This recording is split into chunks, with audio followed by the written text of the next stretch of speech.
Oh.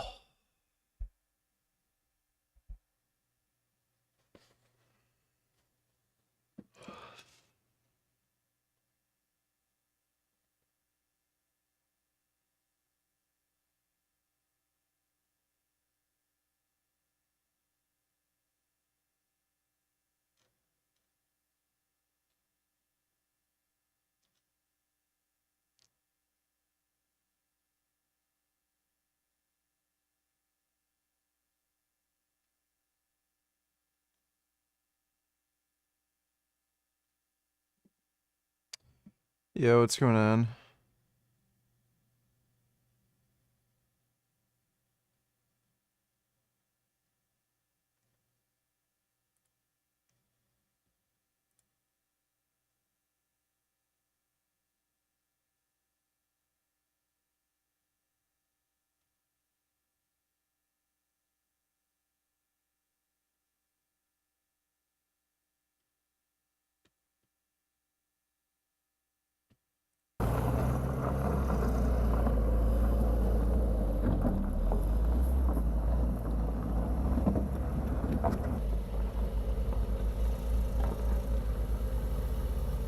When's the VG motorcycle tour across the US? Probably gonna have to wait till Trump's out of office at least. Cause if I'm traveling across the US by motorcycle, I can guarantee you, ICE is eventually gonna arrest me for no fucking reason.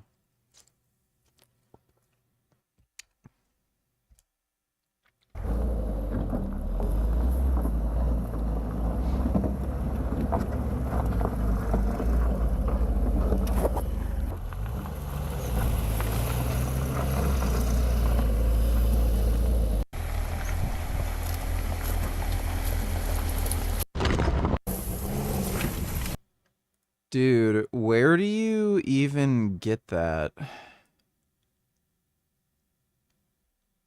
Oh, geez. 222,000 euros. Can somebody give me about $250,000 so I can have this? That is ridiculously expensive. Holy fuck. That is a sick car, though. I am super into that.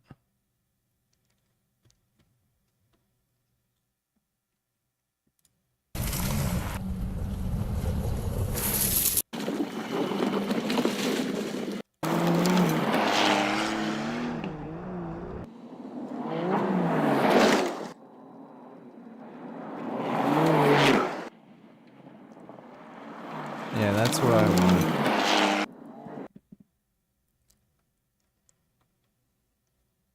9 to 5. Why are you still working your 9 to 5? Liar! Liar! Liar! Yes, he's very good at it, enough to make him millions of dollars. But should you in fact believe his lies and do what he has done? And so this video has already amassed over 20 million views. I wish they told me that I didn't have to get a college degree to be successful, that I didn't need to go to the NFL to retire my moms.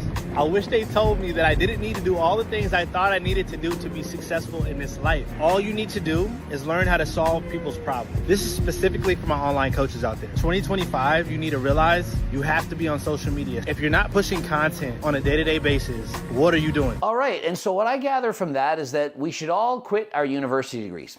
What's the point of going to university? What's the point of getting an education? All you need to do is solve people's problems. Bro, literally, no one's getting an education anymore. Like, oh my god, even, like, doctors at this point are fucking retarded, useless idiots. There's, like, fucking nothing that anybody's good at, regardless of whether or not they get a degree. Just random vids, donate $2, let me see.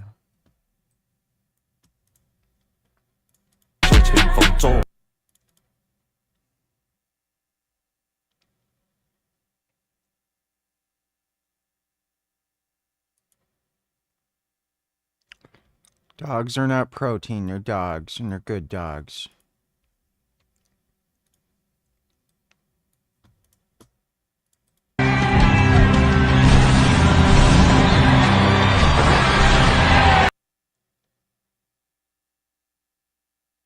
Running away from pain like the kids from Palestine. Just from our love broken.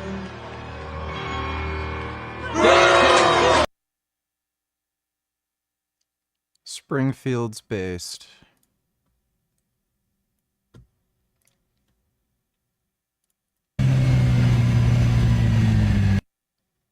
Oh, look at us, we're in love and happy and not dead inside. Get fucked, both of you. Based.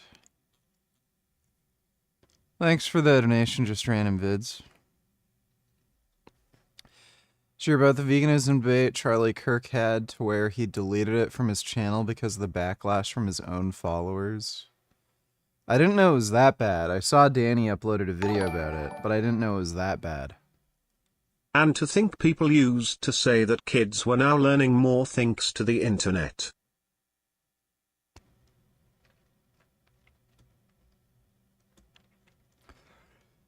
They are and they aren't.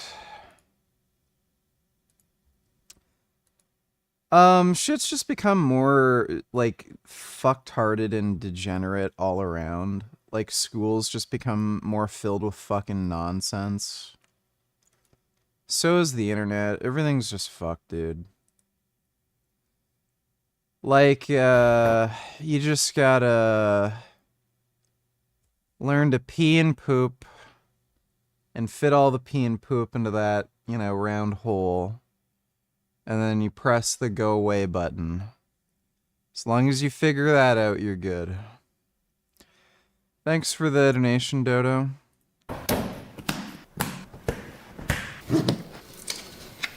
Hey, that looks like a nice bag.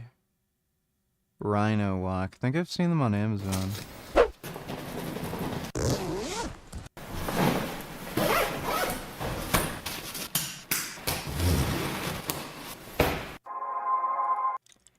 I might get one of these. That looks like a really nice, like, top bag. Got $1,000 if you can start that motorcycle out there. This is the 2015 Bugatti Veyron Grand Sport Vitesse. Now back in 2015, this was the fastest roadster in existence. It had top speed of 254 miles per hour and has 1,200 horsepower. Now, if you ever wanted to know how to start a Bugatti Veyron, we have the traditional flip out key, as you can see here. You put it in, turn it, and then press your start button. Now, in order to get the wing up and the car lowered, we press the handling button. You can see here. And the wing is gonna raise up and the car is gonna lower down. Let's give it a couple revs real quick. Now when you're done, you wanna take the car out of handling mode, but the wing will come down slowly, calibrate itself, and not fully shut until the heat has been fully extracted. Let me show you what that looks like. And even after you shut off the car, this will stay open until the heat is completely out of there. Interesting. That is a very expensive car.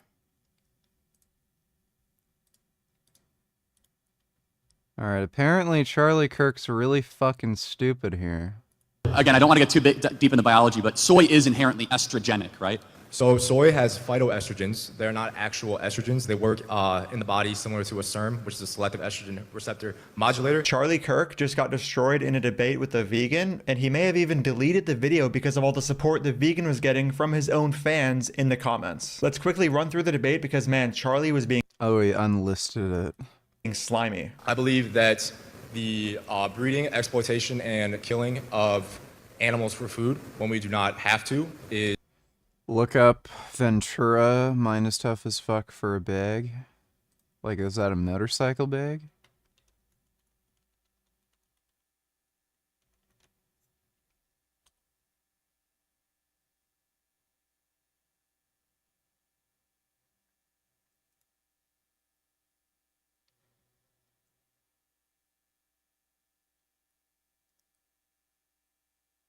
What country is that there?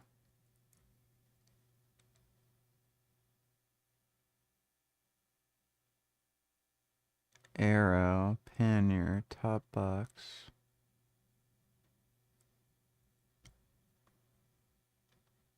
Oh, that's a piece of shit. These are tiny. Yeah, those are just way too tiny. Is immoral, and obviously you. Did you lose a bet? No. So again, I'm serious. I would ask for a fair chance at a debate, without shooing me off the mic or making jokes, please. Yeah, so big props to this vegan for standing his ground despite the audience being extremely dismissive and just laughing, along with, you know, Charlie's consistent jokes. This is the dynamic for a lot of the debate, and the dude just continues to stand his ground. What do you eat? Like for protein? Sure. I eat tofu, nutritional yeast, seitan. I easily get over 200 grams of protein per day. It's a lot of tofu to get 200 grams of protein. So the dude mentions multiple high-protein vegan sources of food, and Charlie goes, well, that's a lot of tofu you'd have to be eating to get 200 grams of protein. Brother, he said foods that also weren't tofu? I eat tofu, nutritional yeast, seitan. Amazing job, Charlie. What moral, we don't want to see animal cruelty, but what moral worth would you say a cow has? I would say that a cow has worth in the sense that we should not, like any sentient animal, cause them suffering or kill them if we do not have to. You know that there would actually be fewer cows if we didn't eat them? I'm aware, yes. Yes, Charlie. If we stopped breeding, exploiting, and killing cows, there would be less cows. And guess what? In this process, there would also be less cows being abused and exploited and having their rights violated. This is a good thing. Someone can just as easily be running a dog farm or a human farm and say, well, you know, if you stop my farm, there's going to be less dogs and humans. Yes, of course, and also less rights violations. Next. What obligations do we have to wild animals? So we have the classic bringing up of wild animals in an entirely different survival situation in a conversation geared towards someone like Charlie, who's in a developed country with an abundance of food at his disposal, therefore an ability to be a vegan. The vegan's trying to ask about people who have the ability to go. Dude, Charlie looks like such a slimy fuck. I just hate that guy's face. But why is it always these, like, out-of-shape, retarded losers who try to play this game of, like, vegan, isn't that, like, estrogenic? Where do you get your protein from? Like, these people clearly don't fucking care about their diet, and they don't even exercise. So why bring it up? Vegan, and he brings up whether or not we should be intervening with nature. Notice he's not actually engaging with the vegan's main point here. So I know this might seem unrelated, but I would hope to say you're also pro-life, right? Yes. Okay, good. So you are consistent. When vegans are not pro-life, that is a... It appears Charlie has never heard of the pro-sentience position. You do not have to be pro-life to be a morally consistent vegan. But you would agree, though, animals are not humans. Yes. Mind-blowing rebuttals from Charlie here. Thank God the vegan knows that humans and non-human animals are distinct. I just want to understand, by what moral framework do you say it is immoral to eat the meat of something that is not human, especially if we get nutrients and we human beings are able to flourish? Well, I would say, why are you against animal cruelty? Well, first of all, no one wants to see something suffer unnecessarily. But if and when you are able to derive calories, nutrients... Okay, so according to Charlie, animal cruelty is wrong because nobody wants to see an animal suffer unnecessarily. Of course, animal products are completely unnecessary, so by Charlie Kirk's own moral standard, he's supporting unnecessary animal suffering by not being a vegan. Therefore, he's doing something wrong. But he gets out of this by saying... And I would also contest one of the other things, that I do believe we need animal-based protein. In fact, I think one of the main reasons, and maybe you're able to work it out, that young men are seeing such a dramatic drop in testosterone rates is the removal of animal-based proteins from diets. Oh, that is so outrageously fucking stupid. People are eating more meat. But VG, if people don't learn from a young age, won't that ultimately resulting in our species going extinct? I don't know. People were, you know, like dumb and not going to school a while ago, and we survived. Thanks for the donation, though, Dodo. Yeah, animal protein does not increase your testosterone. so young men especially, ages 10, 11, and 12, and replacement of a lot of these counterfeit soy-based, plant-based proteins. Do you see what he did there? He says, I believe that we need animal protein, but then he goes, oh, but maybe you're able to work it out. If we need animal protein, then this vegan should not be able to work it out. Being able to work it out shouldn't even be a possibility. Not to mention that he provides zero evidence that we need animal protein to survive, or evidence that these children eating soy burgers is the cause of testosterone being lower in men nowadays. In fact, we have this meta-analysis of clinical studies showing that neither soy nor isoflavone intake affects male reproductive hormones. But again, I don't want to get too deep into biology, but soy is inherently estrogenic, right? So I would respond to this, but the vegan does a pretty good job responding to Charlie, so listen to what he says and then look what slimy thing Charlie does after. So soy has phytoestrogens. They're not actual estrogens. They work in the body similar to a SERM, which is a selective estrogen receptor modulator. What that actually does, in some situations, that can actually lower estrogen in males if they have an estrogen imbalance, and suppress testosterone production. It does not suppress the testosterone production. Studies have found equal testosterone between meat eaters and vegans, considering calories and protein equal. In addition, many professional athletes No, the consumption of vegan. soy. The consumption of soy. Yeah, I mean, most, in order to... Let's get down to one last question, though, just from a very technical one. Wouldn't you... Combination of prospective cohorts and clinical studies have found soy has no effect on free androgens in men. Agree that it is far more expensive to eat vegan than to eat animal-based protein? So rather than stay on the topic of whether or not soy is estrogenic after being explained why it's not inherently estrogenic, he decides to pivot and say, let me ask a technical question. Isn't the vegan diet more expensive? And to answer that, a vegan diet can be cheaper or just as expensive as a non-vegan diet. It just depends how you formulate the diet. I personally save money as a vegan. And according to this modeling study coming out of the Lancet comparing the price of different diets, a vegan diet was cheaper. Now here's the vegan's answer too. You have to go out. It's about the same. Like a pound of, like when I before I went vegan, I'd have like 93% ground beef for like lean protein. That'd be like, at Aldi it was like $6. So now I eat seitan, which most people don't know because it's they just eat meat. But it has in 400 calories, it has 80 grams of protein, and it's only $5. So I mean, it's not that expensive to eat vegan. So, but let me just ask you one last question on this, because almost everything you consume has to be either manufactured or put together, where actually the way we're arguing to eat. You mean like the pizzas you eat? Pretty sure that's manufactured and put together. Eat is far more of the earth and far more of whole foods.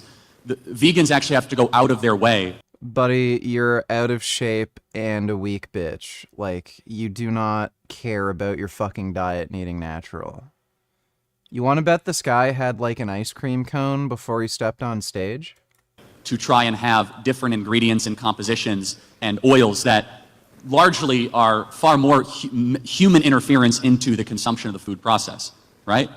Which one is more of the earth, eating vegan or eating, let's just say... Gee, apple goes on tree, you pick the apple, eat the apple, versus genetically modifying animals through selective breeding so that they're bigger and store more fat than normal and grow faster than normal, and then raising them and feeding them an unnatural diet of corn and soybeans, and then chopping them up in a slaughterhouse, and then fucking processing them into fucking deli slices. I wonder what's more natural.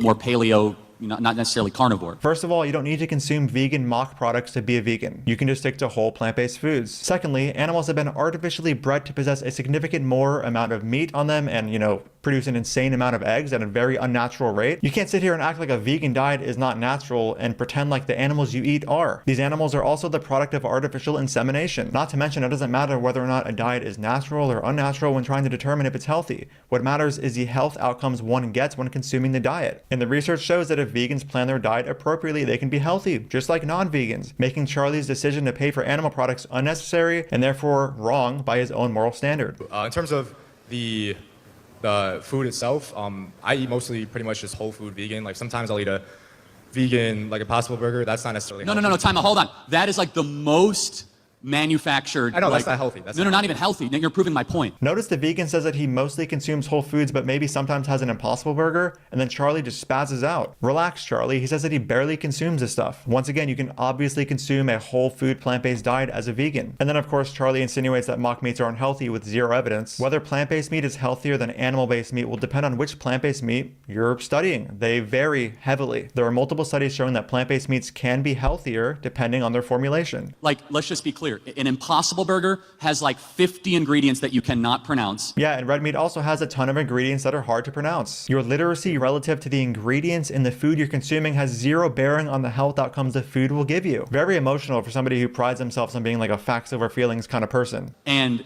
it is made in like a lab. Something also being made in a lab doesn't mean that it's bad for you. This is just the appeal to nature fallacy. Very logical and fact-driven, Charlie. So, but either way, and let me interrupt. You can eat mostly whole The fact foods. that we have to make Frankenfood, like Frankenstein food, is one of the greatest arguments that we should continue to eat real meat. We don't have to. Once again, you don't need to consume mock products to be healthy. Secondly, again, look at what we've done to animals and animal agriculture. Yeah. How is this not Frankenfood?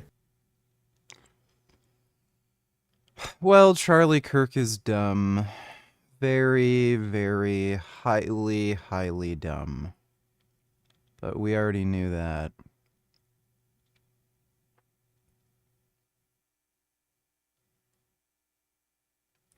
And it is possible to buy Canadian motorcycle gear.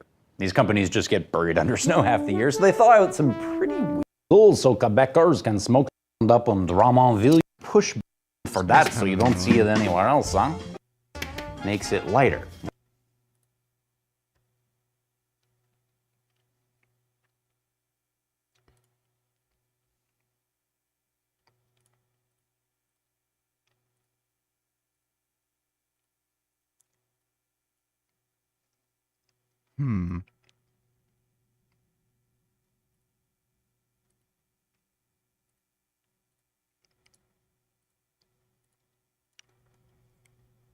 Why don't they show you the thing coming down?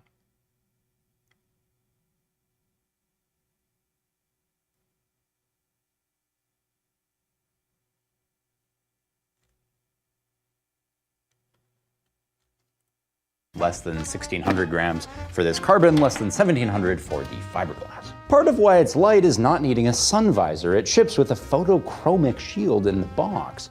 Shell sizes are extra small to small, medium to extra large, and 2XL to 5XL. So it's particularly slim looking if you have a small, extra large, or ginormous Edman 5. There was the Joe Rocket experience 30 years ago. Most protect to photo shoot their gear, they nearly went bankrupt. But then the French Connection happens. Joe Rocket teamed up with a small Quebec manufacturer producing a new fabric called 600 denier polyester.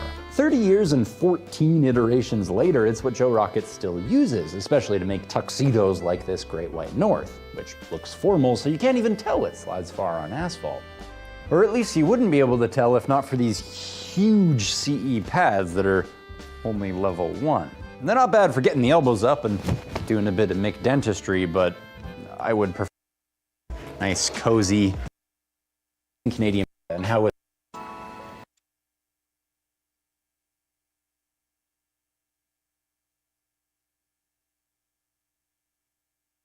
That Ventura wasn't right. Mine is travel bag, 75 liters.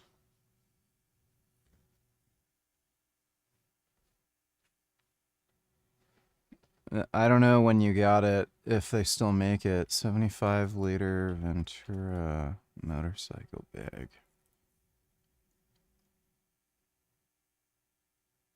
That is not the same thing.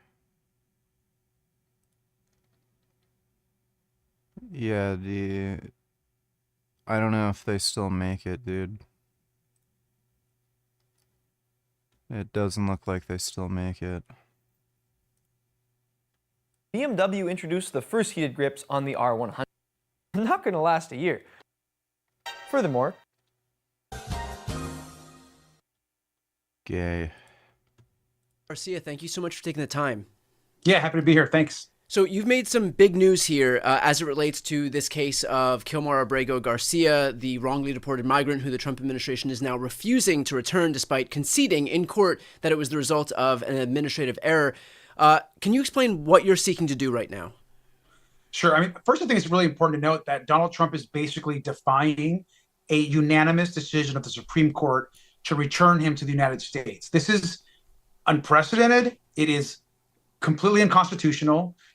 He is defying the nation's highest court, and I think we should all be very concerned. So what we're saying, and myself as well as Representative Maxwell Frost, who are both on oversight together, is we're demanding that oversight send us to El Salvador.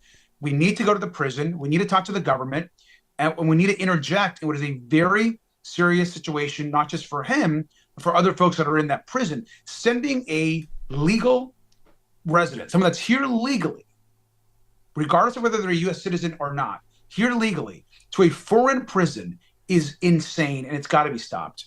Okay, so you're seeking to go, it's called a CODEL, which is basically an official congressionally sponsored trip with the requisite protections that you would need if you're going to a foreign country.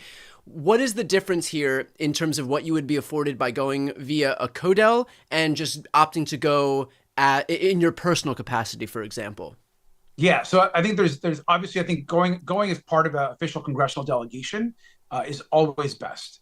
But we're looking at all options here. And so I think what's really important is if Republicans choose and refuse to approve a CODEL, Maxwell and I are still talking about how we can get down to El Salvador and ask questions. We're still members of Congress. There are other members of Congress and the Senate that also want to go to El Salvador. So I think there are efforts by a lot of folks to make this happen. Maxwell and I are both on oversight. This is the job of the Oversight Committee. Right. We should be down there right now investigating what is happening on behalf of the Congress, and we would be happy to have Republicans join us. But something's got to be done to stop what is happening to people here that are in this country. And you saw yourself, Donald Trump even is now essentially opening the door to do this to U.S. citizens. Right. And so it's really crazy.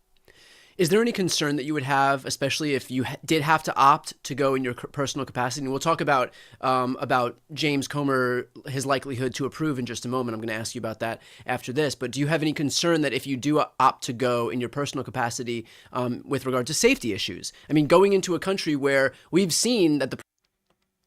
Hi.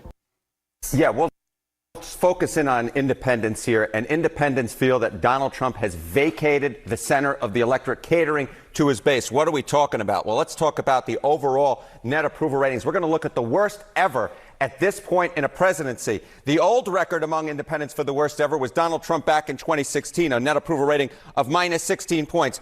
Well, Donald Trump has broken his own record here. He now holds, in this particular term, the worst ever net approval rating at this point in a presidency among independents at, get this, minus 22 points. He is 22 points underwater with independents. That breaks the old record that belonged to Trump. He has set the new record. He is completely...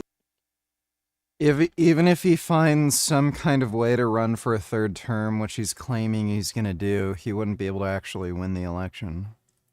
Underwater with the center of the electorate, Kate Baldwin. And this is overall. This Yes. is on all the issues. Now, focus in specifically on the economy. Yeah, let's focus in on the economy, right? What is driving this overall approval rating for Donald Trump among independents to go underwater? Let's take a look at the economy. And let's take a look at Trump's net approval rating on it and look at the trend line over just the last few months. You go back to January, he was slightly above water with independents at plus 1 point. Look at this drop, Kate. Oh, my. Minus 29 points. That's a 30-point drop in under 3 months of time. What independents are hearing from Donald Trump, they hate. They hate what they're hearing from Donald Trump, and they are abandoning him in record numbers. At this point in his last presidency, he was about at even, at 0 points in terms of his net approval rating on the economy. Who knows if he'd find a way to run for a 12th term? Like, we're living in a completely unprecedented situation, so who the fuck knows? Like, dude, he tried to commit an insurrection. he violated the Constitution there. Shouldn't have been allowed to run, but he still ran, so who the fuck knows at this point.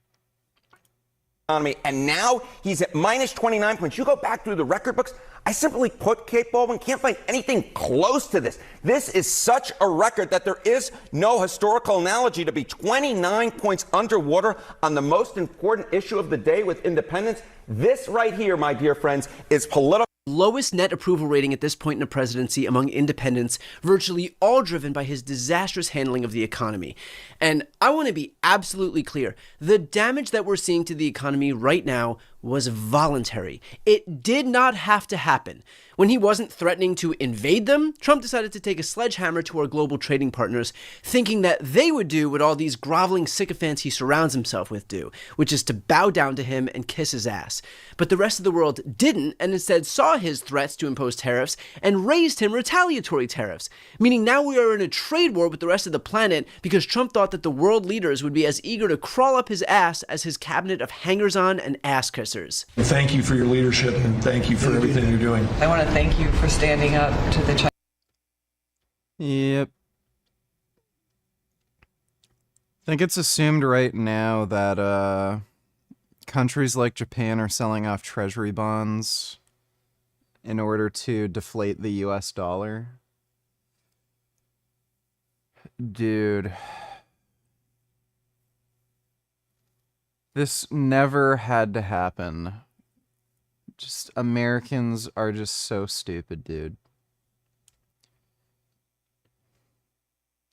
Like, generally speaking, when you have a really shitty, stupid leader in another country, people get, like, bamboozled. They didn't know they'd be that bad, or there's no reason to think they'd be particularly bad. The only other exception is, like, the UK and Australia.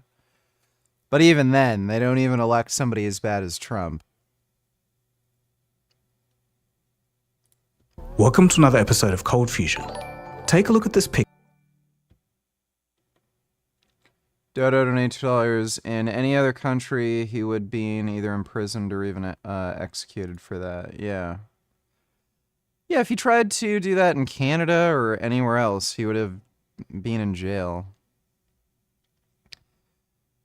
So fucked, bro.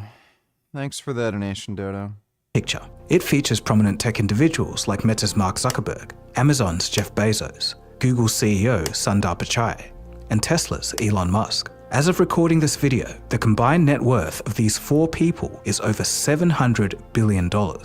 In fact, Mark, Jeff, and Elon are centibillionaires. Of course, the recent stock market dip may have wiped off some of their wealth, but these billionaires can still sleep easy enough at night. People with dozen-digit fortunes didn't exist 8 years ago, but now, according to the Forbes 2025 billionaire list, a record 15 people are on that list, and that's up from just 6 in 2023. When Forbes first made this list in 1987, they had to scrape to find individuals worth more than 28 billion, adjusted for inflation, and all they could find were just 2 Japanese tycoons. And now today, that 28 billion amount isn't even enough to land you in the top 50 of that list. The trend is as clear as day. There's no stopping these billionaires. In 2024 alone, billionaire wealth surged by $2 trillion. That's at a rate 3 times faster than the entire global economy. And, for the first time in history, the richest Americans now pay less tax than the working class. Something is clearly wrong. But what? It's not a question of why there's such inequality, but more a question of how this is all happening. Why are families struggling to buy cartons of... Well, it's mostly the tax system. The super wealthy don't get taxed enough, so they're just able to massively accelerate their wealth versus like everybody else. So... eggs, while billionaires seem to keep adding to their wealth with absolute ease. What happens to the world economy if this trend keeps on going? Does the middle... Do you think as production moves internally in the U.S., white working people will use the MS-13 label to deport their Latino competition? No, I don't see that happening. What do you think of Metal Gear Solid 5 Phantom Pain?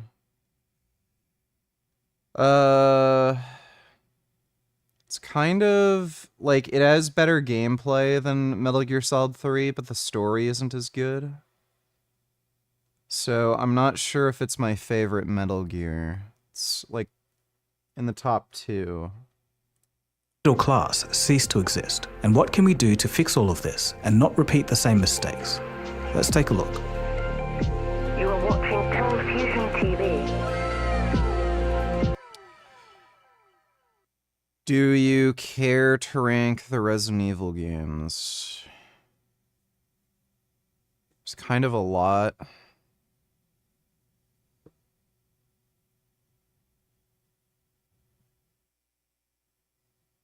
I haven't played the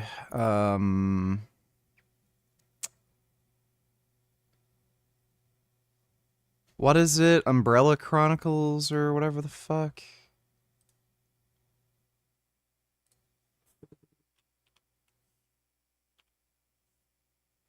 No, Revelation. Yeah, I haven't played Revelations or Umbrella Chronicles or anything. Resident Evil 8 sucked. That is not worth playing. That was just a garbage trash game. Resident Evil 7 was great. Like, my own personal tastes are probably different than some people's, but I think RE4 Remake was the best Resident Evil so far.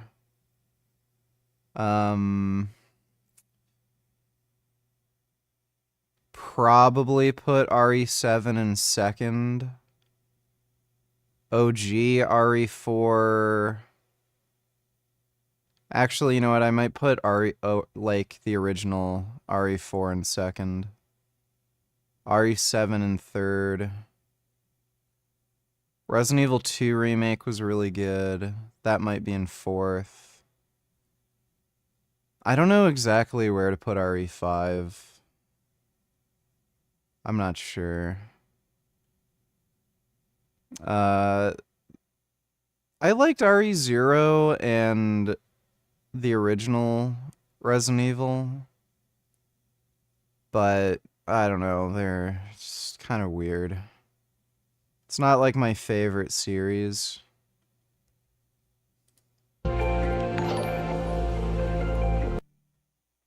Good evening, VG. I really and truthfully hope that you are feeling fucking great tonight. So, at my work, due to being short-staffed, my boss has been offering overtime pay. I'll be receiving over 25 hours of OT pay once I get through working 16 days in a row, lol. That's pretty dope. That's nice making overtime. Thanks for the donation, Ben.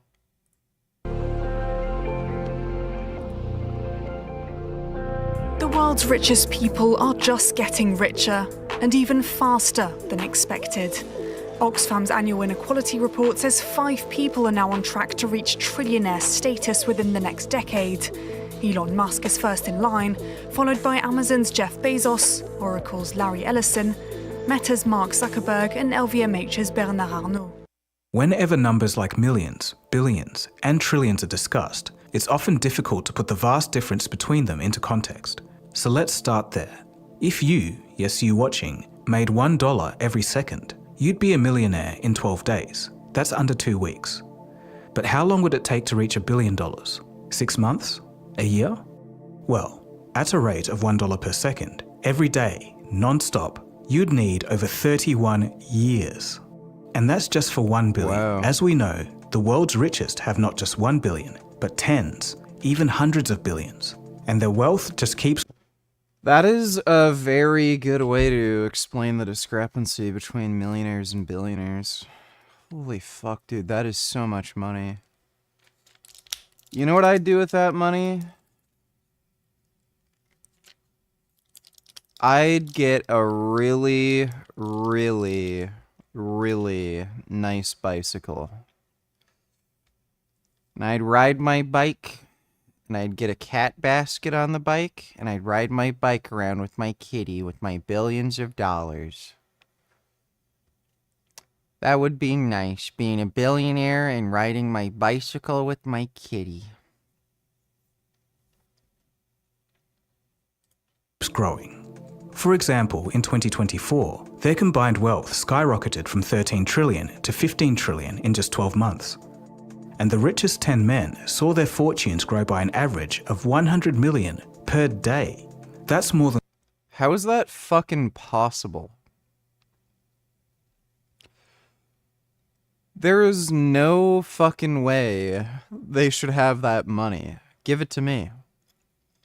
I would use their money better than they do. Than what entire villages or towns in some parts of the world will earn in a lifetime, every single day. And these guys, the billionaires, have been absolute vacuum cleaners of wealth over the past few decades.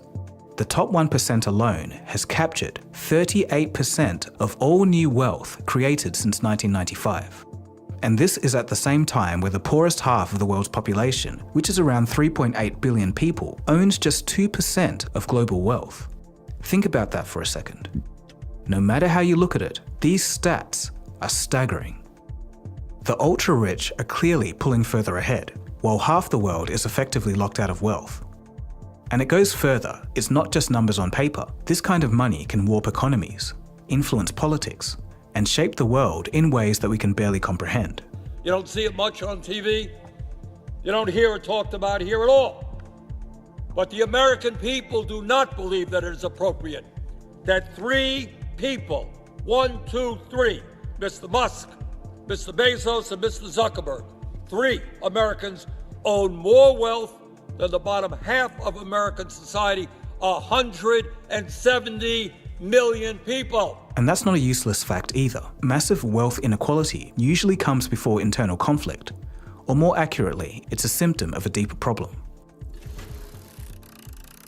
When the government has problems funding itself, when there are bad economic conditions, and living standards for most people are declining, and there are large wealth, values, and political gaps, internal conflict between the rich and the poor, as well as different ethnic, religious, and racial groups, greatly increases.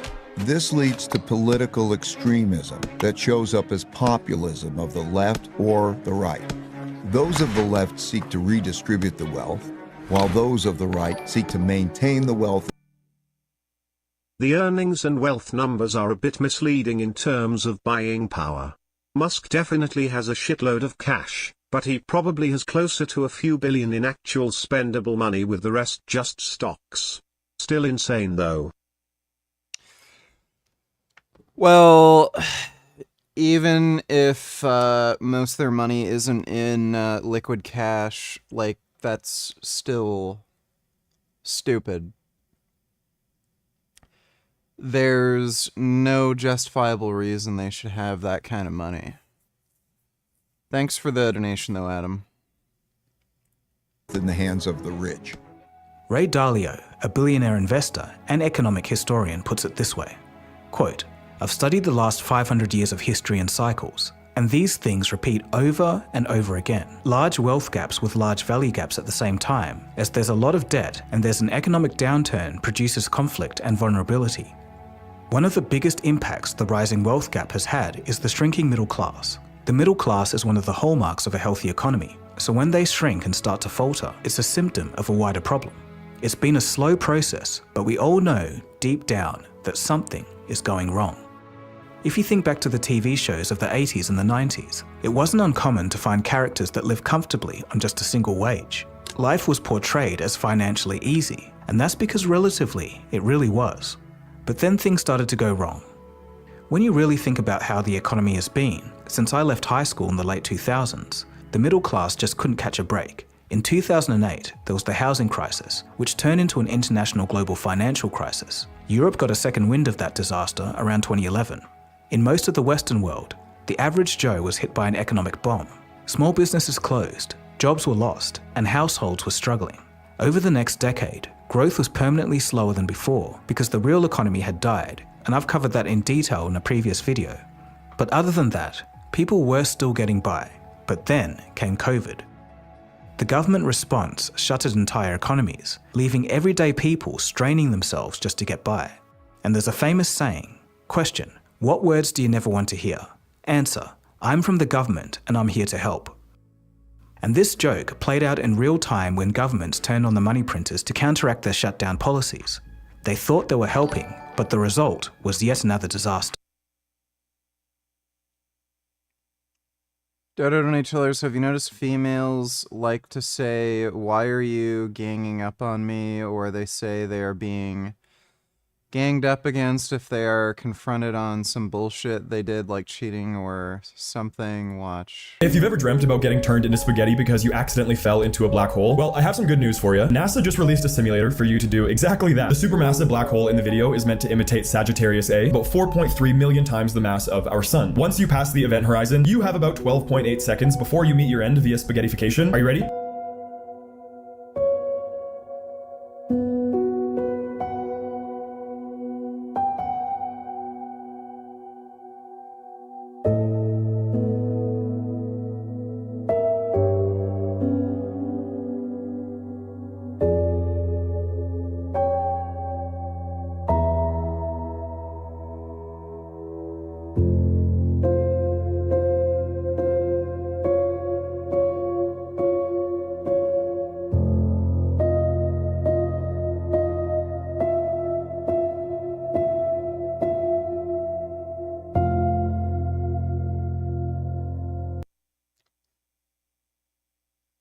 Right.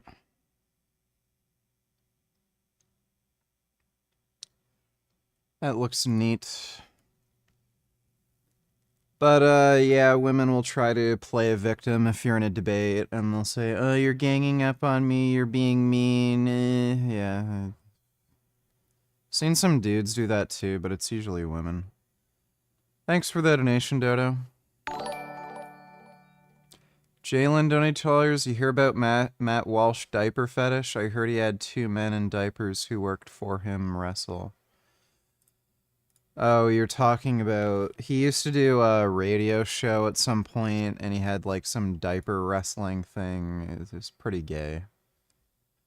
I know what you're talking about, though. He's just a fucking dumbass. Thanks for the donation, Jalen. Dodo likes black holes, if you know what I mean.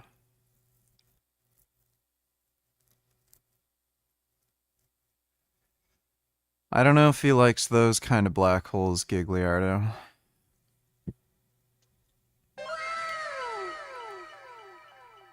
You know what, I really like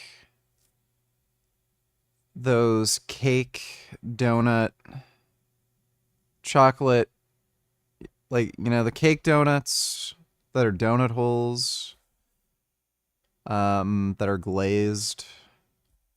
I like those.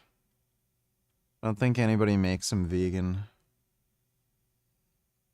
Yeah, chocolate cake donut holes that are glazed are great.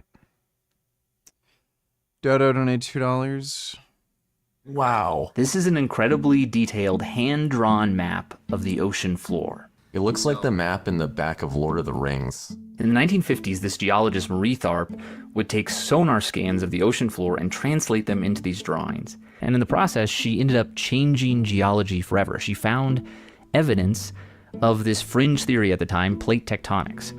She saw that there was this rift going down the middle of the Atlantic that went all the way up to Iceland. You can actually see it splitting this valley. People didn't really believe that this rift was under the ocean, but a few years later, Jacques Cousteau dropped a camera down there and took pictures of pillows of lava newly extruded from the center of the Earth. It's because you have, you know, an eruption under the sea.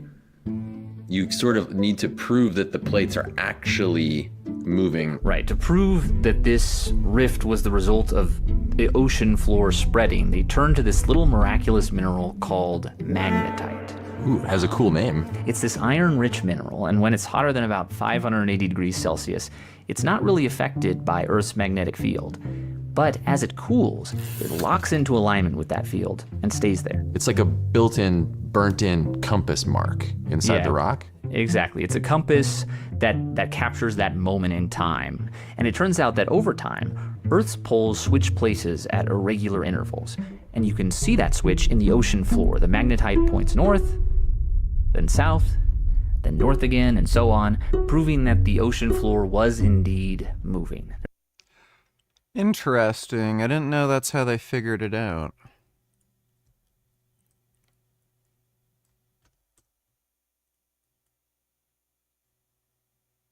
Hello, everyone. It's Dr. Sherry Tenpenny from Cleveland, Ohio. Have you noticed that some of the people around you who have had 2 or more COVID shots just aren't acting the same as they did before the jabs? That maybe they are angry, maybe they have mental status changes, like they have brain fog and Alzheimer's and minimal cognitive decline where they can't find things, and they maybe are angry and have short fuses and short tempers? Well, they're not making that up. There was a new study that came out this week that's still in preprints called Association Between COVID-19 Vaccination and Neuropsychiatric Conditions, published by several researchers that you're probably familiar with, Dr. James Thorpe, Dr. Isn't James Thorpe a wacko, or am I mixing him up with somebody?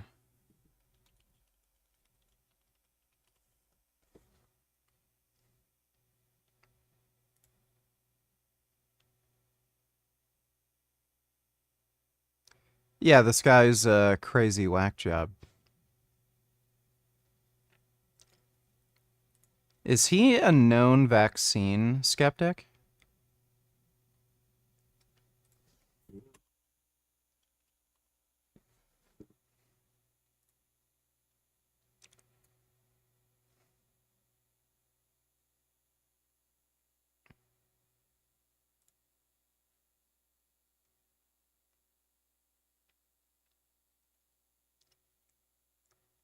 Yeah, this guy's a crazy anti-vaxxer.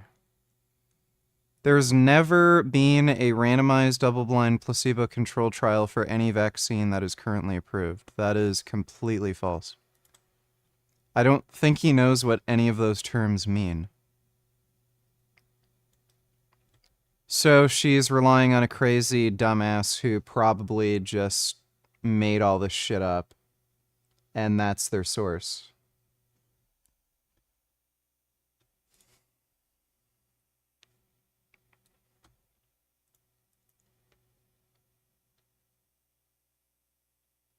Bombshell new study from Yale Medical School finds people suffering from long COVID are actually suffering from mRNA vaccine injury.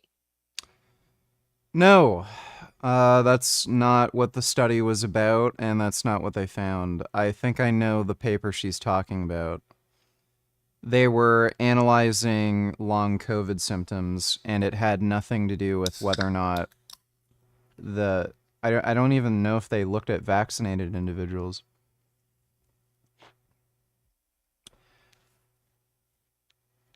Well, next pandemic, America's fucked. Which may be a good thing. Like, if there's a new disease that's highly deadly and people don't get vaccinated, you're wiping out a lot of idiots from the gene pool. So next time there's a big pandemic like this and people refuse to get a vaccine, that's a good opportunity to just cull a lot of retards. Peterson Pierre with America's Frontline Doctors, bringing you today's Daily Dose. So another conspiracy theory has become fact. A team of Yale researchers is sounding the alarm about vaccine-acquired immune deficiency syndrome. VAIDS occurs when a vaccine weakens the body's immune response, making it more vulnerable to infections and diseases. A recent study by Yale researchers found that COVID-19 mRNA injections can cause VAIDS by depleting T cells and B cells, critical components of the immune system. The researchers looked at 22 healthy persons and 42. I don't know if this is the same study I was talking about. This might have been recently published, or they might just be making everything up. I don't know. I'd have to look into this, but this is probably just absolute, entirely made up nonsense. What if gravity repelled? Alright, we can take a look at that. Thanks for the donation, Dodo.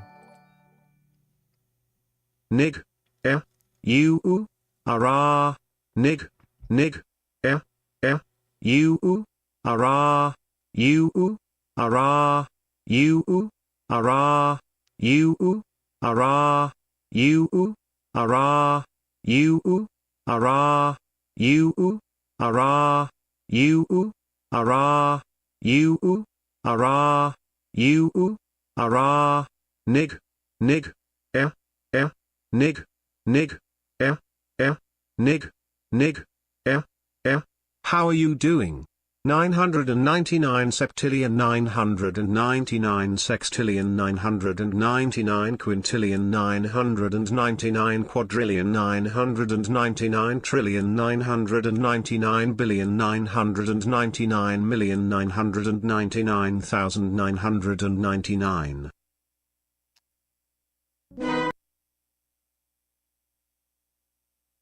I'm a little tired, but I'm okay. Thanks for the donation. Hello.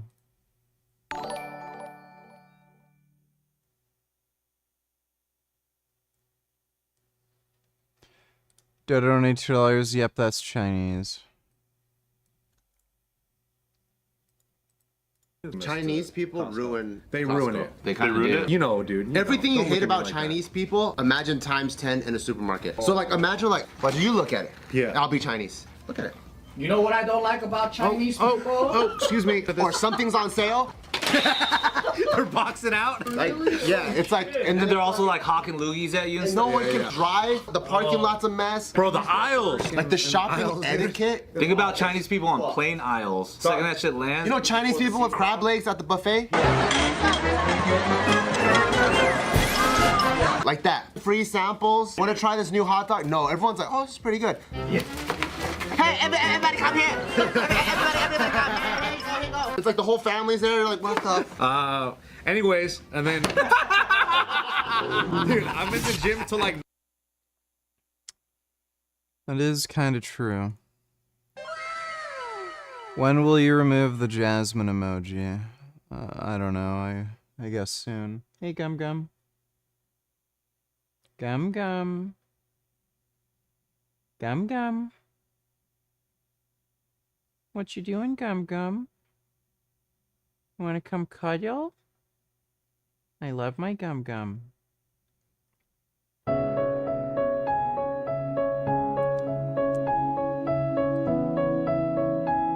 Chinese people have lost their manners. Cut in line at the gas station, cut in line in a Japanese airport. World star. This is a Chinese couple causing a scene in a matcha shop in San Francisco. It's the reality that mainland Chinese people, they have no manners because they've lost them due to the CCP. They deliberately destroy the culture and all of its traditional teachings. It was once built on mannerism and self-respect and morals. Now it's ruining the cherry blossoms for others. The real product of communism in China is destroying their humanity. Another Chinese couple takes the street prank way too serious. You wonder why Chinese people behave like this? Blame the Communist Party. Yeah, communism destroys cultures. 中国人都没有礼貌，而且很吵。这我们不可能啊，我们礼仪之邦嘛。自古以来，华夏都是礼仪之邦。I don't agree, but I can see where they're coming from. 他们所谓的吵，可能只是我们的热情。与他们不同的是，我们的边界感没有他们那么重啊，我们人与人之间距离可能会更近一些。部分游客可能会，但大部分还好吧，留学生挺好的呀，就只是部分人带来的影响吧。我觉得这个因人而异吧。Oh, it's a nice little dog he's got there. 说每个人的生活方式都不同，有的人说话嗓音就是大，他并不是说想吵。中国这么庞大的一个人口基数，一个道理啊，不能以偏概全，还是欢迎他们过来多看看。Chinese recruitment poster just shook Chinese internet users. A job opening at a supermarket in Taiwan showed a monthly salary of 30,000 new Taiwan dollars, which is about close to 7,000 RMB or about $1,000 a month, but they get 10 days off in a month. Now, the Chinese netizens were obviously quite envious because that kind of work, as they say, would only make you about 2,000 yuan in China. Just invade us. I only get 2 days off in a month. I'm dying here. Don't post it again. If you do, I will have to kayak over there. So you know exactly which version of China is treating their people properly, and sometimes, you know, the positive propaganda just writes itself. If you want to support this channel, check out Jinx's American. I think the CCP is delusional at this point. They're making these propaganda videos saying that Americans, because of tariffs, are flying to China to physically buy Chinese phones like Huawei devices, clothing, and bags. In videos here, you see foreign-looking customers, now no idea if they're actually American or not, but can you imagine carrying TV from China as your check-in bag back home? I went to go check the price of flights. The cheapest I can find right now for under $1,000 to Beijing. And on top of that, a Huawei phone costs anywhere from $700 to $800. I think it's still cheaper to pay the shipping costs and get that same thing in the US without having to fly to China. Obviously, internet users also question this whole propaganda. And imagine an American actually going to China to buy a whole appliance list. Like, there's definitely no other choice but to buy made in China, right? It's not like things like Samsung exist or things like LG exist for TVs and stuff. It's not like we can't get Google Pixels or even Samsung phones. We have to buy made in China, right? All right, well, thanks for the donation, Dodo. 21st Savage, Johnny Teller is true. Study linked the COVID vaccines with long COVID and a bunch of other problems came out. So what do you know? We were right all along. Now conspiracy theory is fact. Wow, who would have guessed that? We were right, you fucking idiot. Yeah, you're probably just an idiot. I can maybe look into it later, but it's probably just all horse shit. Said to attract it. That might sound like something straight out of science fiction, but Why am I tired? Because I'm dieting and training and it's exhausting. Now, today, we're left with rising inflation, stagnant wages, and soaring living costs. And the pressure is only getting worse. The middle 40% of the global population owns just 22% of global wealth.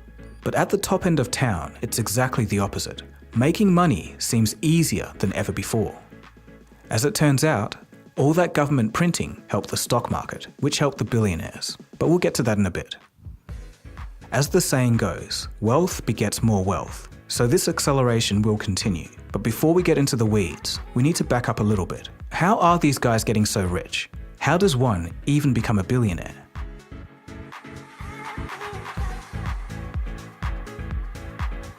Dude, what kind of fucking question is that? Why are you dieting?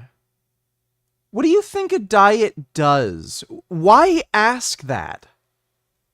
Is it ethical to be a billionaire? Well, that depends on your political leanings, but some individuals do indeed have a rag to riches story, but the pleasantries start and end there. A growing number of billionaires tend to come through one of three routes: monopolies, inheritance, and corruption. According to Forbes, the most common way to become a billionaire is through finance. In fact, nearly 1 in 6 billionaires, or just over 15%, made their money in finance and investments. The second most common way is technology at 12%, and the third, manufacturing, also at 12%. But it's not just by hard work and innovation. Billionaires don't play by the same rules as the rest of us. And in this section, we'll cover the 3 ways that this is the case. Number 1, inheritance. In 2023, more new billionaires inherited their wealth than built it. Every single billionaire under 30 was born rich. The problem is, in a lot of cases, depending on where you are, there's no tax on this kind of wealth transfer. While the average person works decades to build financial security, billionaire families pass down fortunes tax-free, and they keep their wealth locked up in an exclusive family club. Number 2, corruption and loopholes. Many argue that the financial system is designed to protect the wealthy. Just look at the 2008 financial crisis. Banks made reckless bets, crashed the economy, and then got bailed out with billions in taxpayer dollars. It's capitalized the profits and socialized the... Booty comment on each other's. God, I just pissed you off, don't I, bitchard? Yeah, I guess. Thanks for the donation, Booty cum. losses. Meanwhile, millions of people lost their homes, jobs, and savings. And it's not just banks. The very top percent of earners avoid taxes like a plague. They stash money in offshore accounts or borrow against their assets instead of selling them. And this means that they don't have taxable income. If I told you that in the US, for example, the richest 25 people in the country paid an effective tax rate of 3.4%, you'd cry foul. 21st Savage, $20. Did anyone in chat get the jab because Richard encouraged you to? He has blood on his hands. You're an absolute piece of fucking shit, Richard. We warned you about this and you spread misinformation.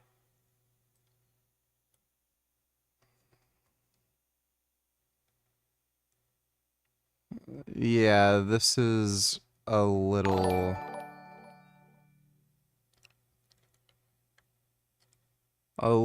weird.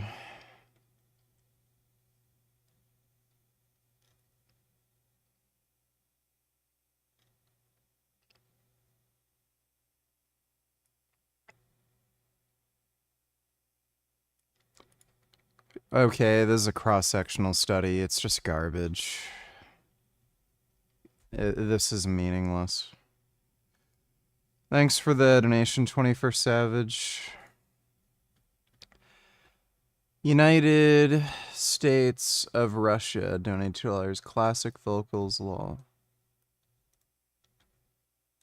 Of the trampling at the zoo, we've washed ourselves in niggers' blood and all the mongrels too. You hilarious Frank Short. We need an eye update, bro. Here's an eye update for you. Guys, Beverly Hills finest. He looks absolutely fucked. Surgeons. Let's just say hopefully some doctor can fix this. Otherwise, I think the combined revenue. I think the one implant under his eye is like a lot bigger than this one. Of all oculoplastic surgeons for the next half a century is going to be pretty abysmal. You guys want different angles, huh? How's that look? Cross-eyed specialists, bro. Cross-eyed specialists. You want to look like a freaky cartoon character that got his head bashed in? Go get an orbital decompression. Because apparently the best surgeon in the world, the best eye surgeon in the world, did this to my face. So I'm still trying to be optimistic. I'm hoping someone can fix this, make it look better, and everyone can resume their lives as previously.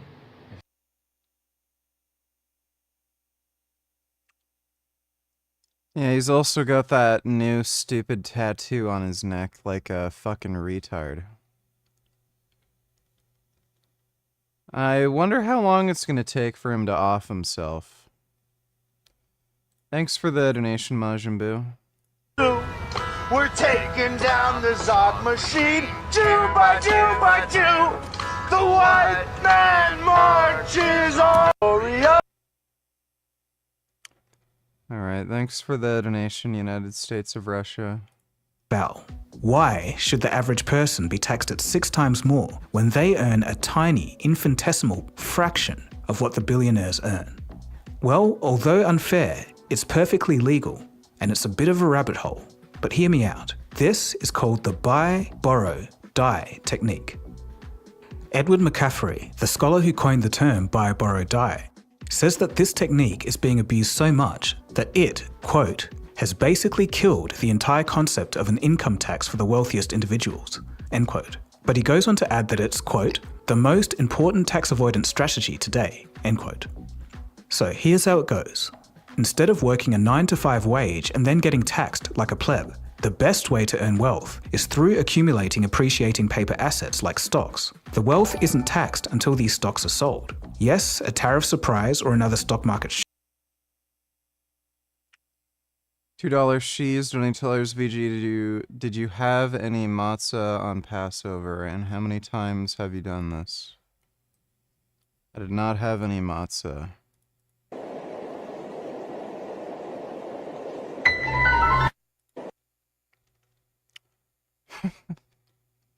I've never actually gotten a speeding ticket.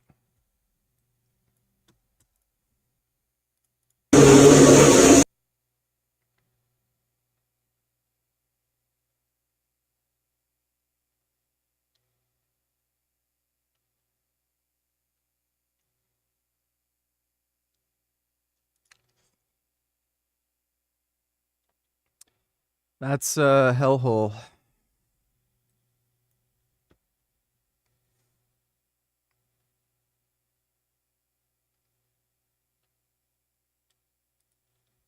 That was majestic. Thanks for the donation, $2 she's. Frank looks like he has a glass eye lol. Yeah, one eye is always pointing in another direction. He's a retarded freak. Thanks for the donation, Grey Knight. Let's not forget China is also responsable for the extinction of 2 of its very own species at the same time, the Chinese paddlefish and the Baiji River dolphin. Because of them, this beautiful dolphin is gone forever.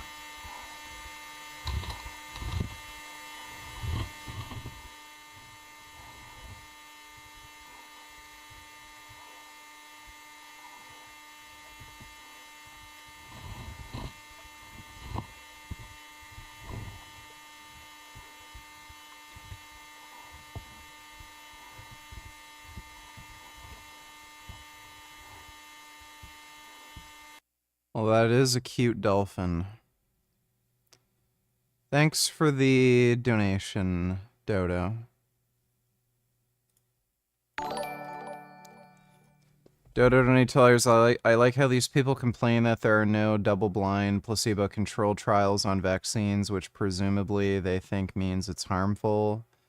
And then they cite cross-sectional studies to prove that it's harmful. These people are just ideologues. Yeah.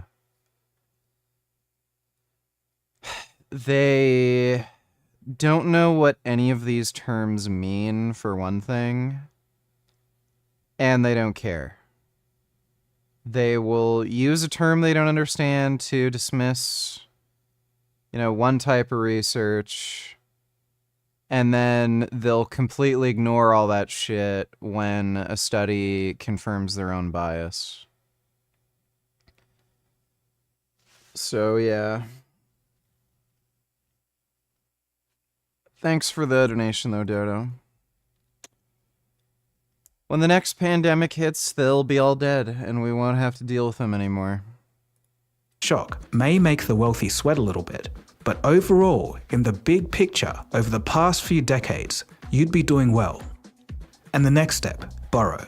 Since there are no taxes for loans, the genius part of this is that the wealthy simply just borrow against their existing assets to buy more things. Take Larry Ellison of Oracle, for example. He built a $270 million yacht, an $80 million mansion, and even bought an island worth $30 million, all from borrowing against $30 billion of Oracle stock as collateral. But I know what you're thinking. You can't just keep doing this. These loans have to be paid off at some time. And when they do, these guys are going to have to sell their assets. Well, that's not exactly true. And this is the third part, die. All these guys have to do is just pay off the interest on the loans until they die. Dodo donators, do you think Frank's original eye surgeon actually botched the surgery, or do you think he was responsible and explained to Frank he might not get the result he wants, and Frank did it anyway? The truth is probably somewhere in the middle. So the guy probably told him about some risks, but probably not all of them. And Frank didn't do his due diligence and ignored the potential risks. Like, that's in all likelihood what happened. Like, in order to even get that surgery in the first place, you have to be, like, a psychotic idiot. Like, obviously, that is a highly risky procedure. They're removing tissue from underneath your eye. So Frank is just an insecure retard, and he got a highly risky procedure that he shouldn't have. And he probably knew going into it he shouldn't have, but he's just so insecure he did it anyway. Thanks for the donation, though, Dodo. There's a Lobo movie now in the making with Jason Momoa. I heard about that. It's probably going to be terrible. Like all superhero movies are these days. But, I guess they're making it.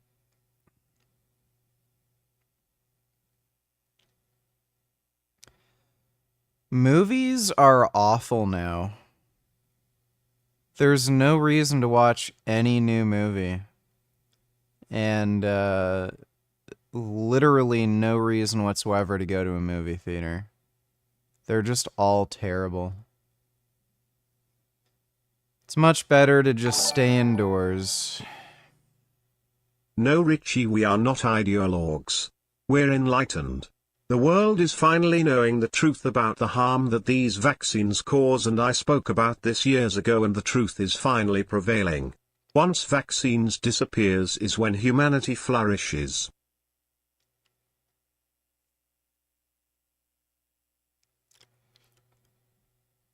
Yeah, that's fine.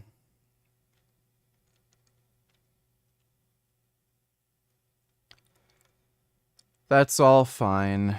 I don't have a problem with you thinking that, because you're just gonna end up being dead when the next pandemic hits.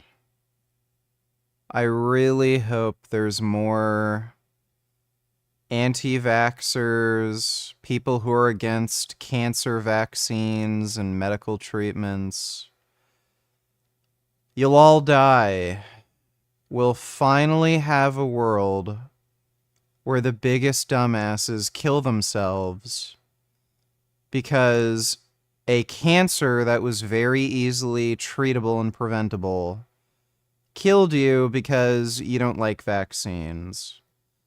Or an infectious disease that was being spread around, very easily preventable. You didn't get the vaccine and you're dead now. I want that to happen. I want you people to not get vaccines so you all die, and I won't have to deal with you anymore.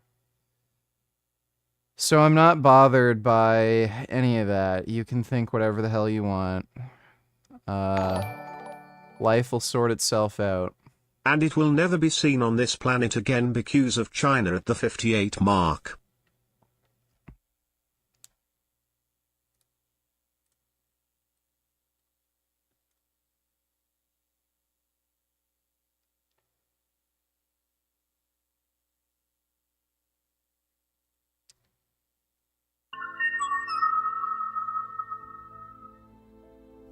In the year 2000, the IUCN declared the species extinct, bringing the last of the 7 species in this ancient family of birds to an end.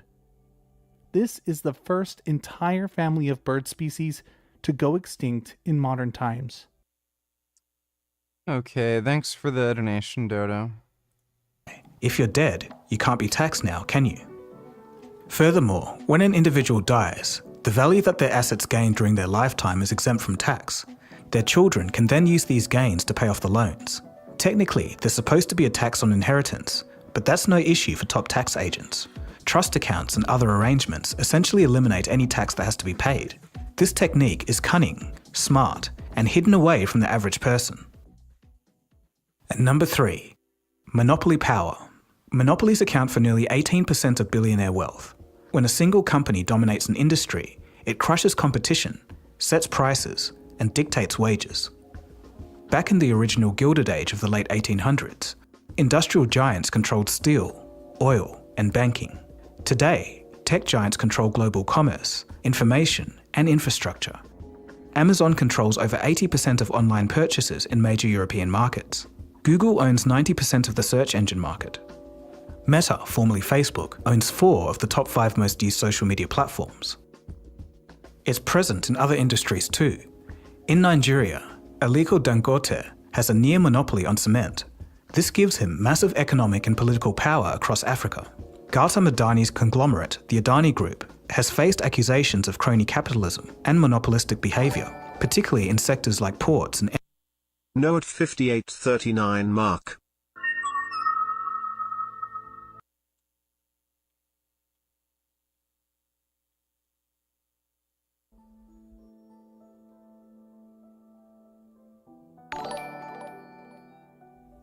While not yet classified as extinct, the Baiji is assumed to be gone. This river dolphin was native to the Yangtze River in China. In Chinese folklore, the baiji was the reincarnation of a beautiful young girl who died as she escaped from her stepfather. The species was nicknamed the goddess of the Yangtze and was considered to be the protector. Alright, well, thanks for the donation, Dodo.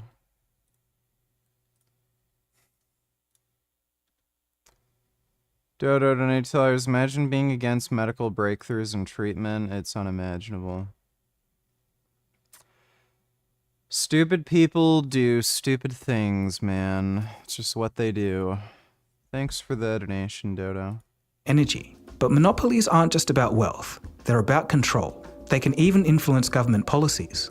Even though the United States has checks and balances in place to avoid these exact scenarios, it seems like the loopholes are just as accessible.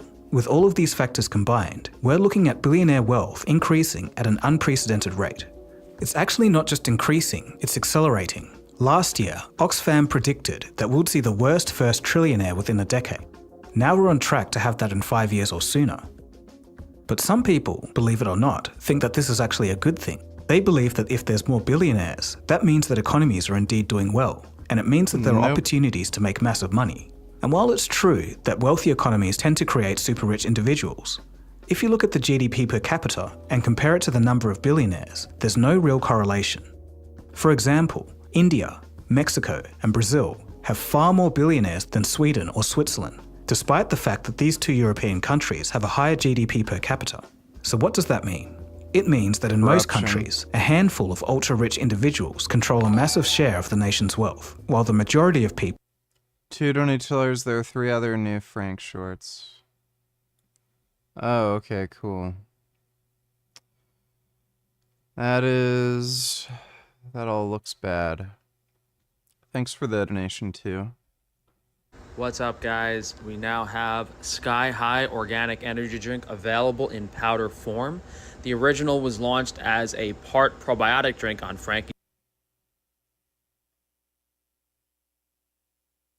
Caffeine from naturally occurring sources. What a stupid statement.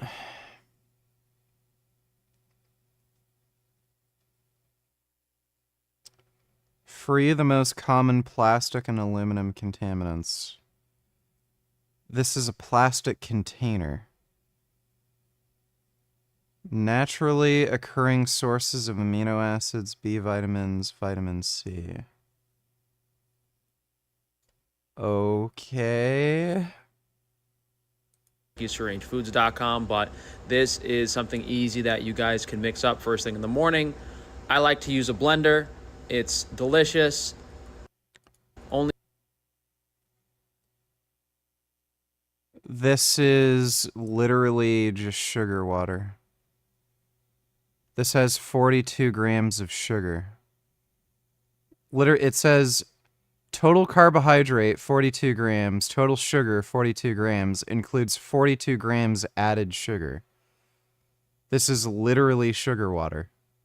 only high quality organic ingredients, has the typical components of an energy drink that get you going. Look at this. Organic sugar, organic glucose, organic fruit blend. That's literally all just sugar. In the morning, mainly the B vitamins. And then he added collagen to it. Natural B complex formula. And taurine. 100 milligrams caffeine per 75 grams serving. How? Wait.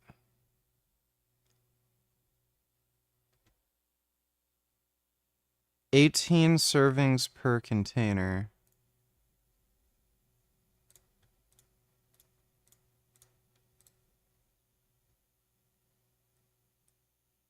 There's no way.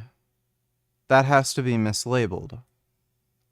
It says this, so if there's 18 servings per container, and one serving size is 75 grams, that means that's a 1.3 kilogram container. That is not a 1.3 kilogram container. So the label's lying. Drink that get you going in the morning, mainly the B vitamins and the taurine, but our special twist is that for flavoring, we use only organic fruit powders. We use mostly glucose, which is a lot healthier for the body and the liver as opposed to sugar. It's also processed much Glucose is sugar. What the fuck is he talking about? easier, and we add a bit of organic collagen. So it's almost kind of like a protein shake as well. There is a pretty significant protein content in those highly available collagen amino acids. Try it out, guys. Organ supplement. Dude, he is lying and scamming people. God, thank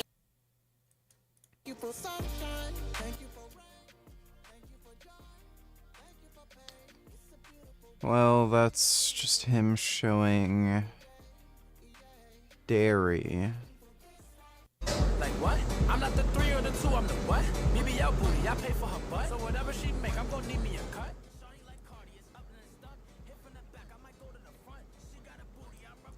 Why is he uploading that? That doesn't look good.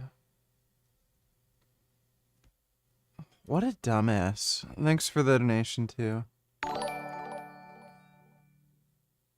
Don't you want to hear why they went extinct? It explains it. Keep watching at the 58 to 59 mark.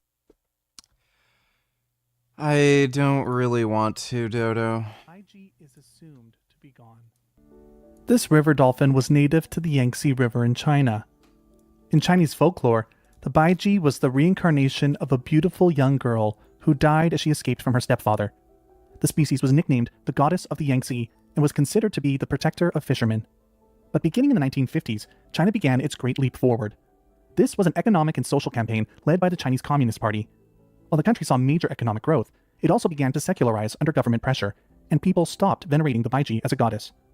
The population of China also exploded, and the Yangtze River began to be used more and more for fishing and for transportation. The Baiji was regularly struck by ships and killed for meat and leather. The water became polluted, and the Baiji population shrank extremely quickly. By the 1880s, they were practically gone from the river system, and scientists knew that the species was on the brink of extinction. In 1994... Alright, well, trying to be in China. Thanks for the donation, Dodo.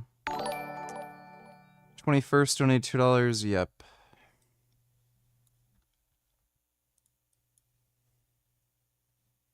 Okay, I wanted to show you guys something that's happening right now under the current administration, even the Make America Healthy Again administration, that's really uncomfortable.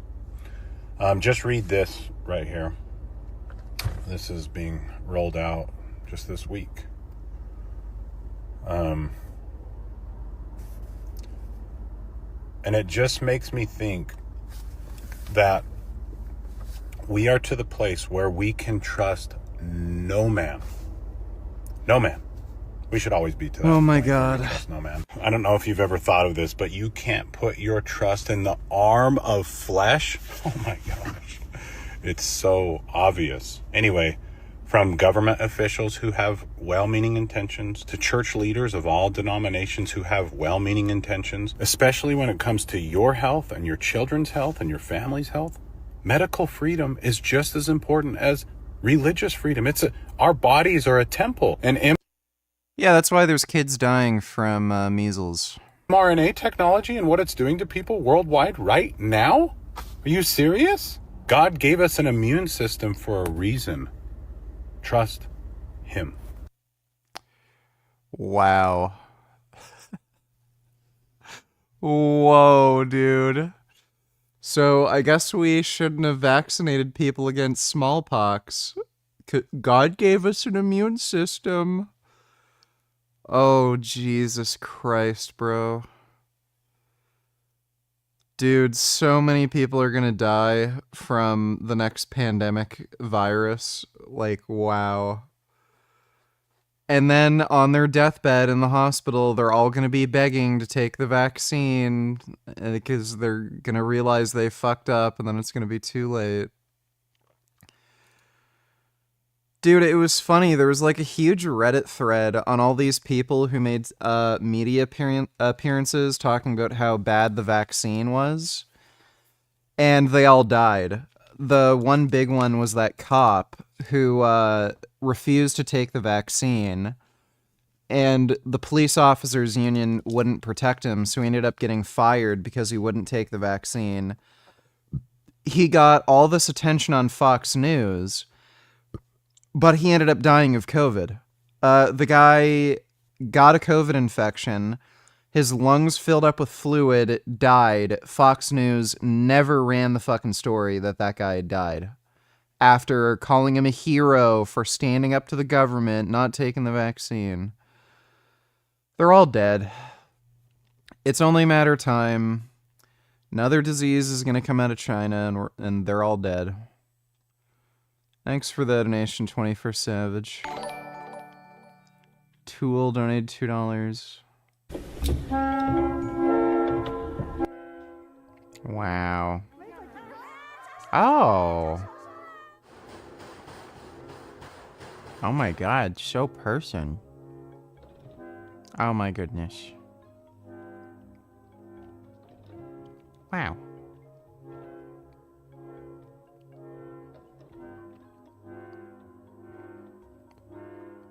Pandas are so goddamn silly. Oh. What the hell? Oh my god. Oh. Oh my god. Dude, they're so friend-shaped. I love how they roll.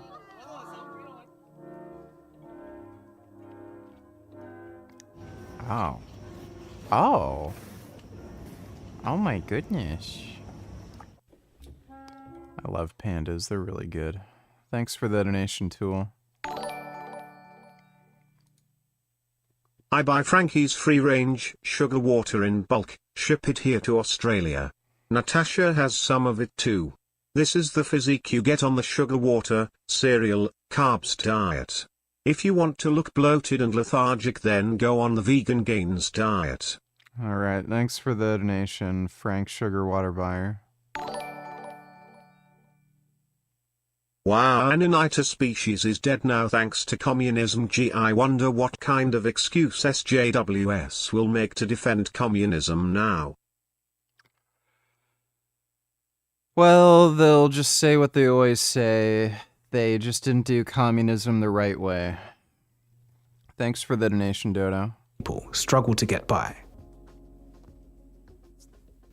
Now we have to talk about the financial situations that have allowed billionaires to grow so rapidly very recently.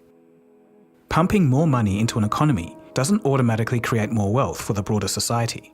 Leaving aside the inflation risk, there's something else at play: the Cantillon effect.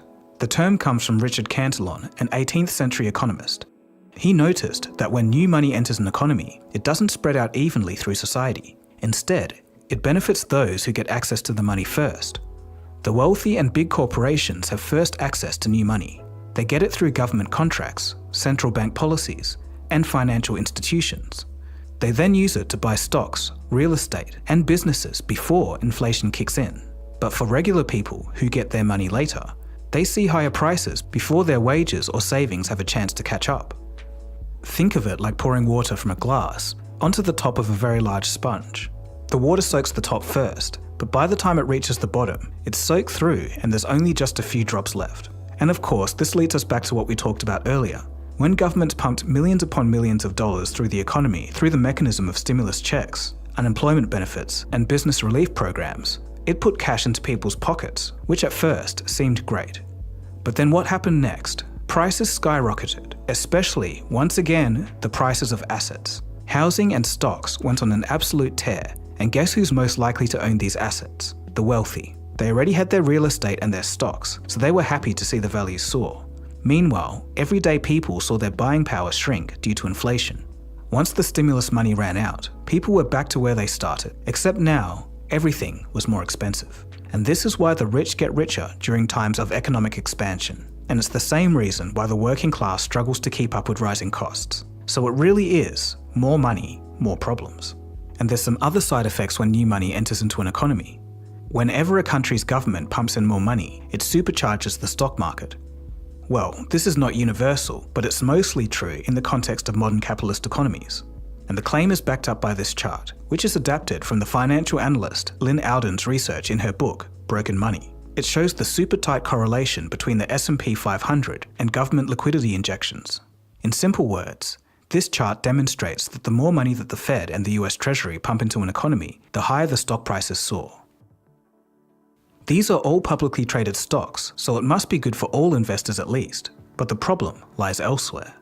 In 2022, the wealthiest 10% possessed, get this, 93% of all stock market equity. That means that when the government floods the economy with money, it primarily benefits those who already have their wealth invested in assets like stocks. For the ultra-rich, it's all their Christmases at once.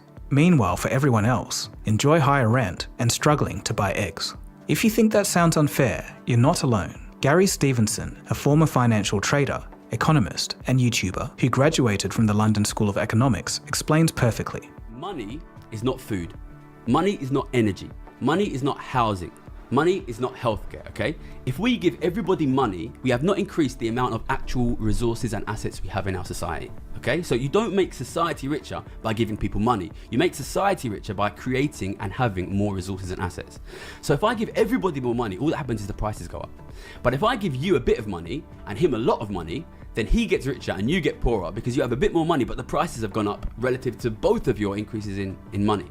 So I think this is the thing I want to, and the reason I'm hammering this down is because they did that in COVID and they got away with it.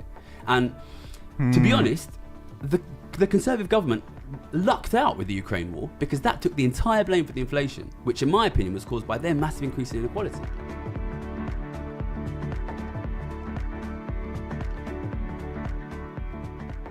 Stevenson's words drive home a truth. Simply handing out money isn't going to bridge the wealth gap. It's a much deeper structural problem. And as time progresses, people are becoming more and more frustrated about it. People are pushing back. Their bitterness is spilling over online and in the streets. All of this isn't just noise.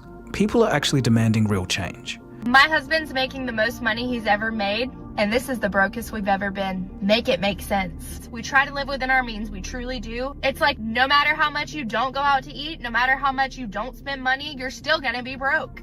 Why? Because that is the world that we live in. That, you know, she is now working 3 jobs just to survive. I had another gentleman who had mentioned that he's now living paycheck to paycheck at a job that he's been at for 30 years, and he's a single father, and he's never felt the pinch like he's doing now. They are now using their credit cards just to pay some of their bills to survive. So what can be done? Now, in theory, a wealthier society should mean better lives for everyone, better schools, better healthcare, and better infrastructure. But if we do compare today to any time in history up until parts of the 20th century, life is indeed still better. Children don't die of curable illnesses. Most of us have a smartphone, electricity, and clean water. But the time we're in now feels especially painful because living standards are moving backwards, and now it's at an accelerated rate. Governments can start with progressively taxing the ultra-rich. The idea is that a chunk of their income can go into funding things like schools and healthcare. A problem with taxing the rich, though, is that they could just leave the country if the laws become too strict, so it is still a balance. Speaking of having a balance, here's Milton Friedman on why 100% inheritance tax is a bad idea, for example. And given that the kind of people who become successful capitalists do not become that way by giving away their wealth voluntarily, isn't it necessary to forcibly redistribute wealth before you can begin to operate under a capitalist system? No, it is not. What is the effect of 100% inheritance tax? The percent of an 100% inheritance tax is to encourage people to dissipate their wealth in high living. What's the harm in that? The harm in that is that where do you get the factories? Where do you get the machines? Where do you get the capital investment? Where do you get the incentive to improve technology? We do forget that the rich, definitely not all of them, Going Andrews, Donatillers, Baja, Free Palestine, these nuts.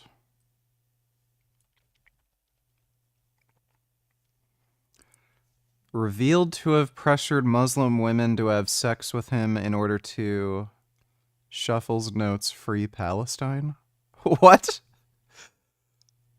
Are Muslim people allowed to break contracts and reveal secrets? Muhammad, you are not even aware of the degree of harm I have gone through. Yes or no? Frankly, neither do you. You are a selfish narcissist, only care about yourself. I would have thought that the issues of Palestine would make you heed.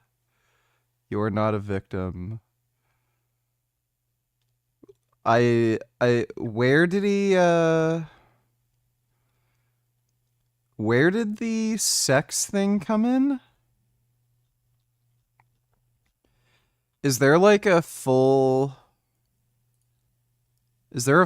chat log of this? Because I don't see where the have sex with me to free Palestine thing comes in.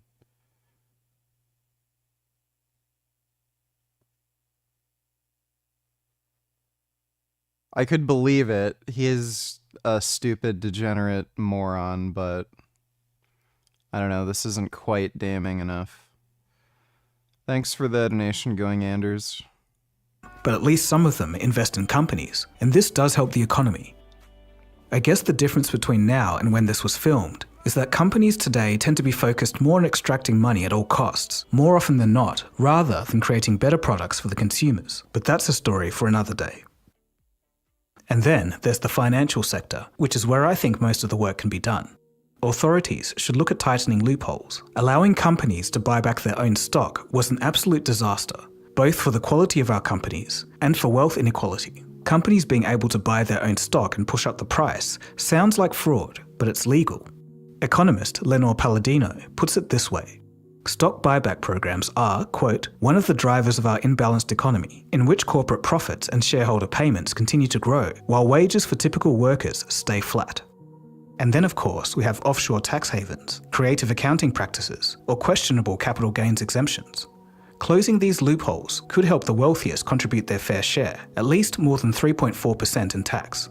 Of course, there's the argument that it's their hard-earned money. Why should they give it back? But this isn't about punishing success. It's about making sure the system doesn't keep reinforcing advantages for those already at the top. Closing tax loopholes shouldn't be that controversial. And yes, governments do squander tax revenues like a fat kid in a candy store, but at least there's a potential for a fairer tax system to help those who need it most without inflation. These solutions would be about building a society where success doesn't come at the expense of everyone else. It's about creating opportunities for everyone, not just protecting the privileges of a few. There's also proposals of raising the minimum wage. If multiple countries in the West do have a working poor class, that is, they have full-time jobs but still live in their cars, something is clearly wrong. But then again, on the flip side, many argue that raising the minimum wage could lead to job losses or increased costs for small businesses, and ultimately even end up being inflationary. These solutions are hard, they're nuanced, and they'll take time, competent leadership, and a lot of thought to get right. But there's no getting around it. If we want to avoid mass riots and social disruption in 10 years, ultimately, something has to be done if we're to lessen the gap.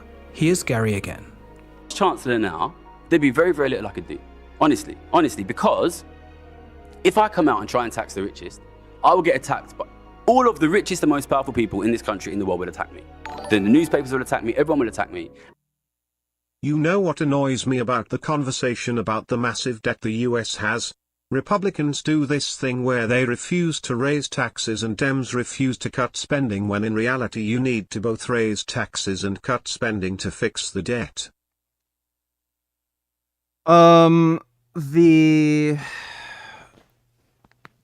First of all, the US does not have a debt crisis.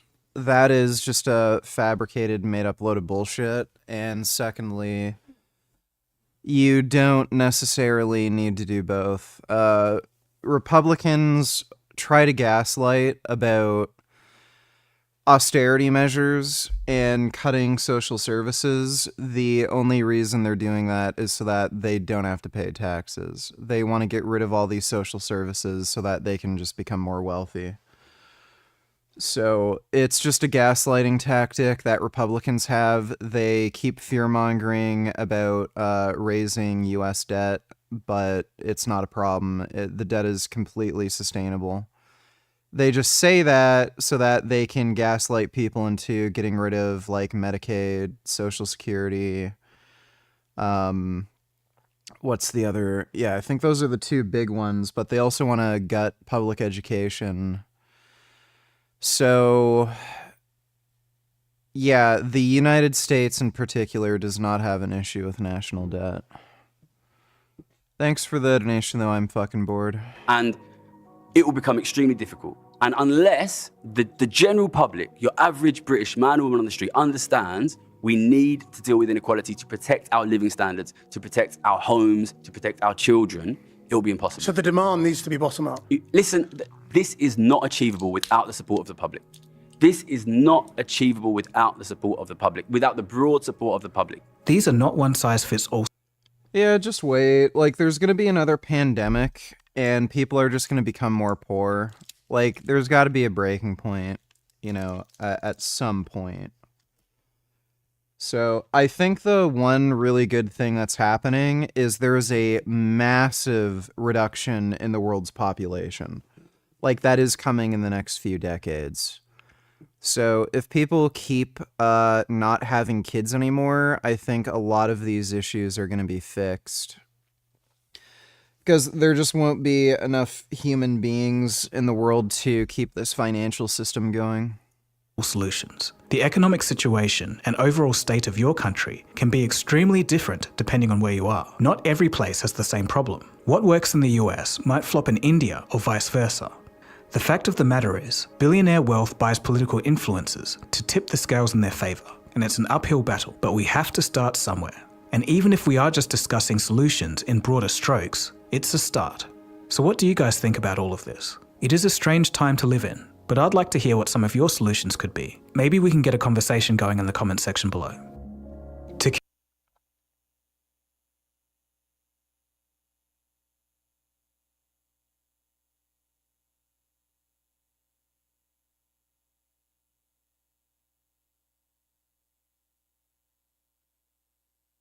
Here are some motivational words from the late Rich Piana, one of Bob.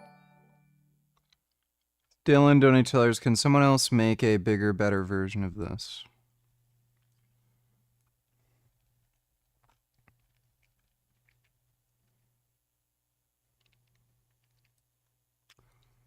Dodo's definitely S tier. Sadie's A tier. Chronobros D tier. D tier, D tier. S tier, A tier, A tier. There you go. Thanks for the donation, Dylan. Bodybuilding's most prominent figures.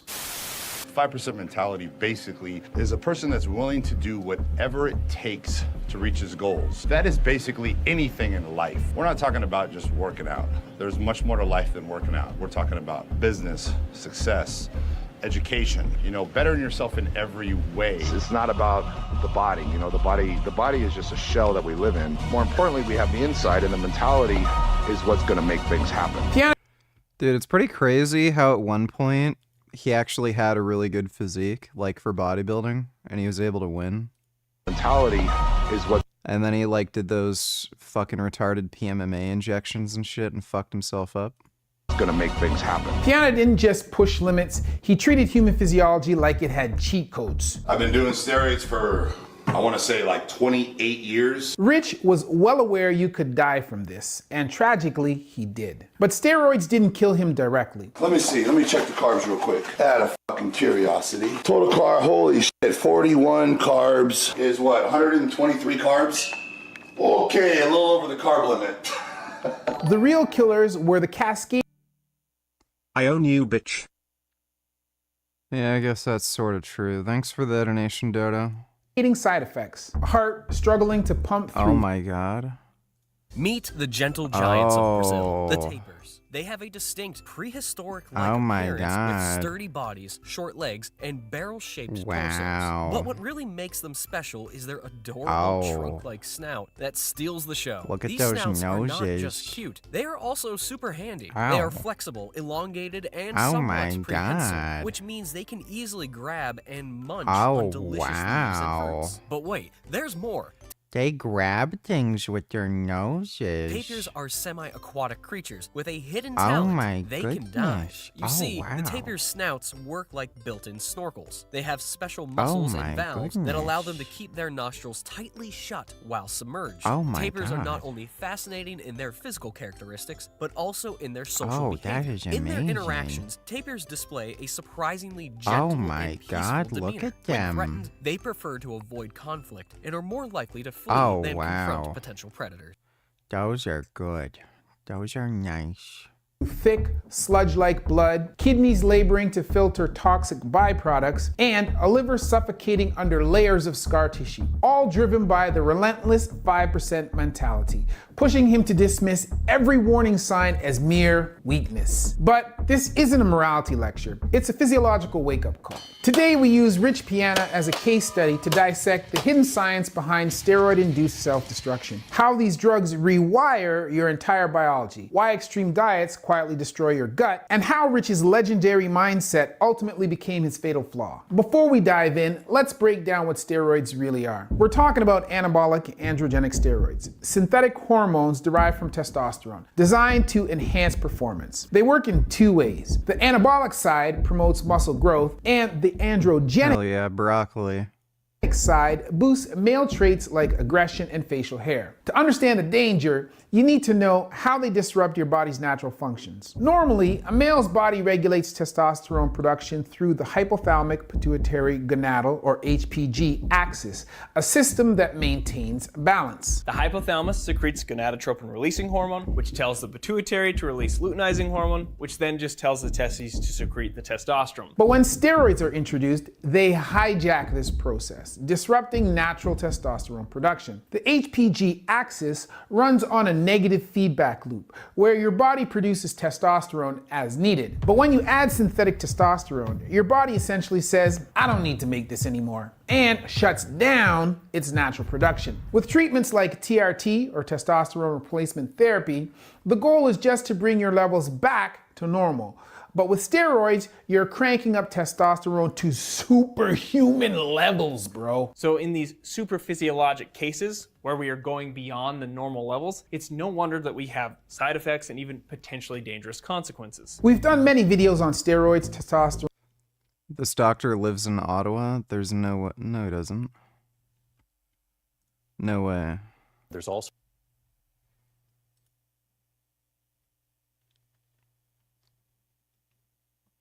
Oh yeah, Ottawa. Weird. Cause I know he made a video where he had a Glock. I guess he got that before the stupid handgun ban and shit. He's pretty fucking based. Damn. And Based manhood. Canadian. But this video is more about the extreme bodybuilding lifestyle, so we're gonna stay on the topic of gains. So here's where things get wild. Normally, testosterone floats through your blood. Occasionally, Who am I voting for?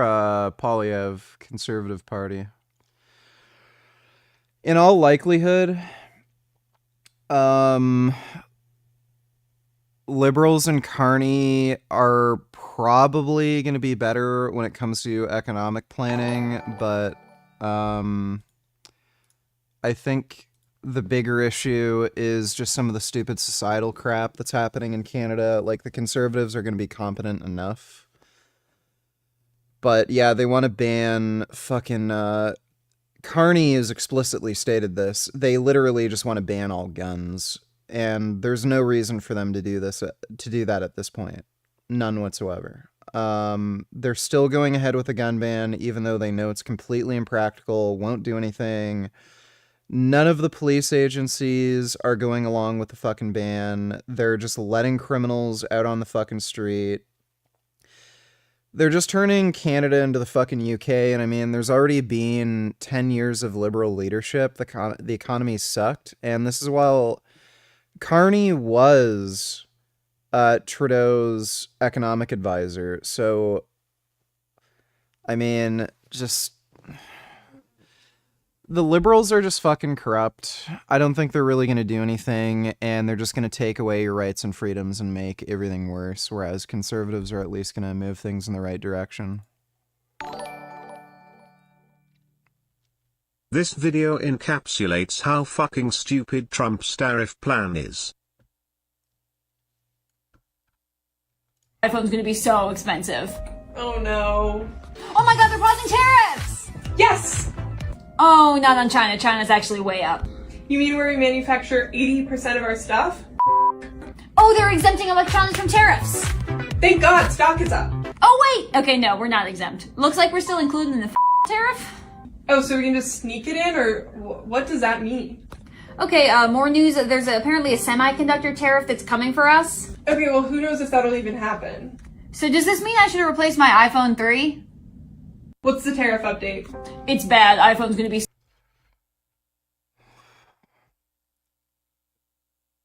It seems like the reason he paused the tariff is it's because the G7 countries are coordinating to devalue the US dollar.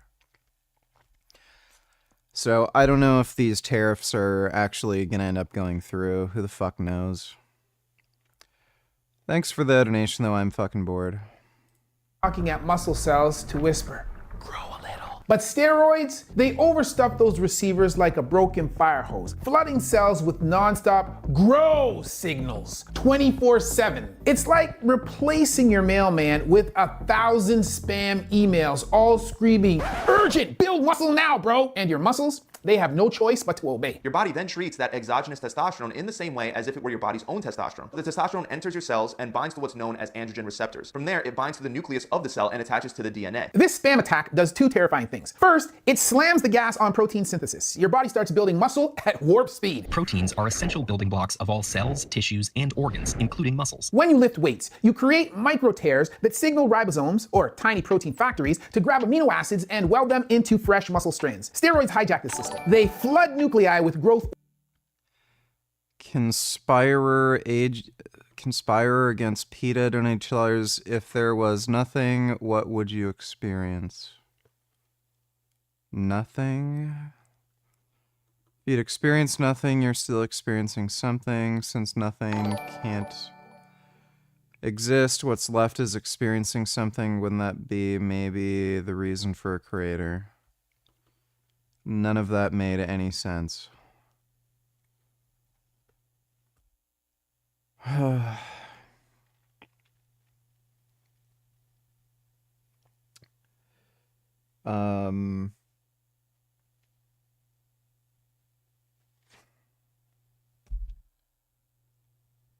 don't know what to tell you, dude. Thanks for the donation, Conspirer against PETA. Dodo donates $2. This would only be legal in China. I am about to climb the love ladder of China. Let's go. Oh my God. Oh my God. Oh my God. Oh my God.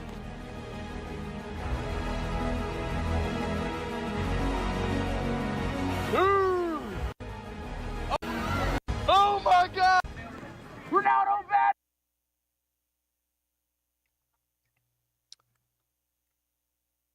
I hate China so much.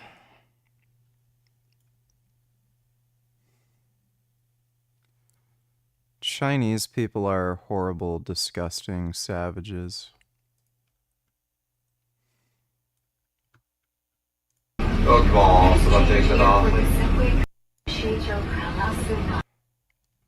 So people just do that.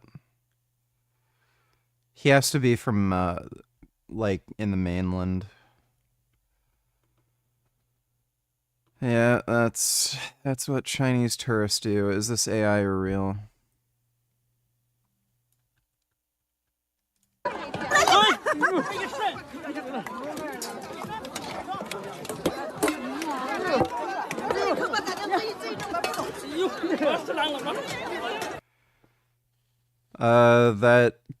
That sort of thing happens. I don't know if that particular video is AI, but they do that. Thanks for the donation, Dodo. CDG donators, can we see your diet update? Also, did you buy a scale yet? I have not bought a scale. And if you want me to do a physique update, I'll do it for $50. But I have not bought a scale. I have lost weight though, but I haven't bought a scale. Thanks for the donation, CDG. Orders, turning ribosomes into sweatshops that ignore rest breaks. The result? Unnaturally fast repairs and mutant tier muscle expansion, even without training stimulus. So as a result, your muscles are more likely to stay in a positive protein turnover rate, which benefits muscle growth because to build more muscle, more protein needs to be built up compared to the amount that gets broken down. Secondly, steroids trick your body into thinking it's always bulking, essentially allowing for explosive gains even when you're couch locked. Steroids also block cortisol, a signaling molecule that drives the breakdown of substances, including proteins. This stress hormone normally breaks down muscle during starvation or stress. Steroids, being similar in shape to cortisol, jam the receptors it typically docks with. No docking equals no signal equals your muscles keep every last gram of protein, even when you're starving or injured. That's how bodybuilders stay shredded on low carbs. And let's be real, steroids work. They're effective. Steroids? I think it's a good thing. Want to bench press a fridge? Done. Recover from workouts like Wolverine? Easy. For athletes chasing the ultimate physique, it's hard to ignore the allure. Results that regular training can't usually match. Oh, damn. He actually competed with Dave Palumbo? Easy. For athletes chasing the ultimate Oh, weird. I didn't know he did physique, that. it's hard That's funny. to ignore I didn't know he competed with Dave. the allure. Results Yeah, he was pretty ridiculously jacked back then. that regular training. Bro, why the fuck wouldn't he have just, like, kept his body like this? I don't understand the kind of, like, mental health problems you'd have to get, like, stupid PMMA injections into your arms and shit, and implants and crap. W donated $2, let me see.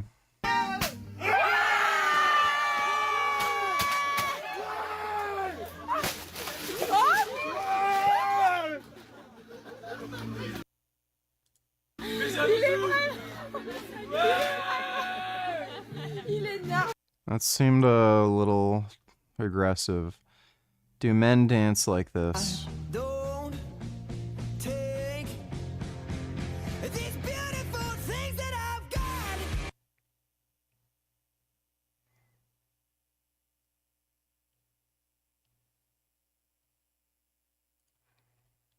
I guess if they're gay.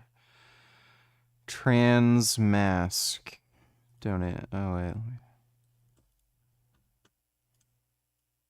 I'm reminded of this classic clip from a Washington, D.C. Pride rally in 22, where journalist Savannah Hernandez asked people how they identify. I am genderqueer, transmasc, and queer. What's transmasc? Transmasc is like people under the non-binary umbrella identifying like or presenting masc.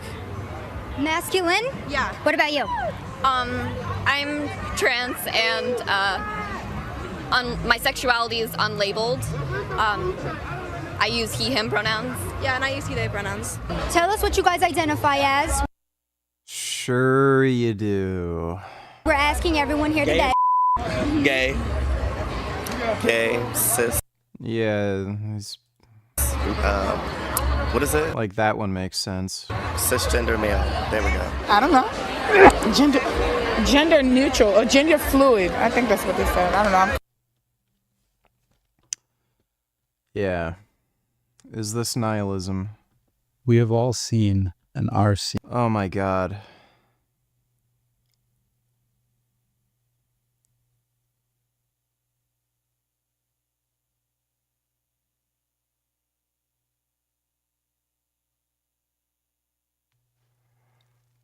I don't know how.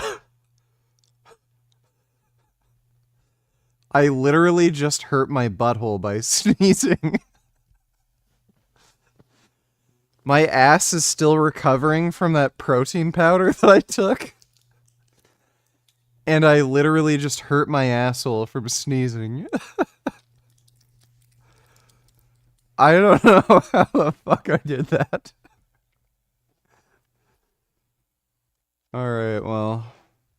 Reason not to worry about wasting life. I'll take a look at that. Thanks for the donation, W. CDG donate till I was 50. Damn, dude. That's a lot. You've learned well from Coach Blowho. What is your measured IQ? If I told you, you're not going to believe me. 78. I have had a Stanford Binet conducted by someone qualified to give the Stanford Binet, but I'm not going to say it because people are just going to think that I'm lying.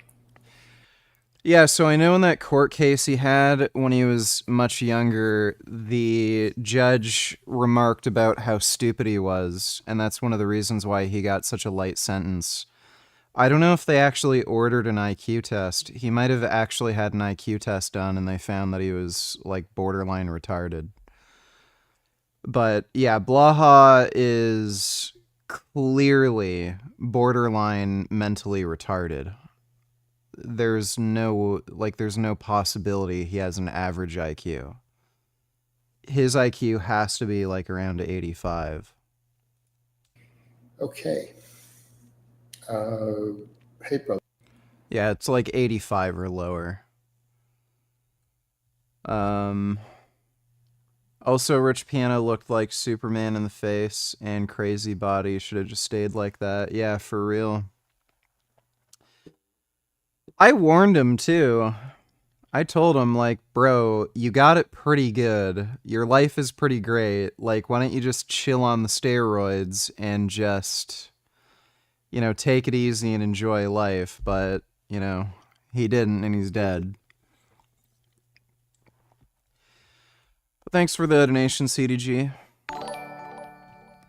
Jasmine the he/she donated $2. When you were fucking Jasmine, did you imagine you were fucking someone else too? Not gagged, no. She had a pretty hot body. Really nice butthole, too. Also, if you're experiencing nothing, what would you experience? Would you experience nothing? So you are still experiencing. Explain it and don't run from the question. I don't know what you mean by experiencing nothing. That could mean a lot of different things. So, I don't know exactly how to answer that question. So, like, if you have a human intellect, I guess, and there was nothing around you, and we can even add in the circumstance that your brain is separate from your body, you would be experiencing darkness if you can't see, since nothing's there, but you are experiencing darkness. I don't know what the hell that has to do with anything, but thanks for the donation, Jasmine the he/she. Dodo donate $2. Are these monkeys Chinese?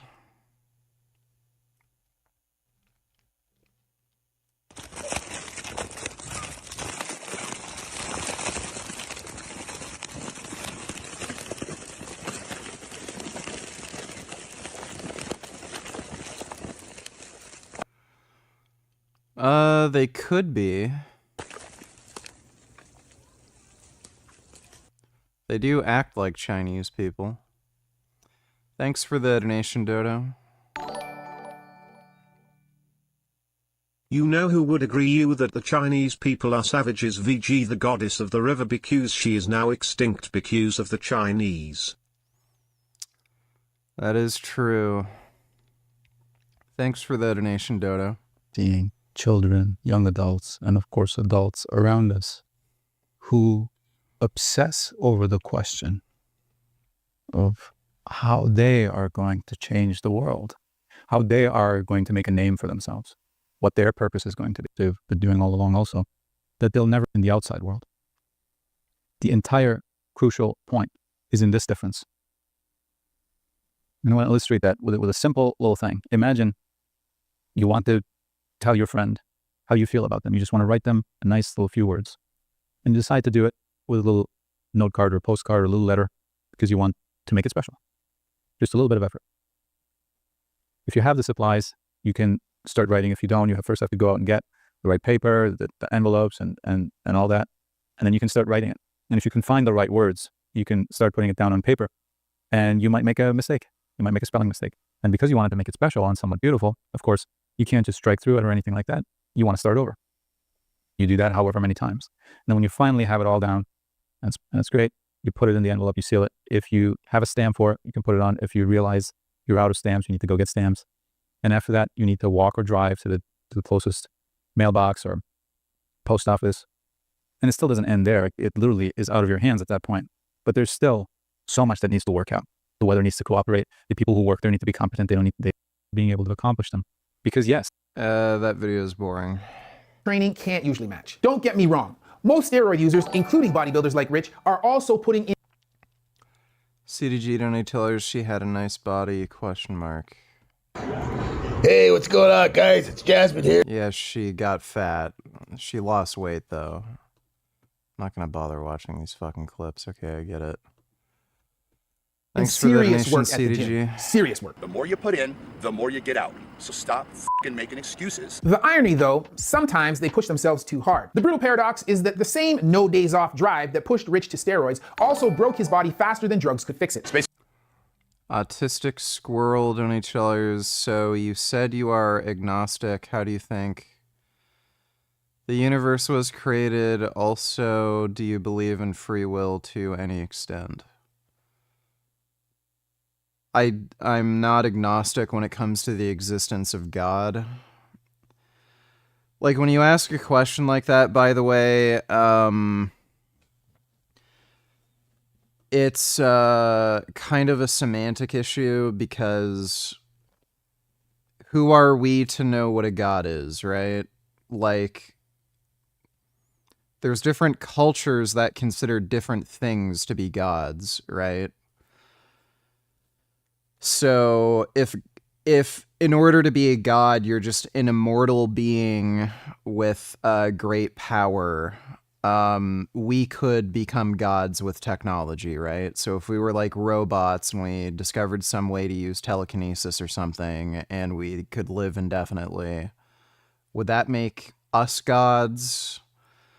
So God is just a word, and different people attribute different attributes to the word God, and there's qualifiers. If in order to be a god, it just means them or it or whatever created the universe, then like a special particle could be God. Is a special particle God? So if there's like some sort of atemporal particle, like, I don't know, a quantum field or something, is a quantum field God? I don't know what you mean by that. So is there some sky Santa that created the universe? No, that idea is just fucking stupid. And do I believe in free will to any extent? I'm agnostic on free will. I kind of lean in the direction of free will existing to some extent. Thanks for the donation, Autistic Squirrel. Legal residents, green card holders, etc. should defend themselves against warrantless deportation by any means. Self-defense. Dude, if I figured I was gonna get sent to a fucking prison in South America, like, yeah, I'd take out my fucking gun and just take as many people as I could with me. That would be fucked. Like, absolutely fucked. There are laws on the books that make it a criminal offense to shield or harbor illegal immigrants, like the sanctuary states that you leaders have been doing. Do you think they should be prosecuted to the fullest extent of the law and possibly put in prison? Absolutely. And hold tight on that one. Because it's coming. It's coming. I've been clear on that since day one. The sanctuary cities can sit by and watch their communities get ravaged by illegal aliens. They can watch young women get raped and murdered. Trump administration not going to stand for that. Bro, they're detaining white women from England. There was a white woman from England who had a tourist visa. She was about to leave. ICE put her in a fucking illegal alien detention facility. I don't know what they're fucking... Like, this seems less to do with deporting illegal aliens and more to do with like just enforcing totalitarian rule and creating some like Gestapo police force that's above the law. This guy and the Trump administration are just absolutely psychotic.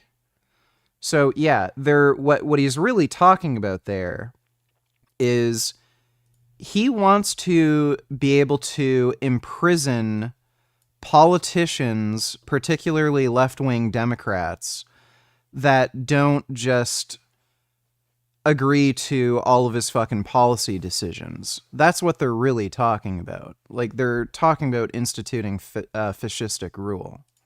Thank God for the Second Amendment. This is why I so believe in the Second Amendment.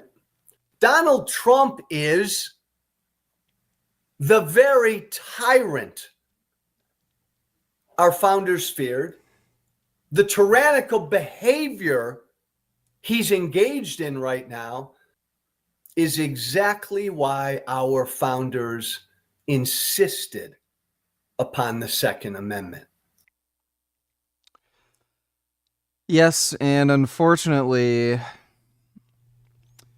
there have only been 2 people who've taken advantage of the Second Amendment so far, and they both failed. Unfortunately.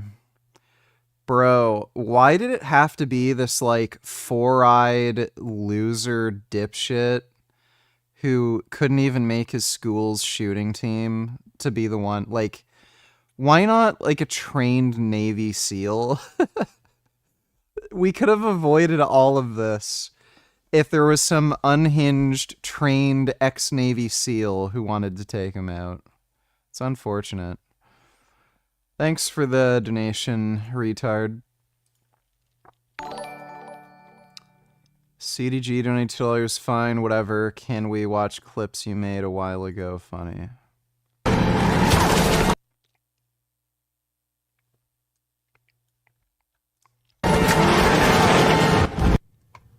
How much for you to poop on OnlyFans? I bet you have some handsome handfuls. I would say I'd be willing to do it for half as much as Jasmine, so if you want me to poop on camera for you, I do it for $25,000. Again, any angle, so if you want to see shit come right out of my asshole, $25,000. But thanks for the donation. Vegan Gains loves poop. Appreciate it. Let's step in the poop and pee. Have you ever let Jasmine poop in your mouth? Was it good? I need to know. I'm thinking of letting my girlfriend of... What game was I playing there? 2 days poop in my mouth and she said she's down, but she said she takes huge dumps. I'm kind of nervous, please help. I've never had Jasmine poop in my mouth. She's not willing to do it. But, yeah, why not? Have a girl poop in your mouth. Poop doesn't taste too bad, it's just got a bit of a bitter taste. And when she poops in your mouth, eat the poop. Sounds like a good idea to me. Thanks for the donation, though. Infatuated with farting girl. Appreciate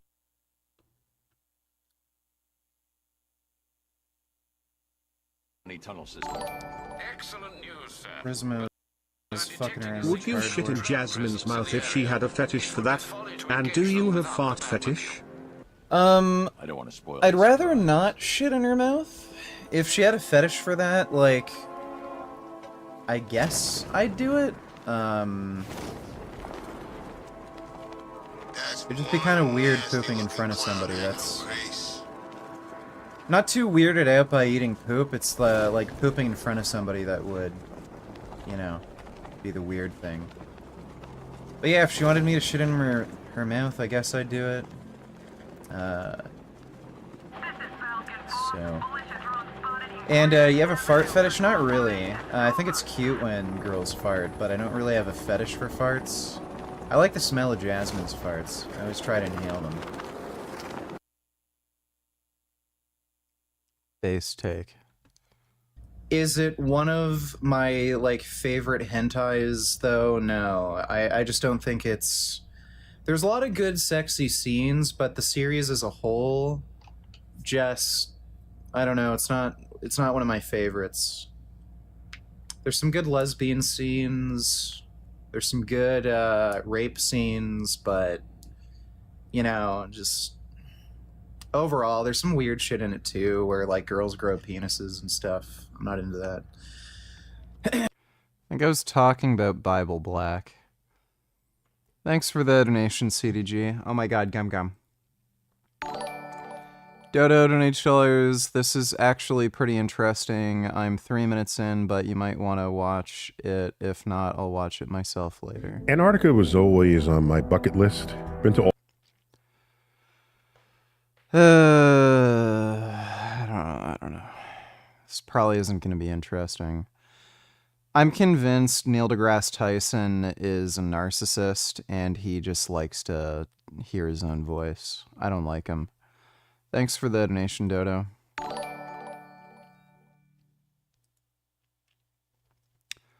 I don't know what those Chinese characters mean, but thanks for the donation. Reacher busted.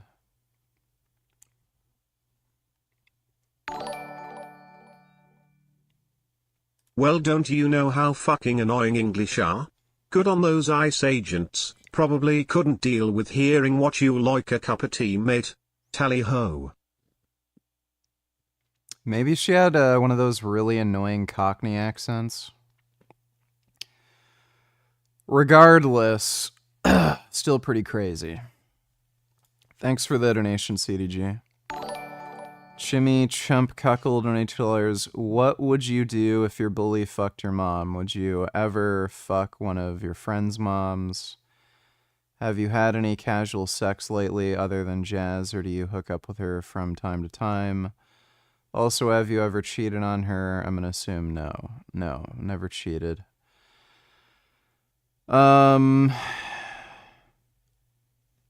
Well, if somebody was bullying me, I'd just kick their ass. There was a kid, like, I've said this story a million times. I almost killed that one kid who was trying to bully me in the 4th grade. I don't think I've ever met anybody's mom and thought they were hot. So none of my friends or anybody I knew had a hot mom. And no, I've not had any casual sex. I'm not the type of person to have casual sex. When I was in high school, I didn't really know what my dating preferences were and shit exactly, so I ended up having some casual sex in high school, and I hated it. I don't like people. Like, I just don't have an interest in having sex with strangers. I just find it gross. And if I don't have any kind of emotional connection with somebody, it's just like fucking like a fridge or something. I just don't get anything out of it. So I'm not the type of person to just have casual sex. And Jasmine and I are not in any way, shape, or form ever going to have any romantic contact ever again. Thanks for the donation, though, Chimmy Chump Cuckle. V donated $2. Let me see. Check out this absolute mic drop from Wes Huff on the Joe Rogan Experience. Have you ever had a debate with a snarky atheist? The worst versions of them are essentially believers in the religion of atheism. Right. They worship the concept of there being no God. This is it. When you die, nothing happens. Yeah. That to me is always so arrogant. Just the fact that you exist at all. It is arrogant to assume that a all-powerful being would bother to create you, and you feel like you have some sort of sense of importance because this all-powerful being created you. That's what's arrogant. It all is so bizarre and so spectacular. The idea that you know for sure that when the lights shut out that's a wrap, like, because there's no evidence of the contrary. Well, okay. I just think it's a little silly. Because how could you know what you don't know? Yeah. You cannot know what you don't know. The bizarreness of the epicness of it all, and to not wonder if maybe you have a very narrow perception of what this whole thing is all about. Yeah. Deny the virgin birth, but not the virgin birth of the universe. People have no problem with the virgin birth of the universe, but for some reason they do have a... Yes, that's because we know where babies come from. So we know where babies come from, but the universe is the universe. I don't think anybody needed to stick their dick in a black hole to make the universe. So, yeah, those two things are very dissimilar. G.K. Chesterton said, Christianity has not been tried and found wanting. It's been found difficult and not tried. You know, because to really be a Christian is a difficult thing to do. It's a difficult life philosophy to adopt. It demands a lot of you. It demands a lot of personal sacrifice. It demands a lot of moral transformation. If you're a proud person, you have to get rid of that. If you're a rich person, Jesus isn't very fond of being rich. The rich man comes to Jesus and says, Lord, I've done everything. I've followed the laws. I've followed all the commandments. And Jesus says, there's one thing you haven't done. Go home, sell all of your possessions. And the man goes away with a saddened heart. He's just spoken to Jesus, who's told him that you can join the eternal life crew, baby. And even then, the man's saddened, because he knows it's a big sacrifice he's going to have to make. So it's not an easy feat, you know. But I think there's only a certain degree of, like, you can say, well, try being a Christian, but there are a certain action or certain ways of trying on a worldview that you can only really do if you... I actually randomly ran into a guy who was asking me about an electric scooter that I had.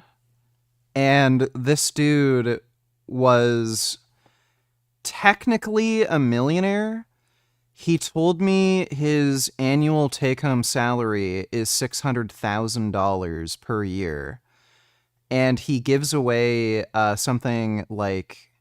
It was most of it. He said it was somewhere between like 400 and something thousand and 500 something thousand.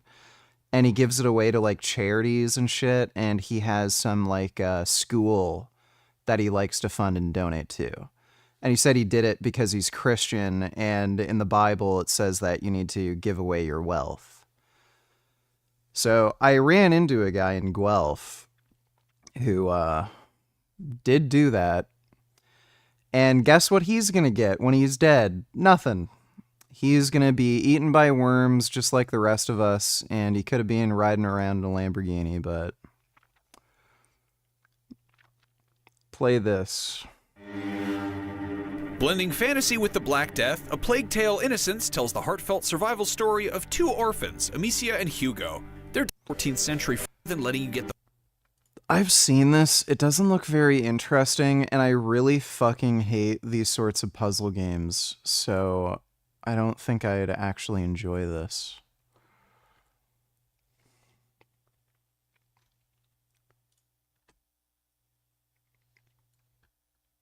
Identified as representing gender ideology. Yeah, this is a bullshit post. Somebody already sent me that. Thanks for the donation, V. CDG donated $2. Let me see.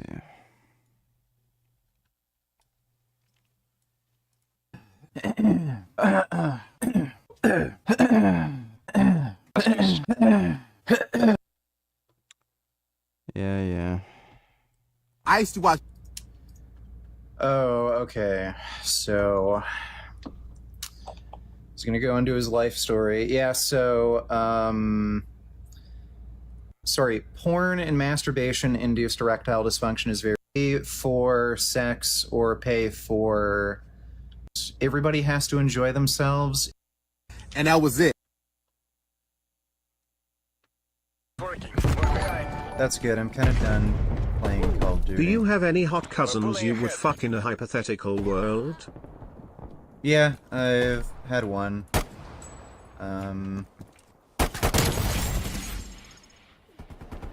Yeah.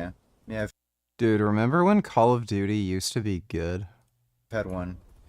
I don't have a moral issue with non-reproductive incest, so... Dude, this is how Call of Duty should be. But they ruined it. I'd have sex with siblings or cousins or something if I was attracted to them.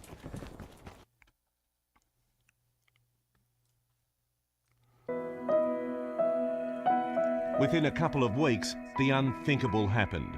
Father and You know what? I will say this. I do think it's actually extremely common for fathers to be sexually attracted to their daughters.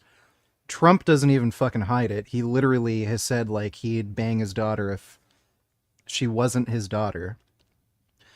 Yeah, I mean, it's true. Like, why do you think there's all these Christian dads who have this chastity thing? As far as good ones lately, White Blue, Nozuki, Kanajo, those were good. Kazaku, Haha 2, Shimai no Kyosai 2. That was good. It's about an adopted kid who rapes his stepmother and stepsister. Yeah, that was a good one. Thanks for the donation, CDG. Majin Buu donated $2. Yeah.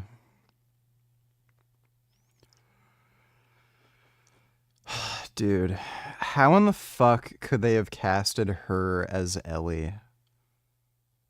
It's just so stupid. I can't watch that show. It's just so dumb.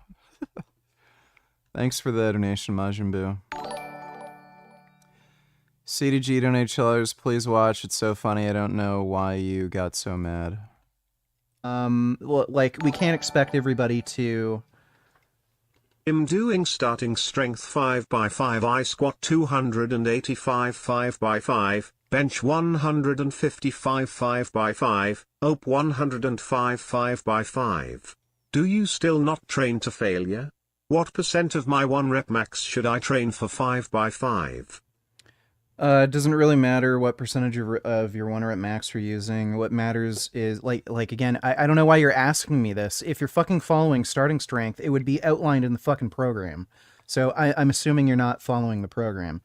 It doesn't really matter what your percentage of 1 rep max is. You're just choosing a weight that feels challenging at a set of 5, and you're adding 5 pounds each session. By the way, starting strength isn't even 5x5, it's 5x3, so the guy's not even following starting strength.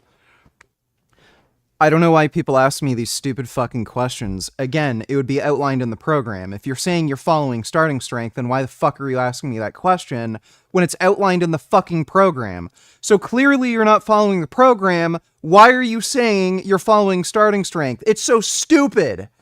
I don't know, like... Do people just like annoying me and asking the dumbest fucking shit imaginable? Again, he's clearly not even following the program. He's saying it's 5x5. Where the fucking starting strength do they tell you it's 5x5? It's 5x3. Like, each week. That's all starting strength is.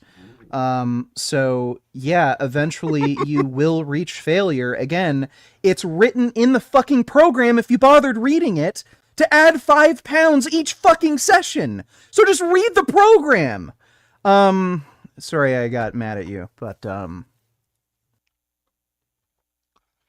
like, it's just stupid. Just use basic fucking common sense. And they can't do that. And then they just ask me something stupid. And when I say babies... Yeah. Can we watch this whole vid? Well, I'm not gonna bother. Like, why? I guarantee the screen trainer leave us like that, man, cause...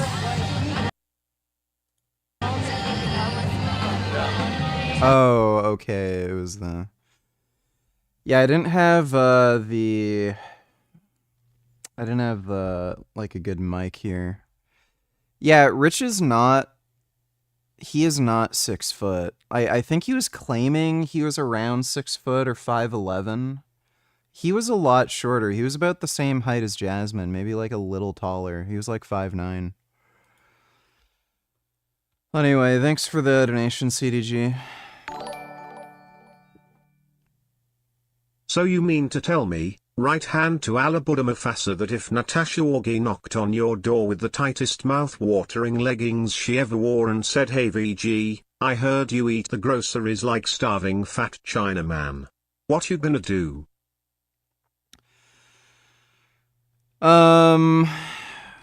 It's possible that I could be in a mood where, like, it's different, right? So I know of Natasha Offey. I don't have a personal relationship with her, but I've seen, like, a fair bit of her content. That's a lot different than, like, meeting a random person that you know nothing about. And yeah, I mean, I could get horny enough where if she was hitting on me, like, I'd have some casual sex, but that's kind of an exception. I don't know though. Like, usually when I actually meet people and I get a vibe from them or something, I can get turned off. So kind of depends what kind of energy she has and shit. Thanks for the donation, I'm gay.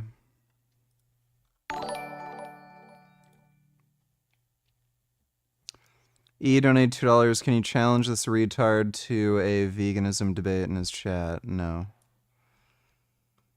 I'm not doing that. Thanks for the donation, E.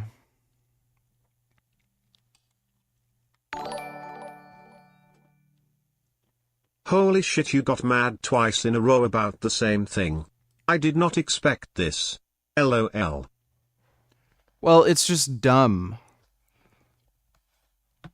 It's just so outrageously fucking stupid. Why in the hell would somebody ask me such a dumb fucking question?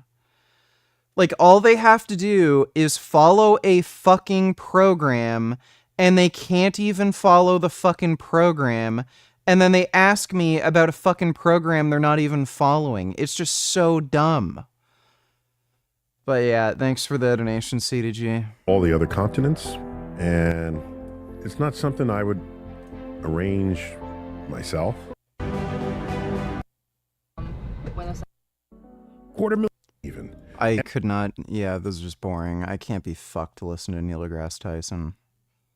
He just emits hot air. Basically an 8-hour arm workout. That's the secret. You know, I would call an 8-hour arm workout the opposite of a hack. Rich's marathon workouts, sometimes lasting half a day, were a recipe for rhabdomyolysis, a severe condition where muscle cells break down. While Rich never specifically mentioned rhabdo, it's a risk anyone attempting this extreme regimen should be aware of. When you get to the 5th hour, 6th hour, 7th hour, you know, it's actually really grueling and it's a very hard workout to accomplish. As the body runs out of energy, it switches to anaerobic metabolism, which produces lactic acid as a byproduct. The buildup of lactic acid overwhelms the muscles, causing fatigue and cellular damage. My arms are throbbing. They're like numb. The pump is almost gone. It's just numbness, aching. At this rate, it's not just exhaustion, I've debated President Sunday. He just ran away like a retard. He just rage quit. It's full body crisis, and the fallout can be toxic, like literally. Basically, your body damages its own muscles so much that it makes a go, no-go decision. I'm like, is this salvageable? That means eject them into the bloodstream where they fuck up your blood vessels, and then they go fuck up your kidneys, and then you pee an interesting shade of blackish red. At this level of damage, myoglobin, a protein that's normally confined to muscles, leaks into the bloodstream. This is dangerous because myoglobin is so abrasive it literally scrapes away kidney tissue. That rust-colored urine you might hear about, it's not just a warning sign, it's a sign of nephrotoxicity happening right there and then. Can you say kidney killer? That if you damage your muscles enough, the resources used to heal them and make them bigger are now just poured into healing them because the damage is so extreme, you kind of can't afford to improve them. But here's the real kicker. When muscles are in constant repair mode, growth gets sidelined. Instead of getting stronger, the body is stuck in damage control, trying to patch things up. Probably not result in gains. Now, it'll look like gains because you'll blow the hell up from acute inflammation that results from the immune system being like, the f happened to your triceps? You're like, you did an 8-hour arm workout. It's like, what's wrong with you, kid? So training too much can actually have the opposite effect. One major warning sign that Rich was pushing himself too hard was when he'd mentioned his joints becoming sore during workouts. That's your body telling you to slow down, stop, and rest for the day. Your joints generally should feel better the whole workout because they should be more warmed up, more pliable, and because of the fight or flight response that occurs with training and all the hormonal secretion, your pain perception should actually decrease significantly. If you have managed to surmount that effect with doing enough damage to your joints acutely that they start hurting more and more, you gotta go home. Rich, unfortunately, ignored those SOS signals from his body. And despite all of his hard work, even his work ethic alone wasn't always enough for him. He still felt the need to rely on drugs to take his physique to the next level. And I'm not just talking about steroids. Whatever it takes. Remember? Enter synthol, the fake muscle that inflates arms like bicycle tires. I have used synthol. I used it, probably 12 years ago, and I didn't like it. It made my muscle look weird, and it was incredibly painful. With synthol in the picture, his muscles lost their natural contours and gained an unnatural shape. Synthol doesn't build, it inflames. The oil stretches muscle sheaths until nerves scream and tissue dies. And yes, I've fucking seen Black Mirror. Why? Like, it just always happens. I'll have people ask me, like, the same question 3 or 4 days in a row, over and over and over again, about, like, some TV show or something. Yes, I've seen fucking Black Mirror. Gummy, what are you doing? Gum gum. Gum gum. What are you doing, Gum Gum? What's going on there, kitty? Oh, shit. Give me a second. I think he's going to crawl into the fucking wall. I'm going to go take a piss, too.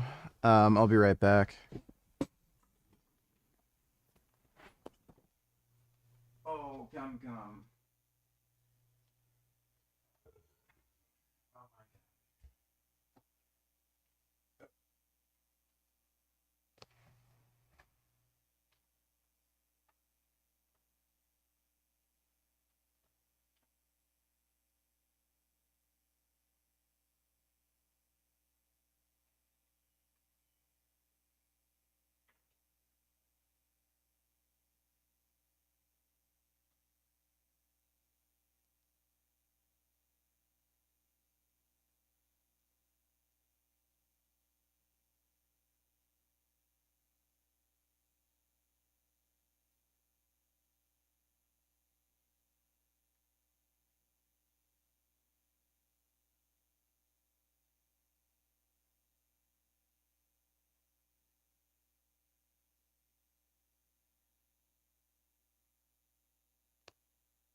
Oh.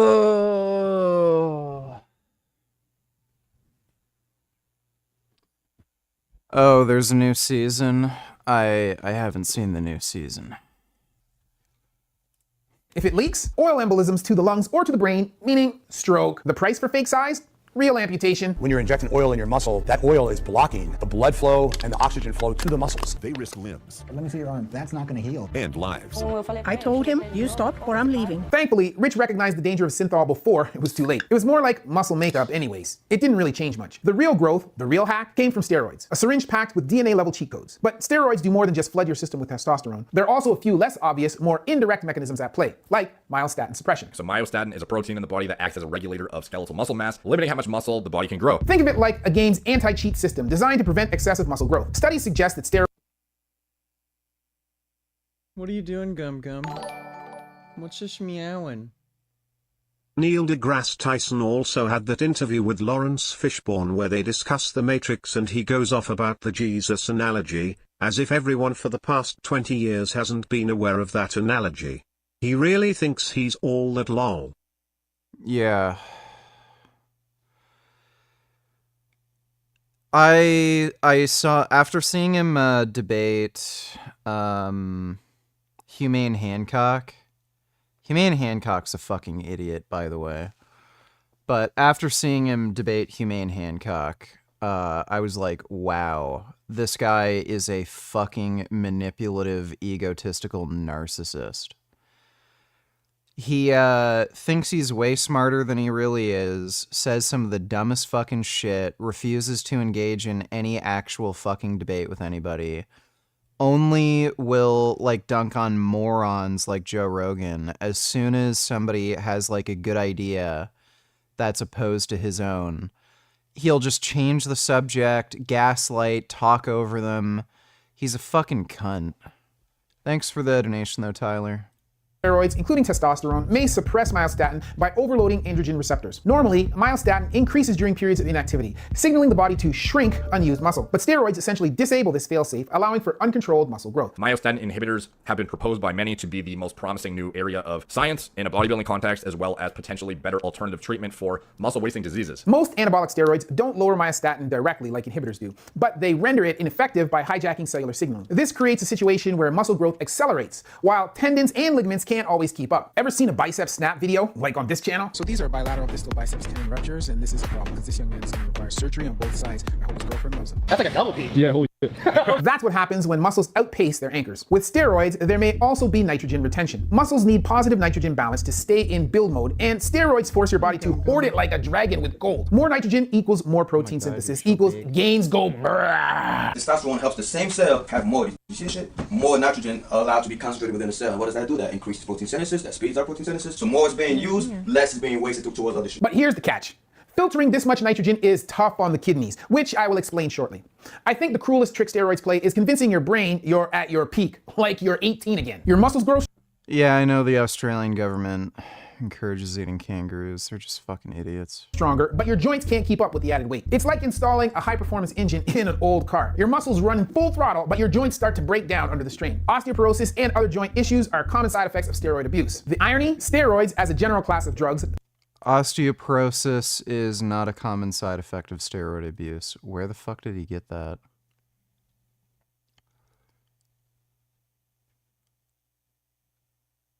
So, this says healthcare providers have reported the following problems in women.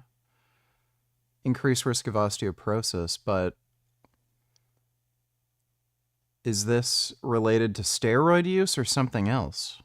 Abuse. The irony, steroids as a general class of drugs dull pain, which is why corticosteroids are sometimes prescribed for joint pain because of their anti-inflammatory properties. But anabolic steroids used for muscle growth don't reduce inflammation in the same way. Instead, they may increase endorphin production, natural painkillers, or reduce the brain's sensitivity to pain signals from damaged tissues. That's what separates a champion, is going through that pain. That's what will make you grow. In this case, quite literally. But anabolics don't really treat the problem, they mask it. This is why Rich could overtrain without noticing the damage, ignoring warning signs and pushing through. It's also why some bodybuilders end up looking massive, but with the joints of an 80-year-old. I'm not heavy, as I've discussed before. I never thought about repercussions. I see guys in the gym in their 20s and mid-20s, maybe 30s, going extremely heavy, not doing exercises properly, and they're going to kill themselves. I mean, they're really going to kill themselves. Many tell me that their shoulders hurt, they can't move it, their lower back is strained, they got a bad knee, and these are the main complaints. So steroids aren't a free upgrade. They're a payday loan with compound interest. The gains hit fast, but the real cost? Organ stress, mental chaos, and a body pushed decades past its expiration date. You know, if you're taking steroids and you continue to take them, becomes a point where they no longer work, and you're just taking them, and all you're doing is destroying your body and causing damage, and you're not getting any benefits. Let's break down the body's collapse system by system in a bodybuilder like Rich, starting with heart damage. The silent repo man. Rich's autopsy revealed cardiomegaly and hardened arteries, likely. You donate $2 $4.45. Yeah. So, okay, but back to this Aristotelian tradition and Platonic tradition. I find myself more moved by what I would consider more Platonic type people. Like even when I read Aristotle, like I love Aristotle, but when I read Plato. For a couple of months or a couple of years. Yeah. But you can live like it's like moral relativism. If you take Sartre. Talk about two things regarding Pascal. Let's talk about distractions, and then we'll get to Pascal's wager. One of my favorite things he said, and I've heard you say it too, all of the ills of society or modern man can be traced back to the fact that he cannot sit alone in a dark room silently. Yep. Brilliant. It's like a litmus test if you want to see how depressed you are. Go give that a shot, see how long you last. That's when my students stop breathing, when I quote that. And I say, test him. You wonder whether that's true or not. Do it, literally. Put yourself in the bathroom with a noise machine so you're not distracted. See if you can last an hour. Almost nobody does. But see, this is something I got better at last August when I quit the internet. I felt like my head was running around like one of those rotating fans, and I pulled it out of the wall, and it took a while for it to slow. Yeah. But it got to a point where I could sit and read a lot, and I read the Brothers in 20 days. Yeah. I couldn't do that now. I couldn't read that in 2 years, given how much internet I use. Well, Pascal is suggesting something much more radical than that. You don't read in that room. No, I know. You don't even think consciously about X, Y, or Z in that room. You just say, who am I? What's going on here? So why can't we do it? Well, maybe you can. Why can't I do it? I can't do it either. Huh. I think it's because I don't like myself. It's because it's fucking boring. I like the fact that I don't like myself. If I liked myself, I wouldn't like myself. If you liked it. Yeah, dude, like, humans have always had trouble with, doing what they can with their time. Like, our minds are kind of active, and sitting and doing nothing is boring, and it's painful. So no shit, most people can't sit in a room and do nothing. Like, you can look at old cookbooks from like the 18th century. Some of these recipes were just absolutely fucking ridiculous, and there's no way anyone thought it was sensible to like mix ingredients for like 3 hours straight. Some of these recipes, you're literally supposed to mix the same ingredients for hours for no reason. It doesn't change anything. The only reason they did it is because what else are they going to fucking do? They, like, a lot of these people didn't have fucking books. They didn't have the internet. They couldn't, like, fucking jack off or do anything. So what else are they going to do? So people would just do things and recommend arbitrary time periods to just occupy themselves. So this is just a problem that people have. I don't respect people who think highly of themselves. Yeah. I respect people who are honest enough to say, I'm a 90% failure, and I've got to patch myself up, and God's got to help. So here's my idea. You're at a party, someone walks over to you. You don't like them. You don't want to talk to them. You move away from them. It's easy to do. But if you don't like you, it's a little more difficult to evade you. Mm-hmm. And I think that plunging yourself headlong into a myriad of distractions, in a sense, does that. It fragments the internal life. I don't have to be with me. Yep. It's not about being with yourself. It's about being fucking bored. That might be too simple, but that's the first thing I thought. That's true, but what's also true is something that seems to contradict that, namely that God designed us to look outward. The eyes can't see themselves without a mirror. We have 2 ears and only 1 mouth, so we should listen more than we speak. Yeah. We exist We have 2 ears for 3-dimensional hearing. for other people, not for ourselves. And we can find who we are only by going outside of ourselves, which is why porn is so bad. It drives inward that which is designed to be outward. You give yourself to the other, but you don't. This is stupid. Accelerated by steroid abuse. It was diseases of the heart arteries, which we all know is coronary artery disease, blockage or plaquing in the arteries. And there was also weakness in the heart muscle, both a failure to contract as well as to relax. Steroids thicken heart muscle like your biceps, but unlike the other muscles, your heart chambers get smaller as the walls grow. Less space means less blood pumped per beat, which makes your heart work harder just to meet basic needs. Add in high blood pressure and cholesterol chaos, steroids send LDL, bad cholesterol, through the roof, and crush HDL, the good cholesterol. And they end up with very low HDL levels. Like, it's very rare to see somebody even on exogenous TRT that has a HDL over 50. Certain steroids. Ooh, them Cargill farm boys be looking extra fine tonight. Them farm work and butchering keep them boys strong and lean. Ooh, can't wait to meet them at the sauna tonight and have a little man time, if you know what I mean. Well, hope you have fun with that. Thanks for the donation, Ram Ranch. Dodo $20. Neil deGrasse Tyson gets his plants feel pain talking point dismantled. Let me see. We know plants are alive, but how aware are they? And do we have to loosen our definition of the word aware to enclose everything it is that they do, so that we can speak of their properties in the same sentences as we speak of our own awareness? All biology is aware, if we use awareness as monitors the environment around it and deals with it, whatever the appropriate dealing with is. Because if you couldn't do that, you can't stay alive. The environment's changing, the lion is chasing you, the insect is chewing on you, it's rained, it's dry. You have to monitor all of that. So that's an intrinsic part of being alive. You just described the world's worst honeymoon. Insects chewing on you. Yeah, lion chasing me. The safari has gone awry. I didn't say the world was necessarily a benign place. Right. In fact, it isn't. That's why you have to be aware of what's going on. You got to roll with the good times and deal with the bad times. Obvious things are they'd have to track the sun. They know when the sun is up and down and the seasons. These are some obvious ones. Are there other ones that are less clear and present to a casual viewer? Yeah. So one way to think about it is that we as animals, we have the luxury of movement. So if stuff happens around us, you don't have to precisely know what's going on. You just have to know it's bad. And then inevitably what we do is we vacate the area where the bad stuff is happening. If you're a plant, you're rooted to the spot, absolutely, literally rooted to the spot. So your array of senses has to be broader than our array of senses because... Oh my God. Look who I got. I got Gum Gum. Here's Gum Gum. Here he is. Look how big he's gotten. Oh my God, he's so huge. Look how big this cat is. Oh my God, Gum Gum, you're so big and handsome. Look at him. Oh my God, he is so big. Oh, you're so pretty too. It's my big handsome boy. I love you.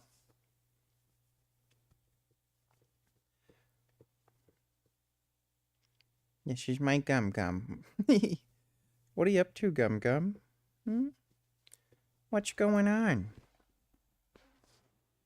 Oh, that's a good kitty. you not only have to. Majin Buu on $8. Do you agree with this? Let me see. Families and grieve the loss of their friend. A few days later, a factory worker was standing in front of a fish processing line with this huge 97-pound cod right in front of them. This is one of the flowery cods. Sick avatar? Oh, thanks. I made it. Hell yeah. That Sam and the other overboard. And so this one began opening up inside of this. I mean, Richard kind of had to end his bloodline. He's like a wacko. So, yeah, he's kind of doing everyone a favor. Didn't believe what they were seeing, and then they began. Wouldn't say I'm a wacko, but there's so much mental illness in my family. It's kind of a bad idea for me to have kids. I have really good genes for physical health, but really bad for mental health. Thanks for the donation, Majin Buu. Kay donated $2. Let me see. Lex Sad Boy Friedman. Do you ever watch Red Bar? Red Bar did one where he was making fun of how Friedman lives. So there he is. He's got carpeted floors, everybody. That is tan carpet, okay? And then you come in here and you've got, again, an empty, there's nothing on the walls. You got a very cheap IKEA build. These are, you get them on the way out. There you go. These are free. I find this to be a psycho's life. I mean, guys, you might look around and go, I have this. You're 22. You're 19. This is a guy who's 40 years old. And he's been on a show. He talks to 30 million people every 2 weeks now. This is one of those things. It's frustrating to me because it's hard to express to somebody who doesn't already understand how living like a pig, like a spiritual pig, it's not just that it's telling, it's that it encapsulates everything about you. It's going to sound like when I talk about cars and people are like, oh, Sam's being a fag. He's just talking about a fucking car. But this in particular, like how you live, he's living in this disposable catalog, like everything neutral gray. Like I can't say it better than how Red Bar said it, so fuck it. If I saw something clever, like a little coffee table in the shape of a yin-yang, I had to have it. The Klipsk personal office unit, the Hovertrek home exerbike, or the Yohaneshov sofa with the string green stripe pattern. Even the Rizlampa wire lamps of environmentally friendly unbleached paper. I'd flip through catalogs and wonder, what kind of dining set defines me as a person? This Lex Friedman guy is an empty loser. Lex Friedman, oh boy, this guy tweets like he's the AI-generated ghost of every sad indie singer that ever lived. Love is all that matters. We are all alone yet together. Would an AI cry? What are you even talking about? Did he tweet, would an AI cry? He did not. I know he said stuff that's in that vein, though. He tweeted, can AI feel pain? Oh, so he didn't just send a tweet that takes 15 seconds to think about. He had a conversation with somebody about it. This is another example of when someone's affect is obvious, it means that they think you're stupid or that they're stupid. And that should tell you a lot more than I think you does. The way he talks, it's a character, it's a deliberate like mask that he's putting on to make himself sound intellectual, neutral, authoritative, etc. It's very offensive to me. That's probably the most offensive thing about him is that and the suit with the black tie. Like that's the reason why it's not just like what he would say is he would say that it's to make it so he doesn't have to think about what he wears, or that it's the most basic, like whatever his rationale is, it's actually because it's a character that he's putting on to make himself seem intellectual, authoritative, neutral, in a sort of a journalist sense of the word. I would agree with Sam Hyde there. Lex Friedman is a fucking degenerate, lying, fucking manipulative scumbag, and everything about him is fake. I can't stand that fucking piece of shit. So Sam Hyde's commentary on Lex Friedman's just spot on. Thanks for the donation, Kay. Anonymous for the fags. No need to tell others. Did you watch the iUpdate short from Frank today? Yeah, we saw that. Yeah, Frank is retarded, and he's probably gonna have that eye problem for the rest of his life because he's fucking stupid. Thanks for the donation, Anonymous for the fags. To deal with it, you have to know exactly what's going on. So, direction of the sun, but what's the time of day? You have to know that because plants do a lot of predictive biology. So, if the sun comes up, there's an absolutely fantastic video of a sunflower doing a thing called solar tracking. So, sunflowers put their leaves and point them flat towards the direction of the sun. Okay, and you could go, well, that feels almost like a machine. You know, it's just monitoring the sun's direction and pointing for the optimal amount of photosynthesis. But if you watch it, there's a great movies on online of this solar tracking during the whole day. The plant actually, at the end of the day, it goes like, ugh, and the leaves flop down. But then it predicts where the sun's going to come up and the time of dawn, and it pops its leaves up predictably to point to where the sun is going to come up. So it's got an internal clock. It knows what the time of day is. There's a lot of environmental factors that I think, if you're a gardener, you would just guess. They have to know this. They have to know how much water there is. They have to know what the nutrients are around. It's kind of important if you're a plant to know if you're being eaten. That's a big one. What the temperature is, the time of year. You can go through a litany of, you do incredibly rapid leaf movements. There's a thing called mimosa, the sensitive plant. And if you touch little effect on it. Turns out plants are great in space. There is zero change. And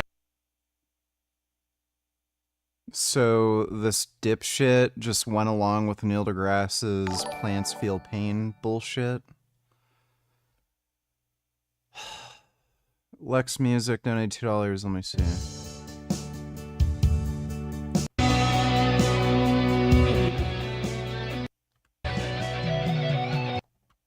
Yeah, sure.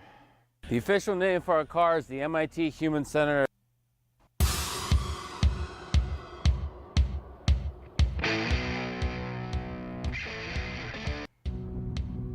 Yeah, I love how he goes on this closed course that's easy as fuck for this piece of shit to drive down, and he's like, oh my god, it's driving by itself.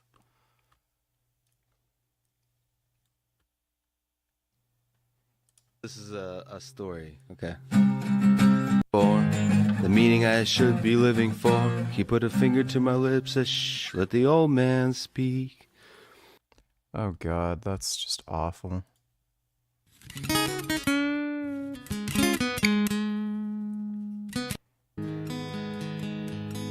And a woman, the rich man's gold.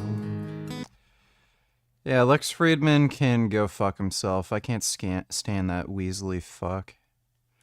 Thanks for the donation, Lex Music. That are much more powerful than testosterone can really ruin your lipid profile. Result? Arteries clog like grease-filled pipes, starving your heart of oxygen, leaving a 30-year-old bodybuilder with the cardiovascular system of a chain smoker. The best data that we have are autopsy studies.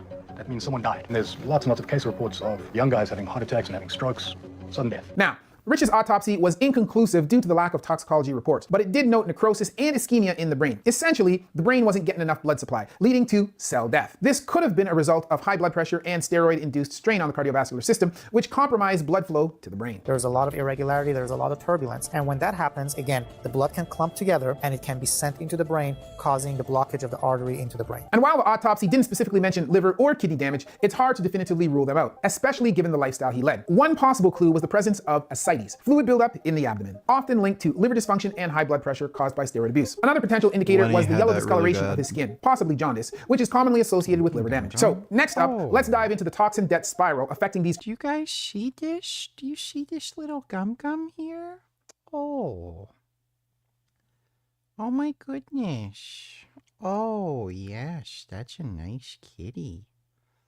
Oh, Gum.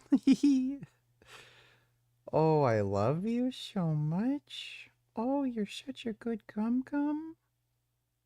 Oh, that's a good baby. I love you. Yeah, you're so nice and soft. Oh, you are so handsome. Yeah, you're a special kitty. Oh. Oh my god, this cat is amazing. I fucking love him so much. Oh, yes. Oh, my sweet baby. Oh, I love you, Gum. critical organs. First, your liver's job is to process toxins and break down substances in the body. Basically, it's a detoxifier. But steroids overload this system. Making your liver work harder increases the blood-liver enzymes. Steroid use and liver function.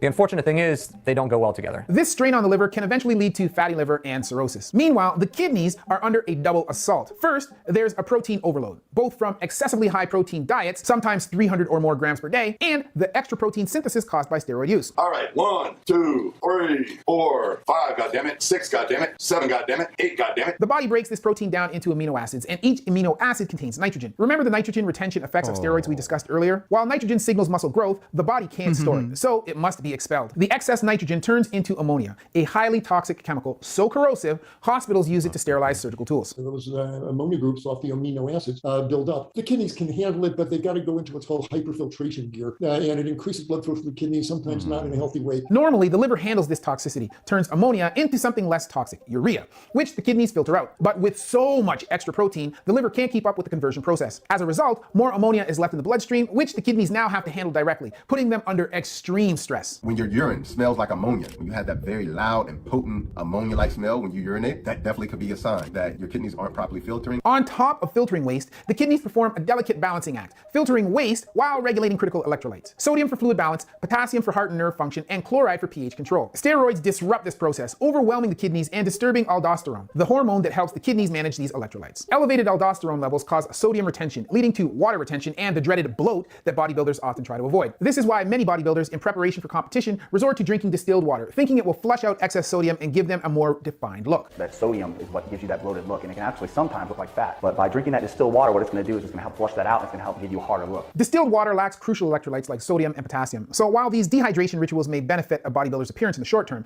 they are detrimental to internal function. Without these electrolytes, the kidneys struggle to maintain fluid and mineral balance, intensifying their workload and leading to syrup-thick blood. And Rich Piana's infamous bloat, it wasn't just muscle. It was likely fluid buildup caused by a liver and kidney system running on fumes. This end-stage fluid retention was a sign his liver could no longer produce albumin to keep fluid in his blood vessels. Without albumin, fluid leaked out into his tissues. Rich's autopsy revealed that his fluid buildup extended to his brain, causing cerebral edema. Meanwhile, his kidneys likely struggled to excrete excess water, worsening the condition. So anyway, we got the results back, and nothing wrong with my kidneys, man. Not a damn thing wrong, except we figured out that morning that I passed the kidney stone. Regardless of if Rich had significant kidney issues at the time of filming that video, autopsies and case studies of bodybuilders show the brutal toll of chronic steroid use on both kidneys and liver. Blood markers often spike, with AST and ALT levels, liver enzymes released during cell damage, rising significantly. And not only are the body's vital filtration systems affected, but as electrolyte levels begin to seesaw dangerously, other systems like the nervous and cardiovascular are impacted as well. Blood sodium becomes diluted, leading to hyponatremia, a condition that disrupts cellular function, causing symptoms like confusion, seizures, and in severe cases, coma or death. At the same time, steroid-induced potassium crashes leave the heart vulnerable to lethal arrhythmias, erratic rhythms that could flatline at any moment. The heart should normally be in rhythm, and when it's not in rhythm, you can have a lot of issues with pooling blood and clotting, and you really need all of the electrolytes in the right balances. Why does he show a clip of Eric Berg, like one of the dumbest fucking quacks on YouTube? For everything to work. And like electrolyte levels, there are other biochemical markers that are typically well balanced in a normal person, not someone pushing their body to extremes, that can become erratic on steroids. Aside from a bodybuilder's wild eating habits, which, believe me, we'll get to shortly, steroids alone, due to their cortisol blocking effects, directly impact blood sugar regulation. Think of cortisol as metabolism's emergency brake. Without its stabilizing grip, your body becomes more vulnerable to blood sugar fluctuations. At the same time, steroids hijack insulin signals, forcing muscle cells to absorb more glucose than they normally would. This boosts muscle growth in the short term, but over time it leads to insulin resistance, where the body struggles to manage blood sugar, setting the stage for metabolic problems. And while all that damage is happening in his body, the immune system, the body's defense against infection and key to healing, takes a hit as well. Cortisol also plays a crucial role in regulating inflammation and immune response, so when it's suppressed, the body's ability to fight infections is severely compromised. Both testosterone and anabolic androgenic steroids adversely affect the immune system and leukocyte growth and activity, as well as antibody and cytokine production, especially at superphysiological dosages. This leaves steroid users like Rich particularly vulnerable to infections like bronchopneumonia, which was found in his autopsy. Bronchopneumonia basically causes inflammation in the lungs and the bronchioles. Remember, anabolic steroids do not share the anti-inflammatory properties of their corticosteroid cousins. Steroid users actually double their risk compared to non-users from steroid use, and constantly injecting into the skin isn't the most sanitary practice either. Overall, this weakened immune system makes it harder for the body to respond and respond properly to the damage it's taking on multiple fronts. So it turns out cortisol, the same stress hormone people often try to reduce, actually helps keep the body in check. But alas, steroids burst in like the Kool-Aid Man to obliterate these boundaries, leading to another casualty of extreme bodybuilding, the gut. What do you think happens when you pair steroid-ravaged immunity with a diet that systematically shreds your intestinal lining? That's not just hardcore, that's digging your grave with a fork. And in the next section, you'll see exactly how. Let's talk about the diet that sabotaged him. Go onto my channel, you're gonna look, what's Rich Piana doing? I'm eating my 10th meal of the day. And you're gonna see me eating and be like, if he can do it, I can do it. While steroids attacked Rich's organs directly, his 5% diet waged a slower, equally destructive war. Let's break down how his eating habits became a Trojan horse for systemic failure. You wanna do whatever it takes, what I call a 5%er, is eating real food. The very first second of the day is about eating big. Oatmeal, the breakfast of champions. Publicly, Rich preached a high-protein, high-carb, 6-meal-a-day regimen. Think 10 egg breakfasts and a pound of rice dinners. But privately, he admitted to fast food binges and dirty bulking whenever his appetite stalled. This wasn't just about calories, it was about forcing nutrients into a body already under strain. And what does extreme feasting actually do to a body? Gut inflammation. That's the hidden cost, one that's often overlooked. I can see 3 major issues with Rich's diet that would shred someone's digestive tract. First, the same protein overload that stresses the liver and kidneys is also a gut punch, pun intended. As undigested protein reaches the colon, bacteria convert it to metabolites that ultimately result in more ammonia. Yes, even more ammonia. In moderate amounts, this process aids digestion, but in excess, it triggers inflammation. The only time to eat pizza is after midnight. And you're just gonna go home and fucking lay down and go to sleep and let those carbs go to work. The gut microbiome is highly sensitive, and disturbances like this can disrupt its balance, wiping out microbiome diversity and opening the floodgates for leaky gut. The gut maintains the health of this bacteria, and the bacteria maintain the health of the lining of that gut. This increased inflammatory response has been linked to actually many diseases, including diabetes and kidney disease, among many other diseases. Second, the sheer caloric bombardment. Plain old egg whites. No pepper, no cheese. Even clean 5,000 calorie meals forced Rich's digestive system, especially his gut, into overdrive. I'll be honest with you. Tastes like shit.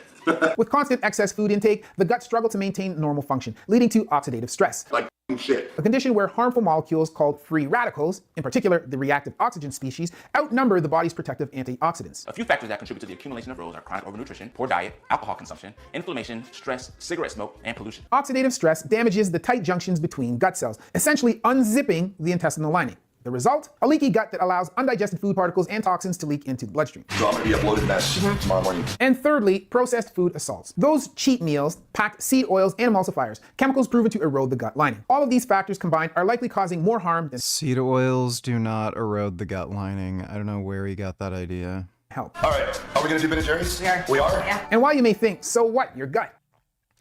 Free or keep $20. Should he be free? Listen to the story. Houston rapper Guero 10K is facing a total of 5 murder charges after doing a drill on a rival rapper that left part of his skull missing and murdering a random couple because he thought they were his enemy's grandparents. Let's take a look at this wild story. Guero 10K is an up-and-coming rapper from Houston, Texas, known for tracks like Lost Myself, Wasn't Enough, and Thoughts of Myself. So far, the artist has released 3 EPs, including Free 10. Wow, imagine this fucking loser killing you. I'd be ashamed of myself. Including Free 10, Major Thoughts, and Karma. He isn't a huge rapper yet, and not much is known about his come-up or personal life, but he's gained a lot of attention recently for the multiple homicides he's been involved in over the past few years. The first occurred back in 2019 at the music video shoot for a rapper named Cash Out Ace. Cash Out Ace is another up-and-coming Houston rapper, best known for the track Vibe Got Different, featuring Cap G. Cash Out Ace has been beefing with the 10K gang, which is led by Guero 10K, and has 27 members according to Houston police. The gang has been accused of committing multiple drive-by shootings, murders, armed robberies, assaults, and engaging in the trafficking of narcotics and firearms. On December 27, 2019, Cash Out Ace was filming a music video in a parking lot near the intersection of Smart Street and Berwyn Drive in Houston. Ace had invited a few close friends to be a part of the video shoot, and a large crowd of people had assembled in the area. Around 9:30 p.m., a vehicle pulled up beside the parking lot and started letting off shots from what sounded like an automatic weapon, hitting multiple people in the crowd, including Cash Out Ace. Police were called to the scene and found that 9 victims had been injured in the attack, with 2 of them already dead. Cash Out Ace himself had been critically injured after being shot in the arm and head. The 2 victims who lost their lives were 20-year-old Gonzalo Gonzalez and 22-year-old Jonathan Jimenez. Jimenez was an extra who was invited to the shoot by Cash Out Ace, while Gonzalez was the cameraman who had no ties to the rapper before the shoot. After searching the area, police discovered several different kinds of shell casings, suggesting there were multiple shooters. They determined that the shots had been fired from a 9mm pistol, a .40 cal Smith & Wesson, and an AK-47. They also used surveillance footage to determine that the shooters had pulled up in a Honda Civic, with 2 men firing shots from the passenger side and another firing out the sunroof. Police also received reports of another shooting the same night that was committed by attackers driving a Honda Civic, matching the same description. When they arrived on the scene, they found a cell phone in the victim's driveway that didn't belong to anyone there. It appeared that the owner was currently trying to use an app to track the phone's location, leading police to believe it belonged to the shooter. The cops were able to get a warrant to access Guero's 10K Snapchat, which featured messages they believe were related to the shooting. In these messages, Guero mentioned Cash Out Ace by name and also referred to someone losing their phone. Plus, he referenced another person talking about the shooting on Instagram who was looking for information on someone driving a Honda Civic. Police were able to trace the messages to a man named Kevin Badillo who had ties to the 10K gang. They also found messages sent by another member of the gang that seemed to suggest he was scoping out the area before the shooting. Plus, they were able to determine that the cell phone found at the scene belonged to another member of the gang named Rico 10K. Investigators were then able to use the GPS tracking on both Rico and Guero to determine that they were both in the same location as both shootings, likely identifying them as 2 of the shooters. They were also able to track the vehicle using the shooting by identifying local toll records. They traced it back to the mother of Kevin Badillo, one of the dudes Guero was messaging after the shooting. They located the vehicle at a nearby used car lot when they found shell casings still inside the vehicle. A SWAT team ended up raiding Guero 10K's home, uncovering a small arsenal of weapons, as well as marijuana, codeine, a scale, and piles of cash. They also issued a warrant for Kevin Badillo's arrest, and when they brought him in, he told police everything. He admitted to being the driver in the music video shooting and claimed that Guerrero and Rico were also in the vehicle, along with a fourth 10K member named Roman. He claims that Roman and Rico fired out of the back seat and sunroof with a pistol, while Guerrero fired an AK out of the passenger seat. All 4 men were eventually arrested and charged with a double murder, as well as participating in organized gang activity. Police have more than enough evidence to bring a conviction, including Snapchat messages, GPS tracking, shell casings found on the scene, Badillo's testimony, and all the guns and drugs that were found in Guerrero's home. If that wasn't bad enough, Guerrero would also record multiple songs that made references to the shooting, including taking a shot at Cash Out Ace by saying, "Play and get pops" in his forehead. Cash Out Ace would miraculously make a full recovery and be able to continue his rap career despite having serious complications. He did an interview with HGTV where he opened up about the shooting and revealed that he had to learn how to walk and talk all over again. If that story wasn't crazy enough, Guerrero 10K is now being accused of killing a random elderly couple because he believed they were the grandparents of his enemy, Cash Out Ace. While investigating the shooting that took place at the music video shoot, police... Yeah, this guy should probably get the death penalty. Like, just lock him up forever, indefinitely at least. We're also investigating the murder of an elderly couple named Ramiro and Rosalba Reyes, who were murdered outside their home in 2019. The couple had been killed after someone followed Rosalba's Dodge Charger as they pulled into their home on Francitas Drive. It was around 1:30 a.m., and the couple was returning from the hospital after Rosalba's mother had passed away. Rosalba was in the front seat of the Charger, while her niece was driving and her sister was in the back. Her husband, Ramiro, was following closely behind them in his green pickup truck. As they got out of the car, Rosalba was shot first. Ramiro quickly ran over to help his wife and was also shot. Their son-in-law ran outside to help and was also shot in the hip. He was seriously injured, but eventually pulled through. Both Rosalba, who was 61, and Ramiro, who was 63, would later pass away.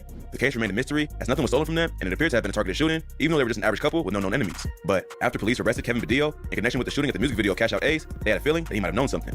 When they questioned Badillo about the Reyes couple, he quickly broke down in tears and admitted that he and other members of the 10K gang, including Guerrero, Rico, and Roman, were responsible for their deaths. On the night of the murder, they had been cruising around the area in the Honda Civic that Badillo's mother had purchased him, the same car later used in the music video shooting. Guerrero was on a video call with Cash Out Ace, threatening the rapper and trying to get him to reveal his address. Ace refused to meet up, but claimed he was riding in the Dodge Charger. As they were arguing, they were passed by the Reyes couple in the Dodge Charger. So Guerrero hung up the call, believing that he just spotted his op. Cash Out Ace's brother was also beefing with the 10K gang and had been shot at the music video shoot. After the shooting, he told investigators that he had also been threatened by Guerrero 10K on a video chat. Guerrero claimed to know where he lived and gave an address, but the brother told him that he was mistaken and that was his grandparents' address. This must have been what made Guerrero believe that the Reyes couple were related to Cash Out Ace when he saw them drive by in the Dodge Charger. But they had no connection to the rapper at all. They were just an innocent couple who happened to get caught in the crossfire of a deadly gang beef. Badillo would tell police that they followed the Reyes couple back to their home and waited for them to begin exiting the vehicle. They would then start firing at them with AR-style pistols and drive away. They would then circle back and start firing again before returning to Guerrero's home. A few hours later, they were watching the news when a report came on about the Reyes murder. Rather than being shocked that they had killed an elderly couple by mistake, Guerrero and Rico seemed happy about what they had done, believing that they had killed Cash Out Ace's grandparents. After Badillo's confession, Guerrero 10K was charged with 2 additional capital murders for the deaths of Rosalba and Ramiro Reyes. So now Guerrero 10K is facing 4. Dodo Donate Tellers, what would you do in this circumstance in a debate? I'm not a vegan. I'm going to eat some meat somewhere. Yeah, if you want to save the planet, kill yourself and one less person. But do you not think there's accountability and responsibility for us to think about other things apart from killing ourselves? Nope. Isn't that quite futile and defeatist? Yes. Granted, you're a little young guy who wants to save the world. A, you're not going to do it. The best I'd just run Name the Trade on him. Like, this is all irrelevant. No one's expecting anybody to kill themselves. It's just you have personal responsibilities to not violate the rights of others. impact you could have is die. Do you not want to die for the planet? Not really, no. That's just stupid. Thanks for the donation, Dodo. Murders, including the 2 bodies he caught at the music video shoot and the murder of the Reyes couple. Texas is a state that has a death penalty, so if convicted, Guerrero could be sentenced to death. If that wasn't bad enough, police were able to tie Guerrero and the 10K gang to a 5th murder that occurred just before the Reyes murder. Earlier that month, a group of men was shot at after leaving the apartment complex where a 10K gang member lived. They had been beefing with the 10K gang and had gone to the apartments to confront them. As they left, their vehicle was followed by another car that pulled out of the apartment complex. Once they got out of the parking lot, the vehicle tailing them started opening fire, causing them to drive off the road and hit a tree. 2 of the men in the car escaped, but a third was struck inside the vehicle after getting hit with a bullet.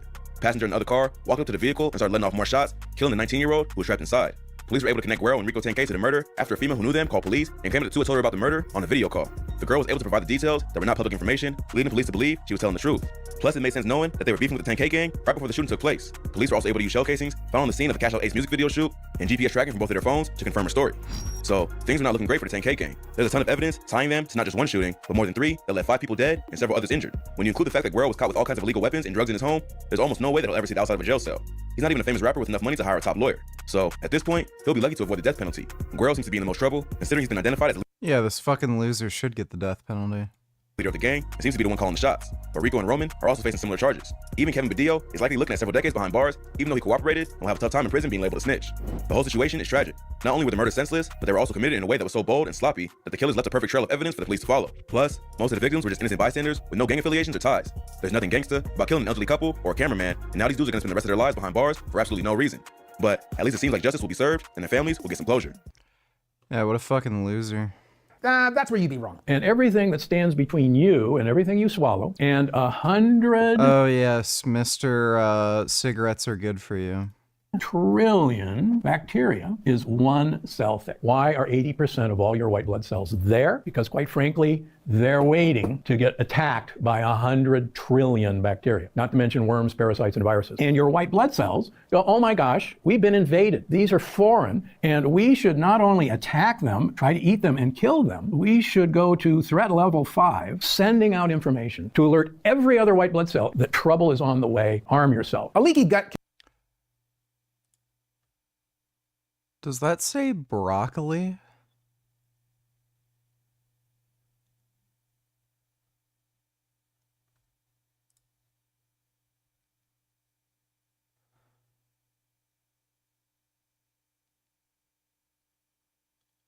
What?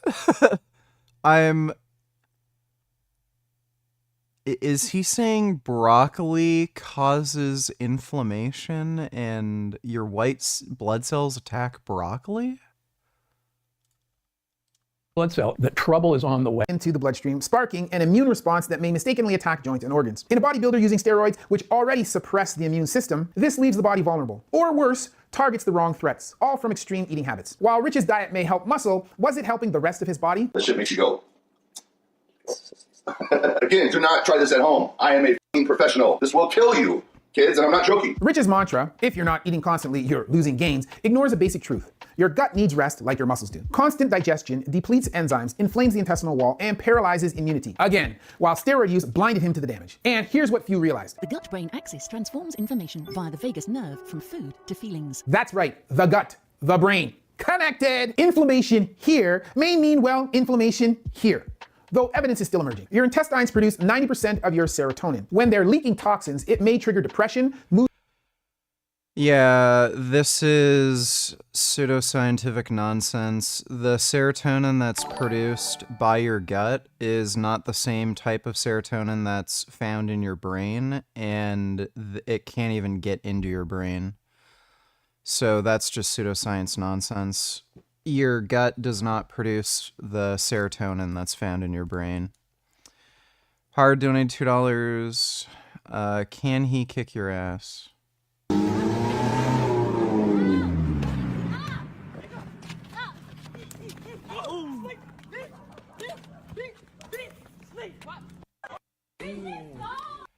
No, those are skinny twinks.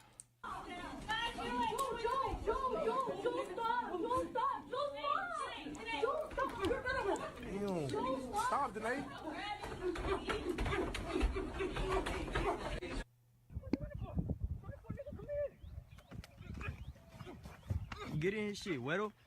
That nigga wanna steal his shit? Teach that nigga. Alright, well those are just dumb fights. Thanks for the donation, Hard.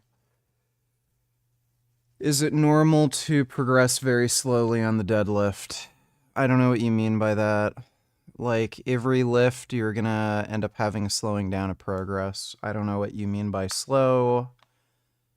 I don't know what phase of training you're on. I don't know what your deadlift is at. If you can deadlift 800 pounds and you're only able to add like 5 pounds to your deadlift in a year, that would be normal. So I don't know what you mean by any of that. Mood changes and impulsive decisions. That roid rage people joked about? It has a tendency to make me out of my mind at times, and I've had times in my life where I completely lose control. And oh, hey, new Johnny Bravo vid. They hitting anybody that got our videos. But what they doing, they not just copywriting you to get you took down.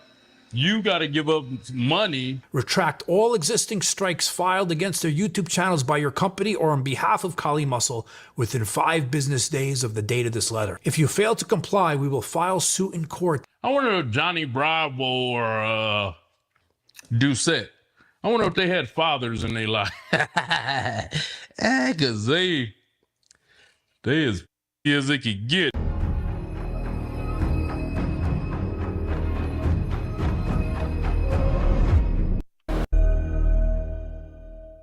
Kali Muscle, that lying, scamming, big titty sucking piece of shit.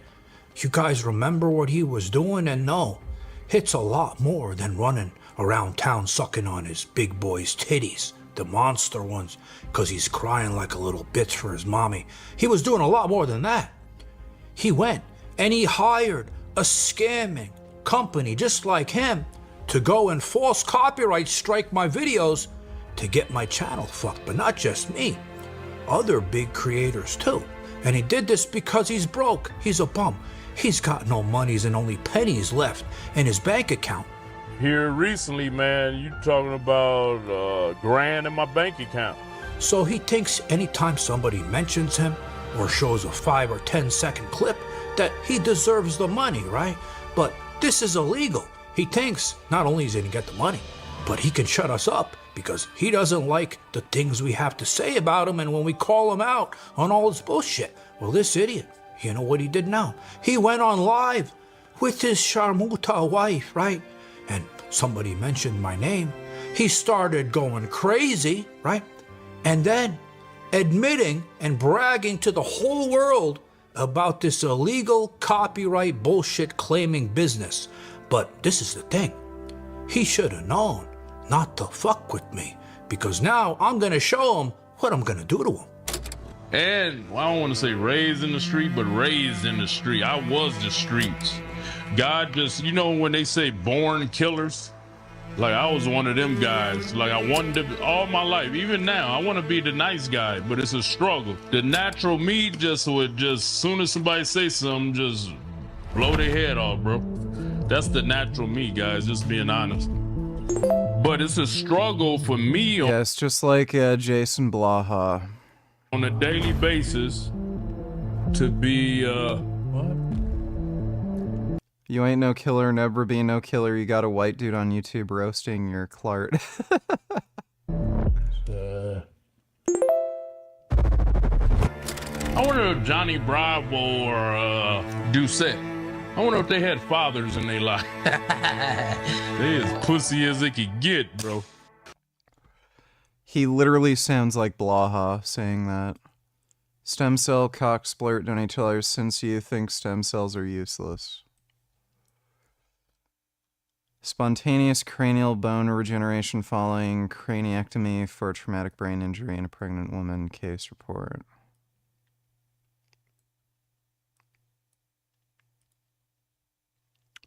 First case report on total spontaneous ossification craniectomy. Okay. So they removed part of her skull and some of the bone regenerated?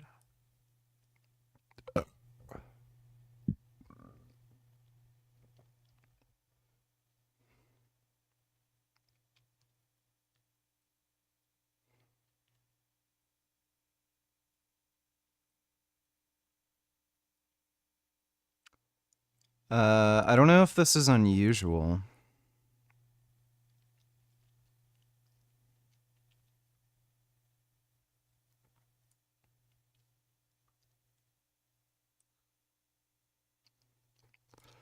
Spontaneous cranial bone regeneration following craniectomy in adults is rare. Surgery techniques and hormones in pregnancy contribute to bone formation. None of this has anything to do with stem cells.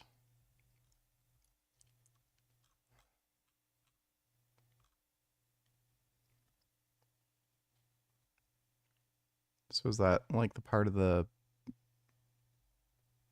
skull that had the break in it?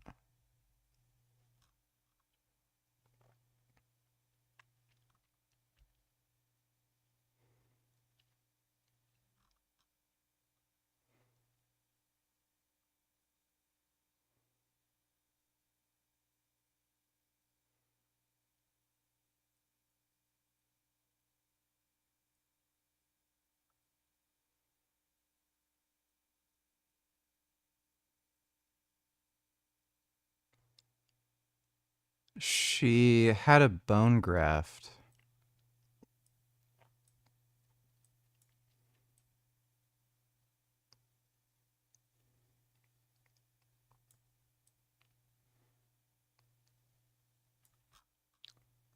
None of this is any, like...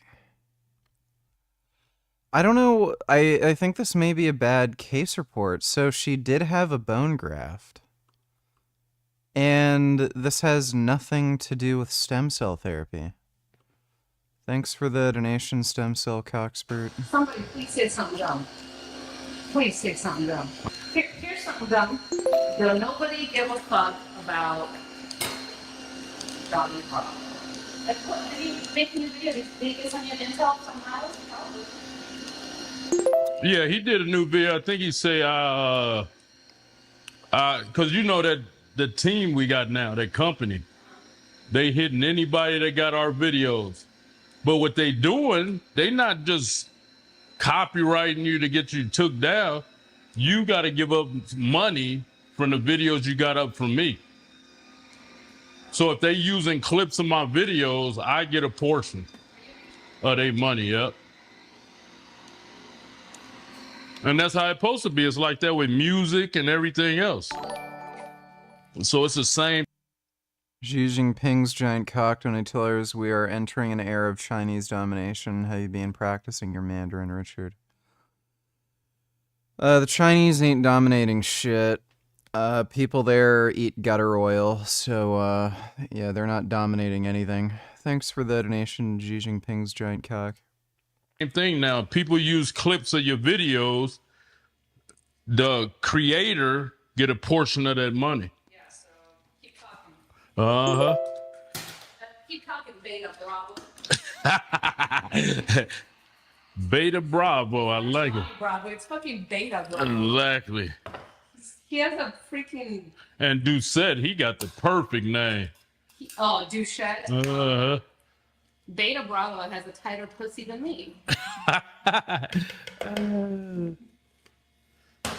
Oh, he do. He's searching. He's searching. Kali Muscle. Wes Watson. Oh. Like, it's just hilarious.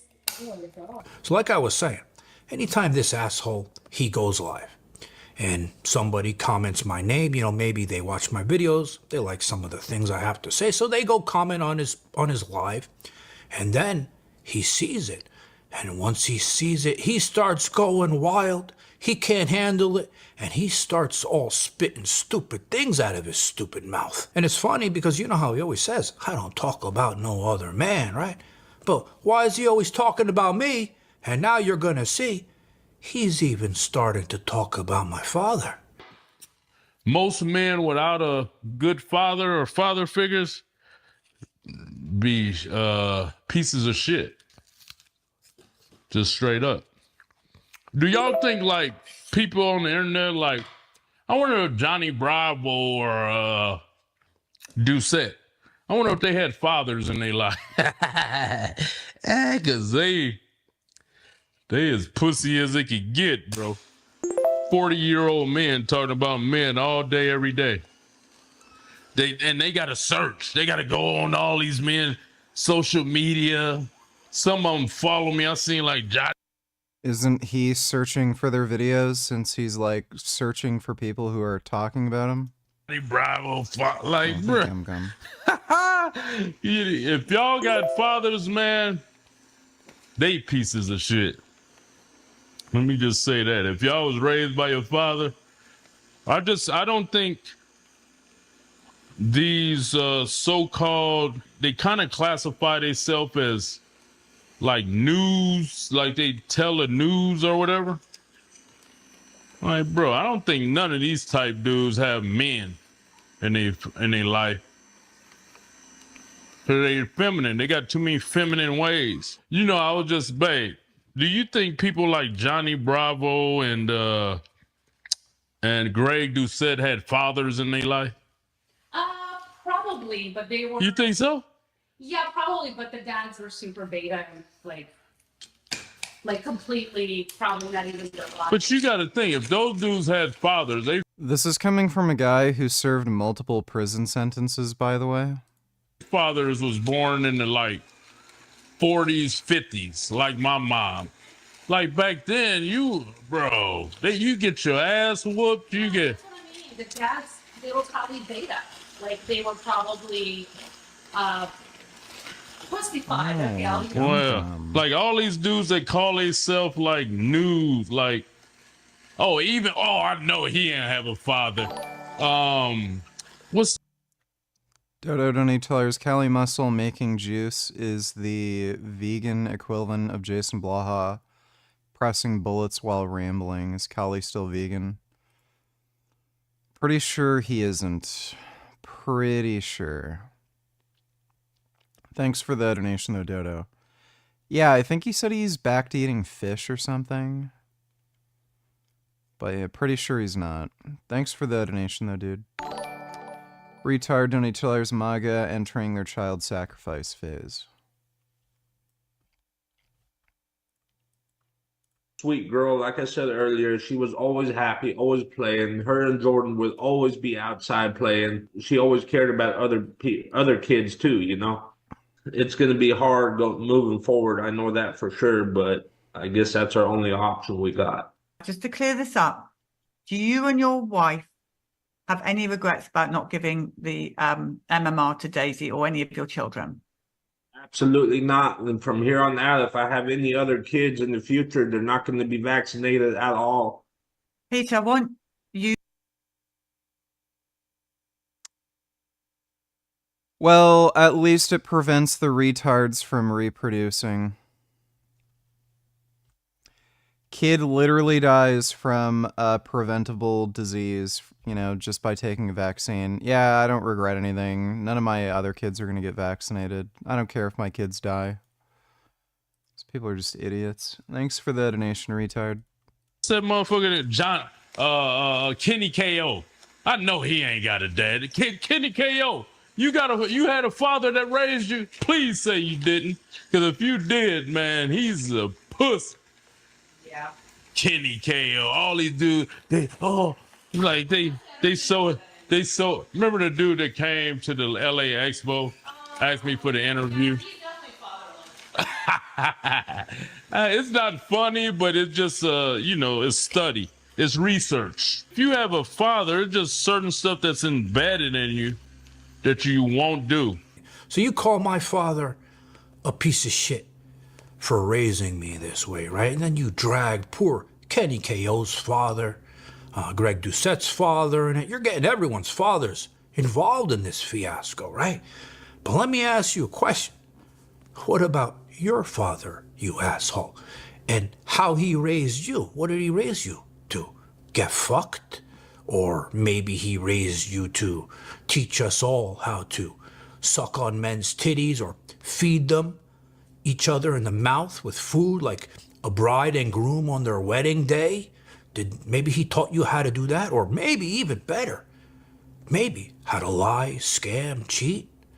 Or the best one, how to jerk off on camera for men, Mr. Chuck Basher. Maybe that's what he taught you. So you're calling all our fathers pieces of shit for raising us, but you forgot to tell us how he raised you, you asshole. And now I'm gonna tell you how my father raised me, and by the end of this video, you're gonna regret wanting to know how he raised me. So you guys see how I call all these people who are doing bad shit. These are not innocent civilians, models of society that I'm calling all these names, piece of shit and asshole. I say these things because growing up, my father called me these things. China ain't dominating shit, they barely entering their To Kill a Mockingbird era. Fuck.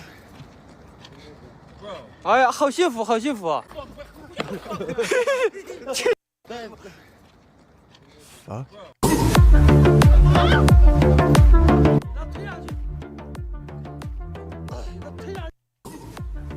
这是中国地盘，跟他说在这儿，一会儿嘴里面。全你死，全中国，美国进去。这是中国地盘。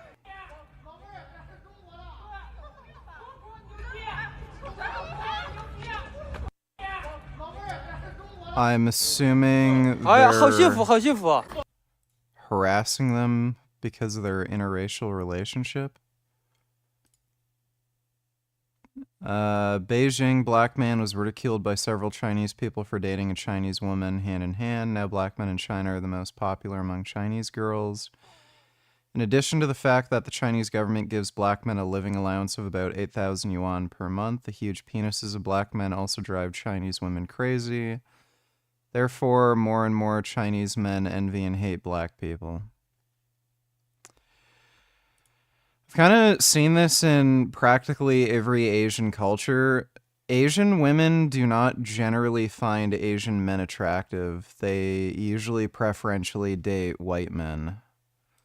I don't know if things are changing where they find black dudes more attractive now, but generally it's been white dudes they've been into. Thanks for the donation, retard. He called me a piece of shit and he called me an asshole. He did it because he wanted to toughen me up. He didn't want me to grow up to be a pussy because my mom tried to make me a mama's boy. So he wanted me to always become a man. So that's why he called me these names. Come here, take the sticks over there. These moments are the ones you'll save. Hold on to for the rest of your life. Pots and dishes in the restaurant for 200-300 people every day as a kid after school. And you know why he did that? He said to me, he goes, John, as a man, you never, and don't forget, I'm Middle Eastern, okay? Different culture. He always said, as a man, you never come to your father, put out your hand, and ask him for a fucking dollar. You want something? You want to go get something? You want to take out your girlfriend on a date? You want to take her for dinner? You go work for it like a fucking man. No matter how successful my father was, he always told me, as a man, you never go ask your father for a penny. How long? Because I was a very tiny kid. He goes, when you go to school, new school, right? New high school, all boys school, I'll never forget it. It was torture, right? He goes, that bully, the biggest bully, he fucks with you. You make sure you find a way to make an example out of him, because if you do, nobody would ever fuck with you again. So let me tell you this little quick story, and it's all gonna make sense, okay? I was 14 years old, all boys school, right? Religion class, never forget, it was religion class with a priest as a teacher, right? And this one kid kept on fucking with me all day, and everybody, you remember, you know, people love seeing fights. They're like, John, 3 o'clock, you and this kid gotta fight. And I'm like, why do I gotta fight? I don't got no problem with this guy. I don't want to fight, right? And I was little. I was probably 85 fucking pounds, right?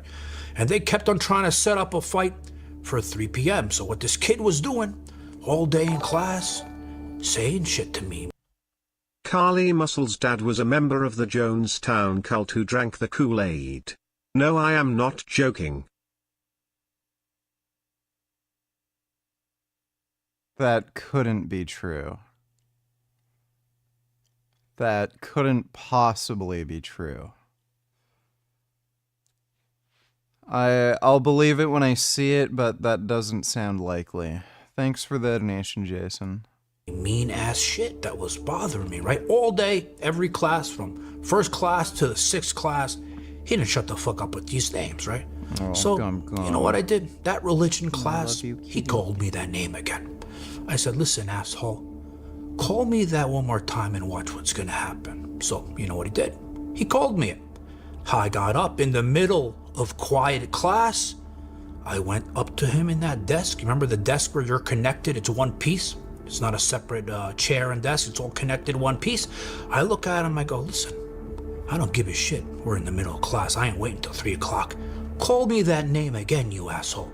He called me up, and I looked at him. I took him in that fucking desk, and I flipped him in the middle of class. I said something to the poor priest that I regret saying to him, but I was pissed off. He told me to get out of the classroom. I went to the principal. I go, listen. He goes, you're suspended, John. I go, I don't give a shit if I'm suspended. So he called my father, and my father said, good for my son for sticking up to himself. And long story short, once I did that, right, nobody ever fucked with me again, regardless of how big I was. So now that important lesson my father taught me about fighting the bully, right, is the same tactics, like I said, that I use on you pieces of shit. And now you're coming, you see my channel doing well, you want a piece of the money because you're a fucking broke piece of shit, your time has passed, you got millions of followers, you can't get 10,000 views, you want to shut me up and others, you don't want us making the videos exposing all your bullshit, so you go and you hire this bullshit ass company. Well, I'm going to show you now how I'm going to use you as an example, right, to fight back, just like I used that kid, that bully, in an example in school to not fuck with me, because now you're not going to not just fuck with me, but you're not going to fuck with anybody else. So you guys saw in my last video how this piece of shit scamming company was putting false copyright claims on my videos, right? Baby. Well, normally the process is you appeal it, right? You appeal it, YouTube reviews it, and then the other... Jason, donate $2. Let me see. Chat GPT, can you find where Cali Muscle talked about his parents joining Jonestown cult and drinking the Kool-Aid? Cali Muscle, fitness YouTuber, has mentioned that his father, Chuck Kirkendall Sr., was a survivor of the Jonestown massacre. This information was shared during a TikTok live session. Video of survivors being interviewed at the airport includes an interview with Chuck Kirkendall Sr. at the 10:33 mark. What in the fuck? 2 weeks straight. From FBI and people like that? Yeah. What did they ask you on board tonight? They didn't talk to you for very long. No, they didn't. That explains a lot. Wow. Really? So his parents are retarded. That's why he's a retard. He got their retard genes. Oh my god, that's insane.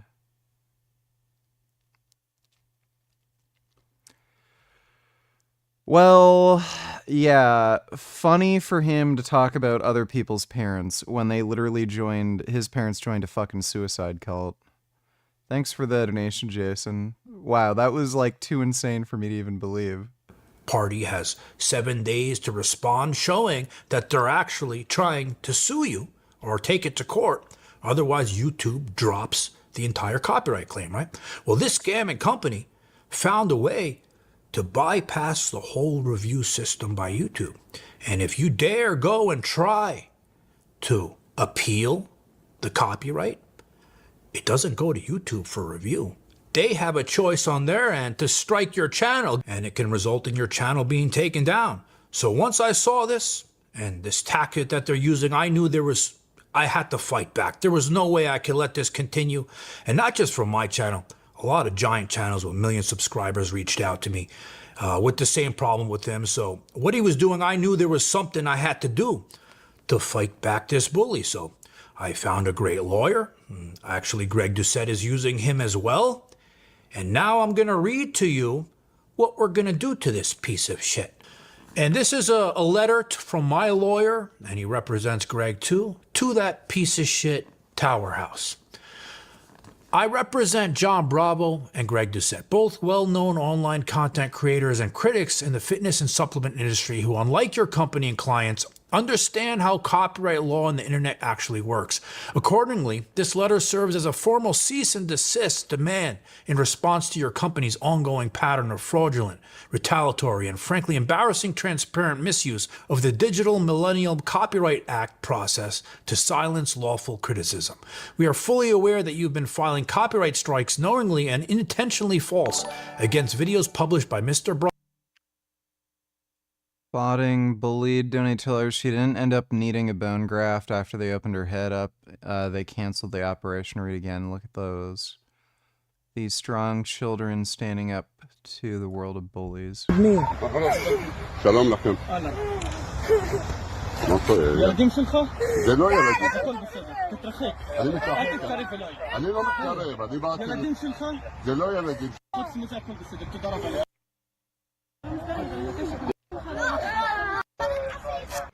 They really like acting like fucking victims, dude. Just what a pathetic, weak bitch culture.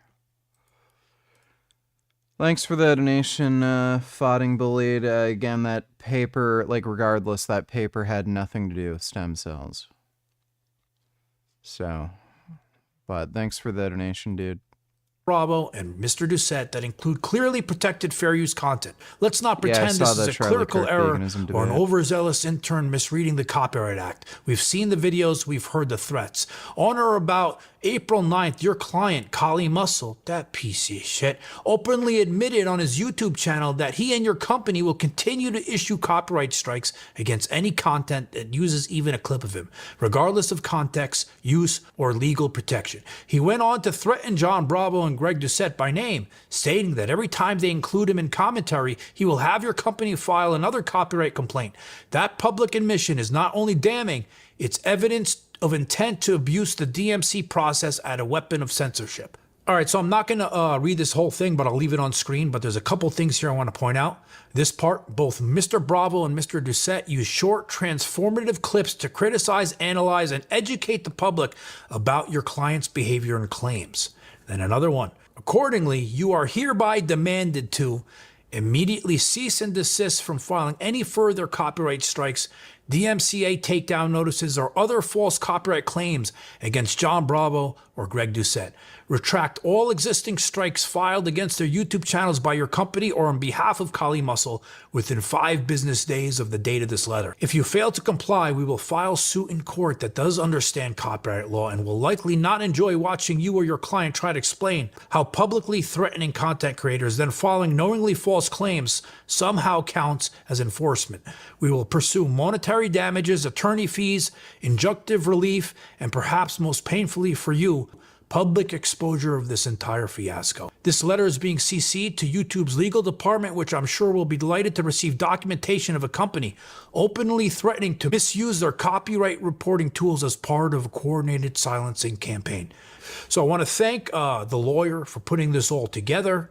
I'm very curious to see if they're going to respond. They have 5 days to respond. They're getting served in person, email, phone, whatever methods are involved. And if you want to follow this more closely too, I'll put a link to my lawyer's YouTube channel because he makes videos. He did a great one on Wes Watson. He's probably going to do one. Birth crisis will solve. Donate to lawyers. It's okay. The people defending Israel are probably more likely to not have children. The birthright crisis is because people are soft and unmanly, like your skinny self. More Middle Easterners will have children because they are wanted by women, haha. Not sure if you realize this, but literally every fucking country, including Middle Eastern countries, have a declining birth rate. So you're kind of a dumbass. And Middle Eastern men are not desired. There's a reason why you don't ever see, like, Middle Eastern men becoming huge celebrities, big superstars, big well-known models. It's because they're not considered particularly attractive. Thanks for the donation, though, dude. I guess if you're into 5'7" hairy dudes with unibrows, then yeah, Middle Eastern dudes are attractive, but otherwise, yeah, generally not so much. Here's some good news regarding Trump's FDA announcing a phasing out of animal testing.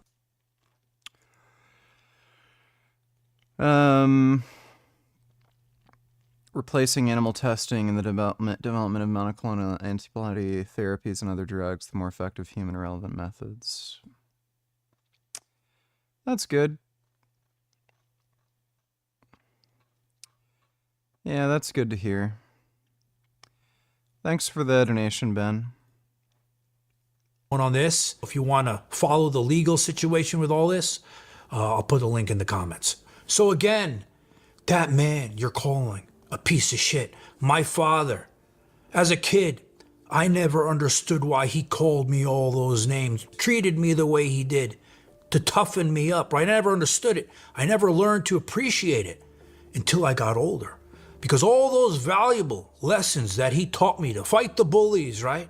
All that stuff, how to be a man, those were all tools that I use to this day to fight pieces of shit like you.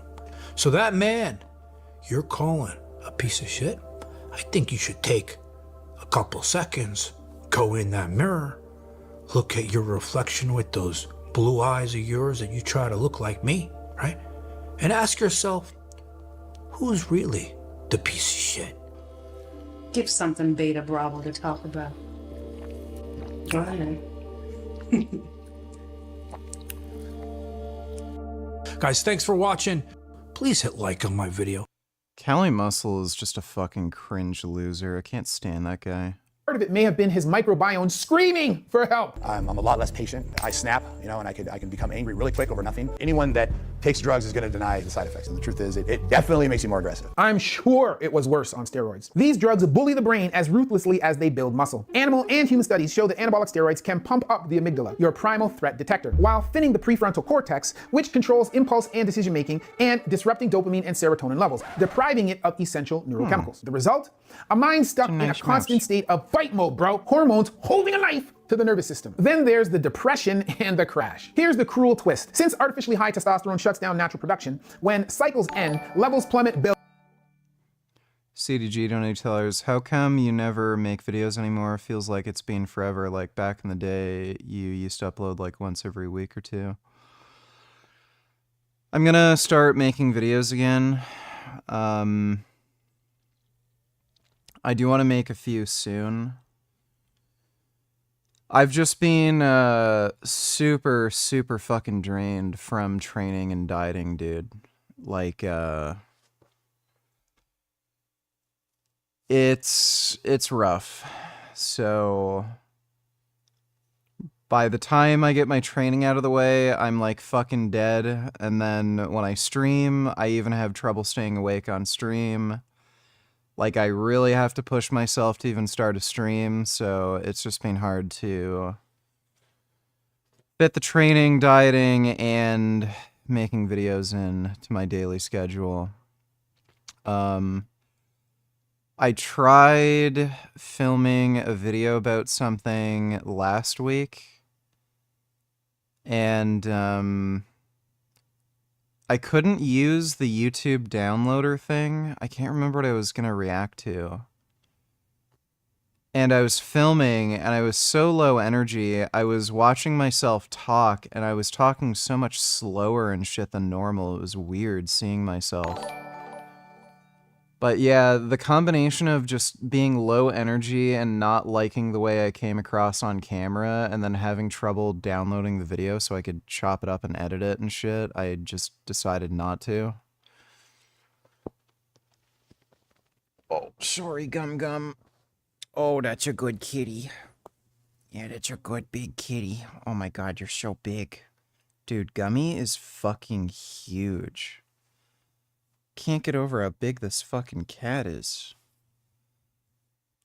Are you like part Maine Coon or something? You are so huge. But I'll make some videos soon. Thanks for the donation, CDG. CDG donate $2. Please just finish up your diet already. We missed the energetic, psychotic VG that wants to murder babies. It'll finish when it finishes, man. Like, I can't just make myself magically lose all the fat that I want to lose in like a week. Especially at this point, I'm pretty lean right now. I think I'm somewhere between 12, 13-ish% body fat. I'm at a level where losing like, 4 or 5 pounds in a week, I could do it. But I'm gonna be fainting like fucking crazy. And, like, again, I tried that, like a week ago, and I couldn't stream. I just had no energy, and I could barely keep my head up. So, if you want me to do anything, like, yeah, I do have to eat a little bit more, and then have the weight loss be a little more gradual. But thanks for the donation, CDG. CDG donated $2. Works good for downloading videos. Cobalt Tools. Alright, I'll try using that. Thanks for the donation, CDG. low baseline, like slamming instantaneously from 100 miles an hour to reverse. The suicidal lows many bodybuilders mention aren't weakness. Rather, they're a sign of the body's stress system, known as the hypothalamus pituitary axis, begging for a reboot. Taking anabolic steroids can drastically affect depression and anxiety. And that's kind of why I wanted to also make this video, is to say how important it is to have a good mental state before you do any of this. If maybe your last cycle didn't go according to plan mentally, you take a good off season to really learn yourself, learn to love yourself, as stupid as that sounds. This neurochemical chaos leaves zero room for self-trust. Steroids don't just distort muscles, they distort perception itself, flipping body dysmorphia into overdrive. Imagine seeing a 300-pound monster in the mirror, but feeling small, convinced every shadow hides weakness. So still psychologically, I feel like my upper body's not quite what it needs to be. And obviously I know it is, and people tell me it is, but I still feel like I'm lacking. Oh my God, you guys can see this. 100 pounds. I haven't measured my arm in a little while. This is anorexia in reverse, where never big enough replaces never thin enough. Social media pours gasoline onto that fire. When every scroll shows chemically enhanced monsters, even 24-inch arms feel inadequate. Was Rich's 5% mentality just... I'm dieting for as long as I need to. I don't know how long it's really gonna be. The branding of a pathology? But I do feel a little bit of pressure to look a certain way. And you know, that's hard because I shouldn't feel that way, but I do. I was actually raised, the outer shell is very important, you know, and that's not necessarily a good thing because, you know, it was more about looking good and, you know, looking at like these bodybuilders rather than getting a college education. The 5% mentality warped everything. Diet, training, pain tolerance. Steroids added chemical handcuffs to this obsession. For many bodybuilders, steroids become a one-way ticket, as quitting means years of hormonal repair while watching gains fade. That's not dedication, that's chemical hostage taking. Here's how. Number 1, dopamine surges. Every injection rewired the brain to equate needles with success. Number 2, withdrawal realities. Coming off meant not just lost muscle, but a brain stripped of artificial confidence. She says steroids make you feel and see things differently. You're not the same as you were on steroids as when you were off. Let's be clear, the rituals were addictive. Military-grade meal timing, punishing workouts, self-denial, all reinforced by steroids, but not caused by them. This was a psychological addiction in a hustle disguise. But when does discipline become delusion? Rich ignored warning signs, treating pain as just weakness leaving the body. The no pain, no gain ethos wasn't discipline, it was biological gaslighting. Rich's whatever it takes speech is now haunting in hindsight. What's the point of a legacy you can't live to see? It's been a long, hard road, but when I say long and hard, it's 30 years. I've been training pretty much nonstop, every day. I don't miss workouts, I don't miss meals, because this is what I love to do. He's right, the consistency is key. But so is sustainability. You want the real 5% edge? Don't underestimate the importance of balance and the power of rest. Sleep is the OG anabolic. It repairs your body and restores your energy. And if you're gonna push the limits, test, don't guess. Basic blood work costs less than a month's protein powder. So make sure you're staying safe along the way. You've got to always keep moving forward. You can't let shit bring you down. You're gonna have our bumps in the road, and we just gotta get up and keep moving forward, you know, and not let anything hold us back. Rich had plenty of positive motivation, but his body became a living lab for extreme physiology. In the end, his greatest strength, the relentless 5% mentality, became his Achilles. CDG donate tellers, this doctor guy talks about steroids like it's the 1980s and he's doing an anti-steroid PSA so dramatic. Also, can we please watch the first 2 minutes of this vid at least? Please, please don't skip. Please explain the typical day in a normal life of vegan gains. I shall do that for you.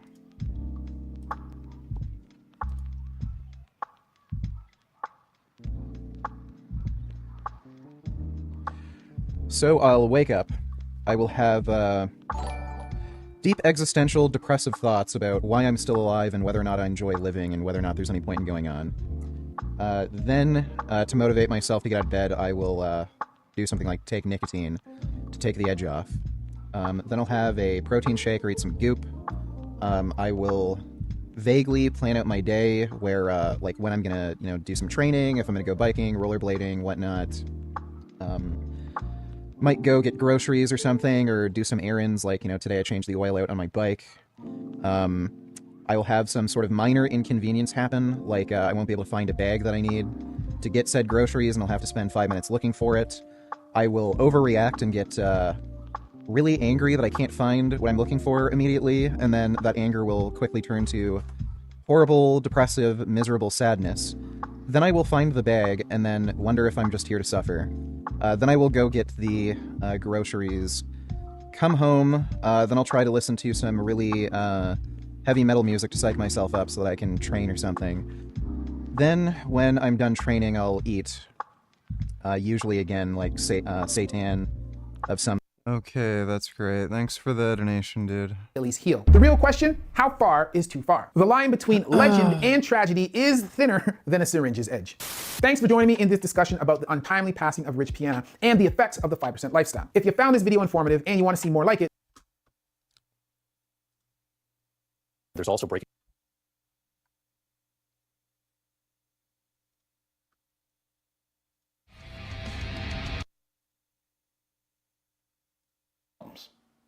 How are you going to solve people's problems if you don't know how to do anything yourself? If you don't know the basics? And so let's rewind time. I consider myself to be equally as successful as Ashton Hall. And so Ashton's saying, I wish I'd been told I didn't have to go to university. I went to university, have a degree in kinesiology, even got my master's. That allows me to know a little bit about training, about coaching. I don't like the thought of telling people that you don't need to know anything. You don't need to do it. University will not teach you anything about coaching, no matter what fucking degree you get.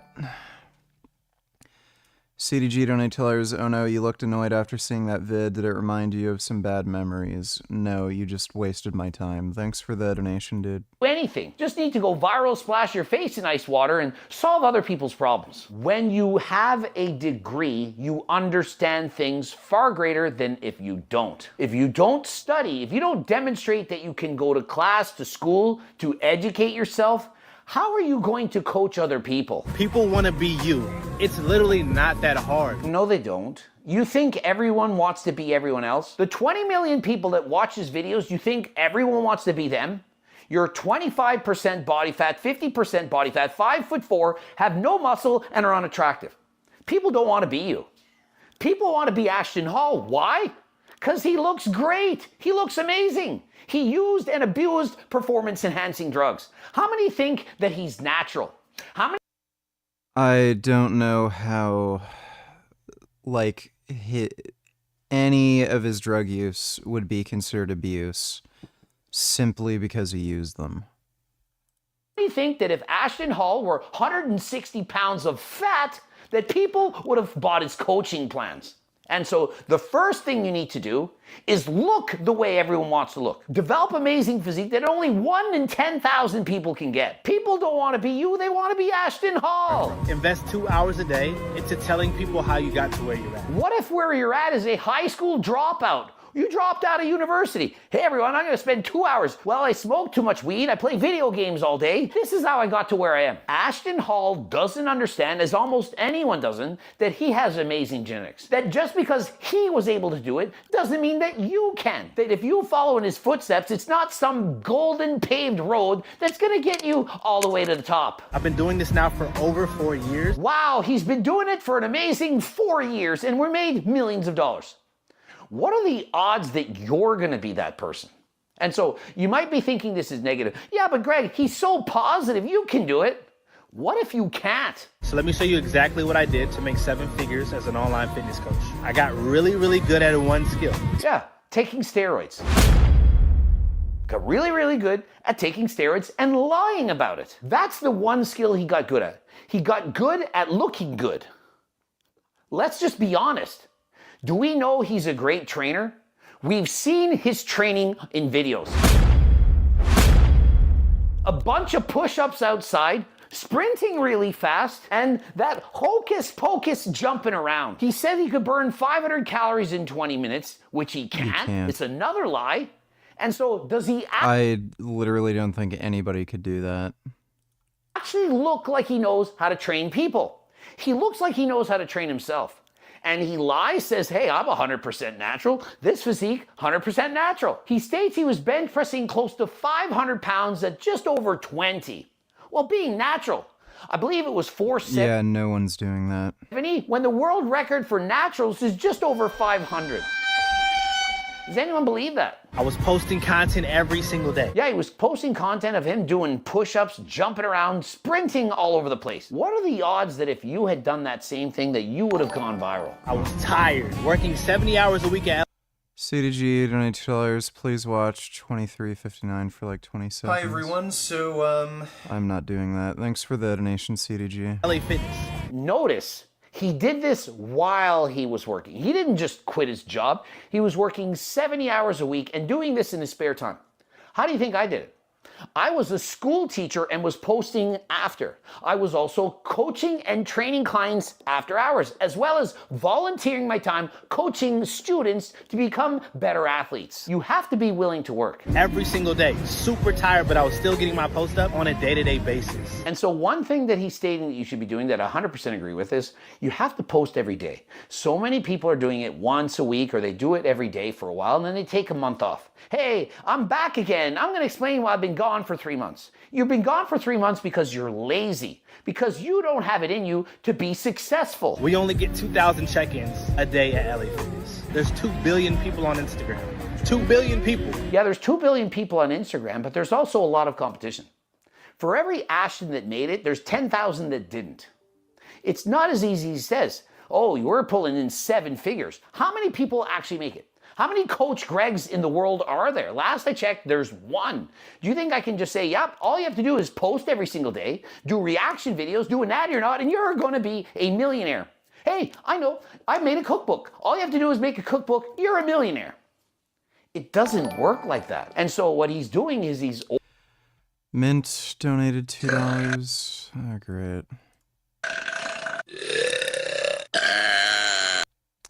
Alright, thanks for the donation, dude. Gum gum. Oh, my little baby. Oh.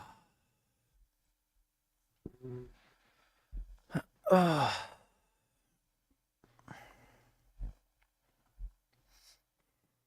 Overvaluing his own skill and undervaluing his luck. People think it has to be either skill or luck that explains success. But the truth is, you need both. This is very typical of anyone who's made it to the top. Why are you still working your 9 to 5?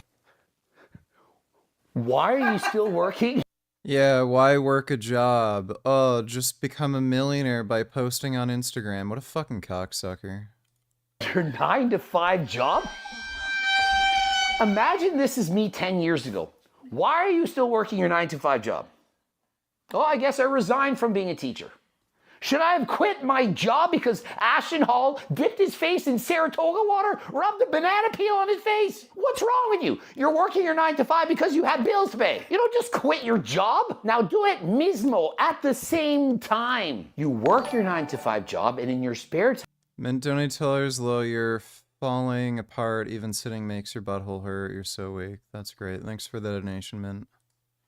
You follow your passion, whatever you enjoy most in this life. Whether that's working for something to make money or just following your passion. If you enjoy making videos about nutrition, dieting, and so on, do it in your spare time. If it happens to take off, it's amazing. But don't count on it to pay off, because if you quit your 9 to 5 job to do this, what if you're not successful? Don't quit your 9 to 5 before you've secured your employment. Why are you still working your 9 to 5? Should I just bet on myself? Everyone's gonna think I'm crazy. What if I failed? Maybe they have a point. If everyone thinks you're crazy, maybe you're crazy. So I took a leap of faith. I left. It's so easy in hindsight when you became a millionaire. What about all the people that say, yeah, I took a leap of faith and left and got no money, no job? Do you know how many people that even Coach Greg has employed and they left for better pastures? And then looking back, can I have my job back? This happens all the time, and so please be careful. I went from $5,000 a month at LA Fitness to $10,000 a month with in-person training. Then I realized I'm trading time for money. When you're scaling up your business, you're gonna have to trade time for money. That's why you hustle. That's why I worked 100 hours a week. Now, after you've gotten to this level where you're so successful, you can then try to leverage the money you have, try to make extra money by not having to commit extra time. You're working, you're doing good, but you got followers, you're getting views. You're stuck in-person coaching. Maybe you should pull back from in-person coaching and you should go online. Remember, he's saying maybe you should. Maybe. Do you know how many people I know who are in-person coaches who would love to be able to make money from online training? I message these people, hey, I got 50,000 followers. I'm thinking, wow, you have 50,000 followers? You should be able to make an amazing living online. I had 50,000 followers of making over $500,000 a year as an online coach. But Mint donate tellers, what was on your shirt here? 521. You didn't give me a link. Give me a link, I can take a look.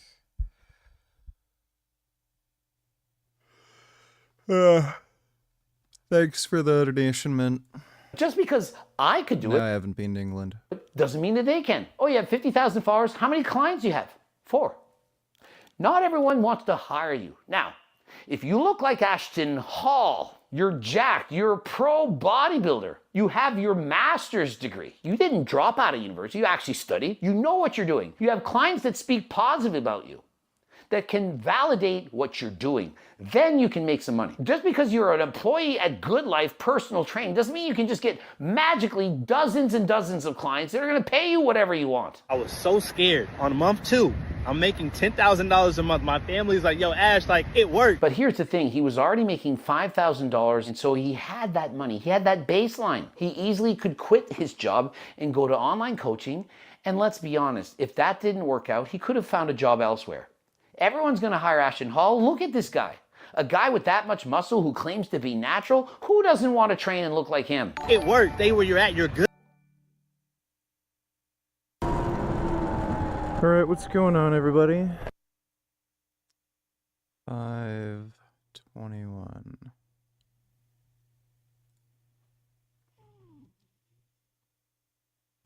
It says Animal Save Movement. Thanks for the donation, Mint. Good, bro. You're tripping. Count your blessings. I said, no, this isn't good enough. There's way more potential online. It might be a risk, but I have to go fully in. And me, I'm not the type of guy where I'm going to do both. I'm doing one thing. I'm going all in at one thing. Very loyal. And listen, being loyal might be great in a relationship, but when you're trying to work 2 jobs, some people, they just have to do it. Make sure before you quit your job that you have something secured. Don't just say, oh, I believe in myself, I'm betting on myself.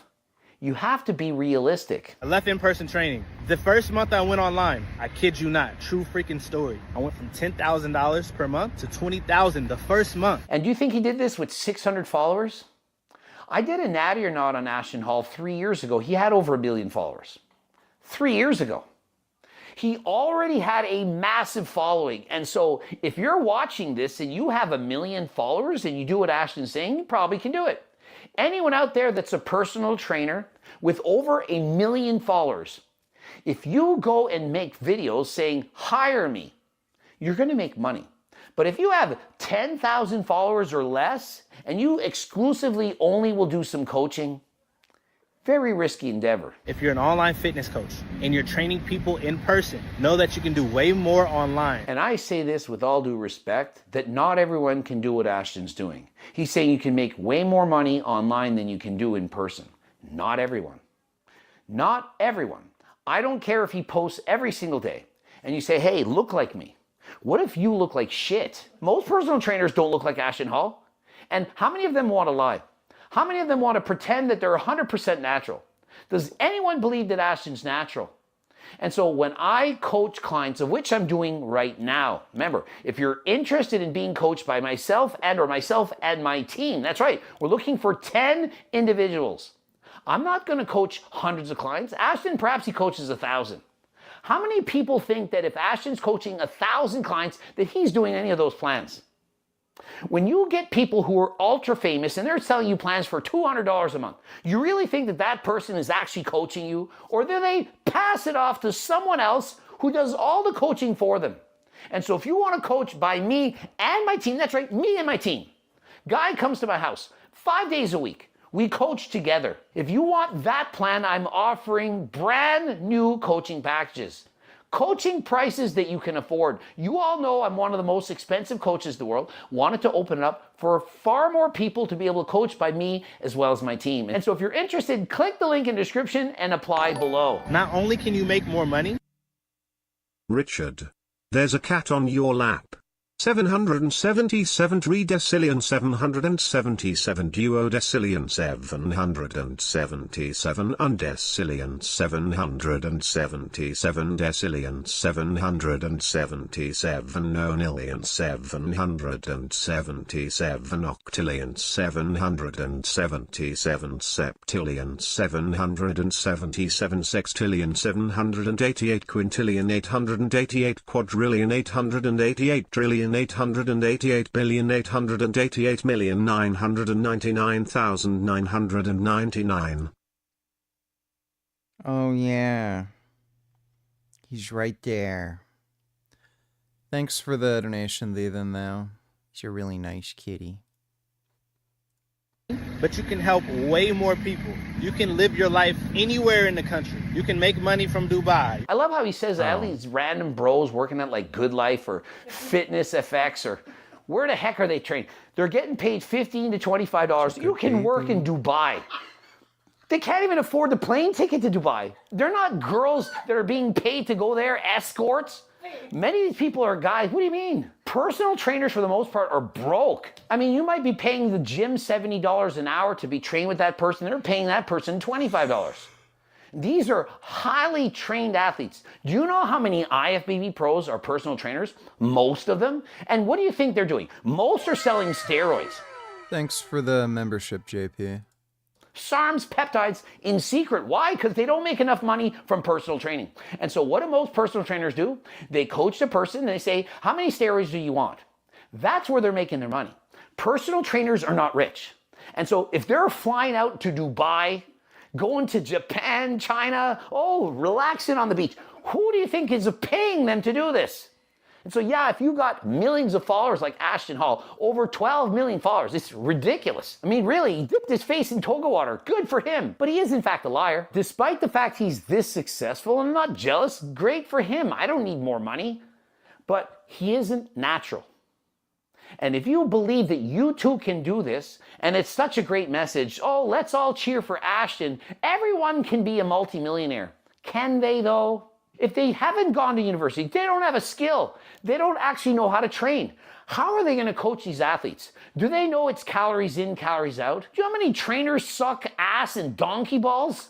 Most suck.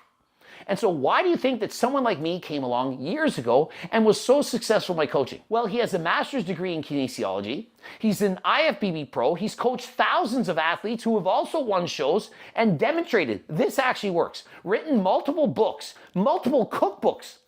Who would you want to be coached by? And so who do you think is a better coach? Myself or Ashton Hall? Is it even close? Now, Ashton probably knows how to design a cycle that you can be a fake natty as well with. That's what he knows. What do you think he's taking?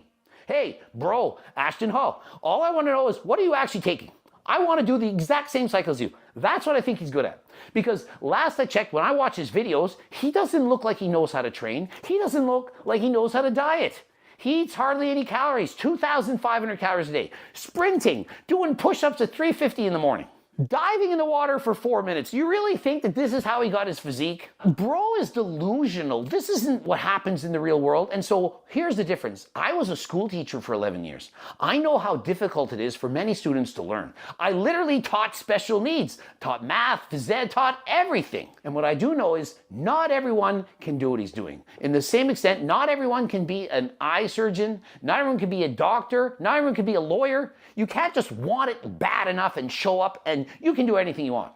And so despite the fact he makes it look like, hey, all of you can quit your job, go to online coaching and become millionaires, most of you can't. So listen, if you're looking to start your own online coaching business, you want to build your personal brand, you want to learn how I built mine. Well, we know how you built yours. You took steroids, lied about it, got jacked, have freaking amazing genetics, were literally a university football player. I mean, think of how good you have to be to do that. And so because you are blessed with amazing genetics and because you're not natural and you've developed this amazing physique and also lied about in your transformations, I've seen it all. I've gone through the data. I know you're lying. And so you put on all this muscle, which changes depending on the post that you're making. You're on 2,500 calories a day. You've literally said that you're almost always on a diet. And so you've done it. Bravo! I'm not jealous. I'm just pointing out the facts. Who the fuck wants to be you? Don't be fooled. Education is important. Thank God 9,000 people like that comment. Hardest part, posting consistently. You're already a loser before you even start if you think the hardest part is posting consistently. Hey guys, it's Greg Doucette. I offer coaching. Please message me, say coaching if you're interested. help them reach their goals. The hardest part isn't posting every day, it's actually putting in the work. Bro became a meme to be successful. The fuck is this advice? It's true. Let's really think about it. Maybe 1 in 1,000 people can become really successful. You make that viral post and so on, and you become very successful. Perhaps you have 1 million followers, maybe even 100,000, whatever. Maybe 1 in 1,000. And then 1 out of those 1,000 makes an again viral post. Viral like Ashton, that's 1 in 1 billion. Ashton is perhaps the most viral fitness influencer in the world. 13 million followers. From rubbing banana peels on his face and dipping his face in Saratoga water. Let's be honest, that's what he did. He's gotten so famous. Repulsive gravity is not only real, it may have shaped the entire history of the universe. From the Big Bang to its ultimate fate. In fact, without it, the cosmos as we know it might not even exist. Today we're diving deep into this mind-bending idea. What is repulsive gravity? How does it explain the accelerating expansion of the universe? And could it hold the key to faster than light travel? That's coming up right now. It keeps us on the ground, makes apples fall from trees, and holds planets in orbit around the sun. But gravity doesn't work the way most people think it does. For centuries, we thought of gravity as a force of attraction. Isaac Newton's law of universal gravitation told us that every object in the universe attracts every other object with a force proportional to their masses and inversely proportional to the square of their distance. The theory was simple, powerful, and incredibly accurate. So much so that it remained unchallenged for over 200 years. But early in the 20th century, Einstein came along and developed a more complete theory of gravity. In his theory of special relativity, he united space and time, previously believed to be universal and independent, into a single dynamical four-dimensional continuum. He followed that up 10 years later with general relativity, where he theorized that mass and energy could warp this space-time continuum. So that's when we were introduced to the idea of space-time as a malleable fabric that could compress and expand. And it was this warping or bending of space-time that we perceive as gravity. Planets and stars bend space-time, and objects move along these distortions. Gravity, it turns out, was better modeled by geometry. But here's where it gets even weirder. If mass curves space, why couldn't there be things that curve it in the opposite way, pushing rather than pulling? This question is not as outlandish as it sounds. It might, in fact, be the only way to explain the current state of our cosmos. For decades, astronomers assumed the expansion of the universe should be slowing down due to the gravitational pull of matter being in opposition to the push of expansion. But in the early 1990s, something completely unexpected was discovered. Distant supernovae observations showed that the universe is not just expanding, but that this expansion is accelerating, meaning it's expanding faster and faster. Something is pushing space apart, acting like an anti-gravity force. Scientists call this mysterious effect dark energy. We don't know exactly what dark energy is. It could be a new kind of energy field, or it could be an intrinsic property of empty space itself. But whatever it is, it's not a small effect. Dark energy makes up 68% of the total energy in the universe. In contrast, normal matter, everything you've ever seen or touched, only accounts for about 5% of the total energy density, and the remaining 27% being made up of dark matter, which is yet another mysterious component with attractive gravitational properties. But dark energy isn't the only time repulsive gravity may have played a role in shaping the universe. In fact, the very birth of the universe, colloquially referred to as the Big Bang, might have been driven by a similar phenomenon.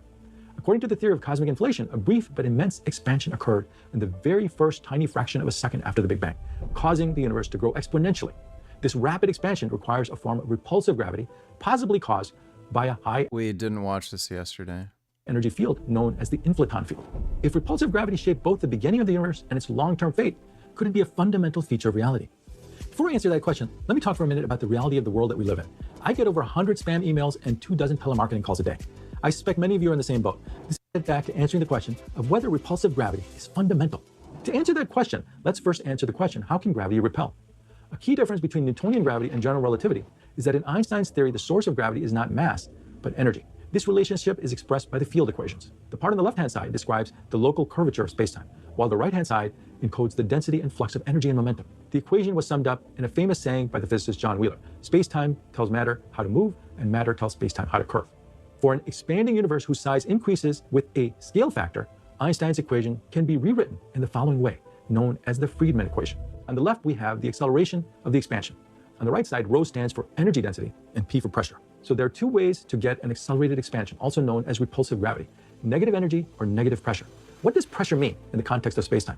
It's related to the distribution and flow of energy in space. If we think of masses as dips in spacetime, we can visualize pressure as an effect that modifies the shapes of these dips. Positive pressure increases curvature, making the dips deeper and steeper, so it contributes to gravitational pull and slows down expansion. Negative pressure, on the other hand, is like an intrinsic stretching of spacetime that smooths out curvature. This can be counterintuitive because in daily life, when we think of positive pressure, it's pushing things away. For example, blowing more air into a balloon, causing it to inflate.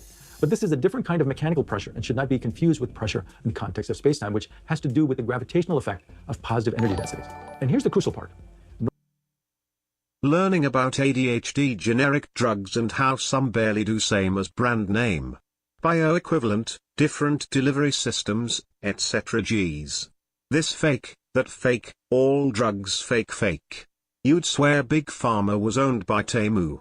Lol, Big Pharma gives zero fucks, only books. There's a lot of drugs that are like that. Growth hormone is also a big one. Underground growth hormone is actually oftentimes better than the like super expensive like $20,000 a month growth hormone. It's weird. They just don't give a shit. If they can make money and screw you over, they're just gonna do that. The medical system's just beyond fucked. Thanks for the donation though, Send Pizza. This cat is lying down on me. It's a good cat. Normal matter, like stars and planets, have positive energy and exert a negligible but positive pressure. They attract, and their energy density decreases with expansion. Radiation, like photons and other particles moving at very high speeds, has positive energy and pressure. It also attracts, and its energy gets diluted faster than that of normal matter, evolving as we see in redshifts, in addition to volume dilution. Dark energy has an unusual property, negative pressure. Generalizing the two previous examples, a substance with a negative pressure will get diluted slower than normal matter, or not at all. In the latter case, known as the cosmological constant, the energy density remains unchanged throughout cosmic history. In other words, as the volume of space increases, more energy is continuously created. The cumulative repulsive effect then leads to exponentially accelerated expansion. But what is this energy made of for its density to remain constant with expansion? This mysterious component must be an intrinsic property of spacetime, present in equal amounts at every point and continuously stretching the fabric of the cosmos. The energy of quantum fluctuations, pairs of virtual particles constantly popping into and out of existence, seems like a perfect candidate. But there's just one issue. The value of the vacuum energy predicted by quantum field theory is a whopping 120 orders of magnitude larger than the measured cosmological constant. This problem, which was dubbed the worst prediction in the history of physics, remains a fundamental open question. A possible solution could be that the vacuum energy cancels out to zero through an unknown symmetry, and the dark energy is made up of exotic particles. This scenario, known as evolving dark energy or quintessence, relies on a scalar quantum field. Just like the Higgs field, vacuum energy is a scalar field and has a single value at every point in spacetime. This is unlike, for example, the electromagnetic field, which is a vector field, having both a value and a direction. The energy of such a field can vary in time and space, but in the case where these variations are slow, it behaves essentially like a cosmological constant.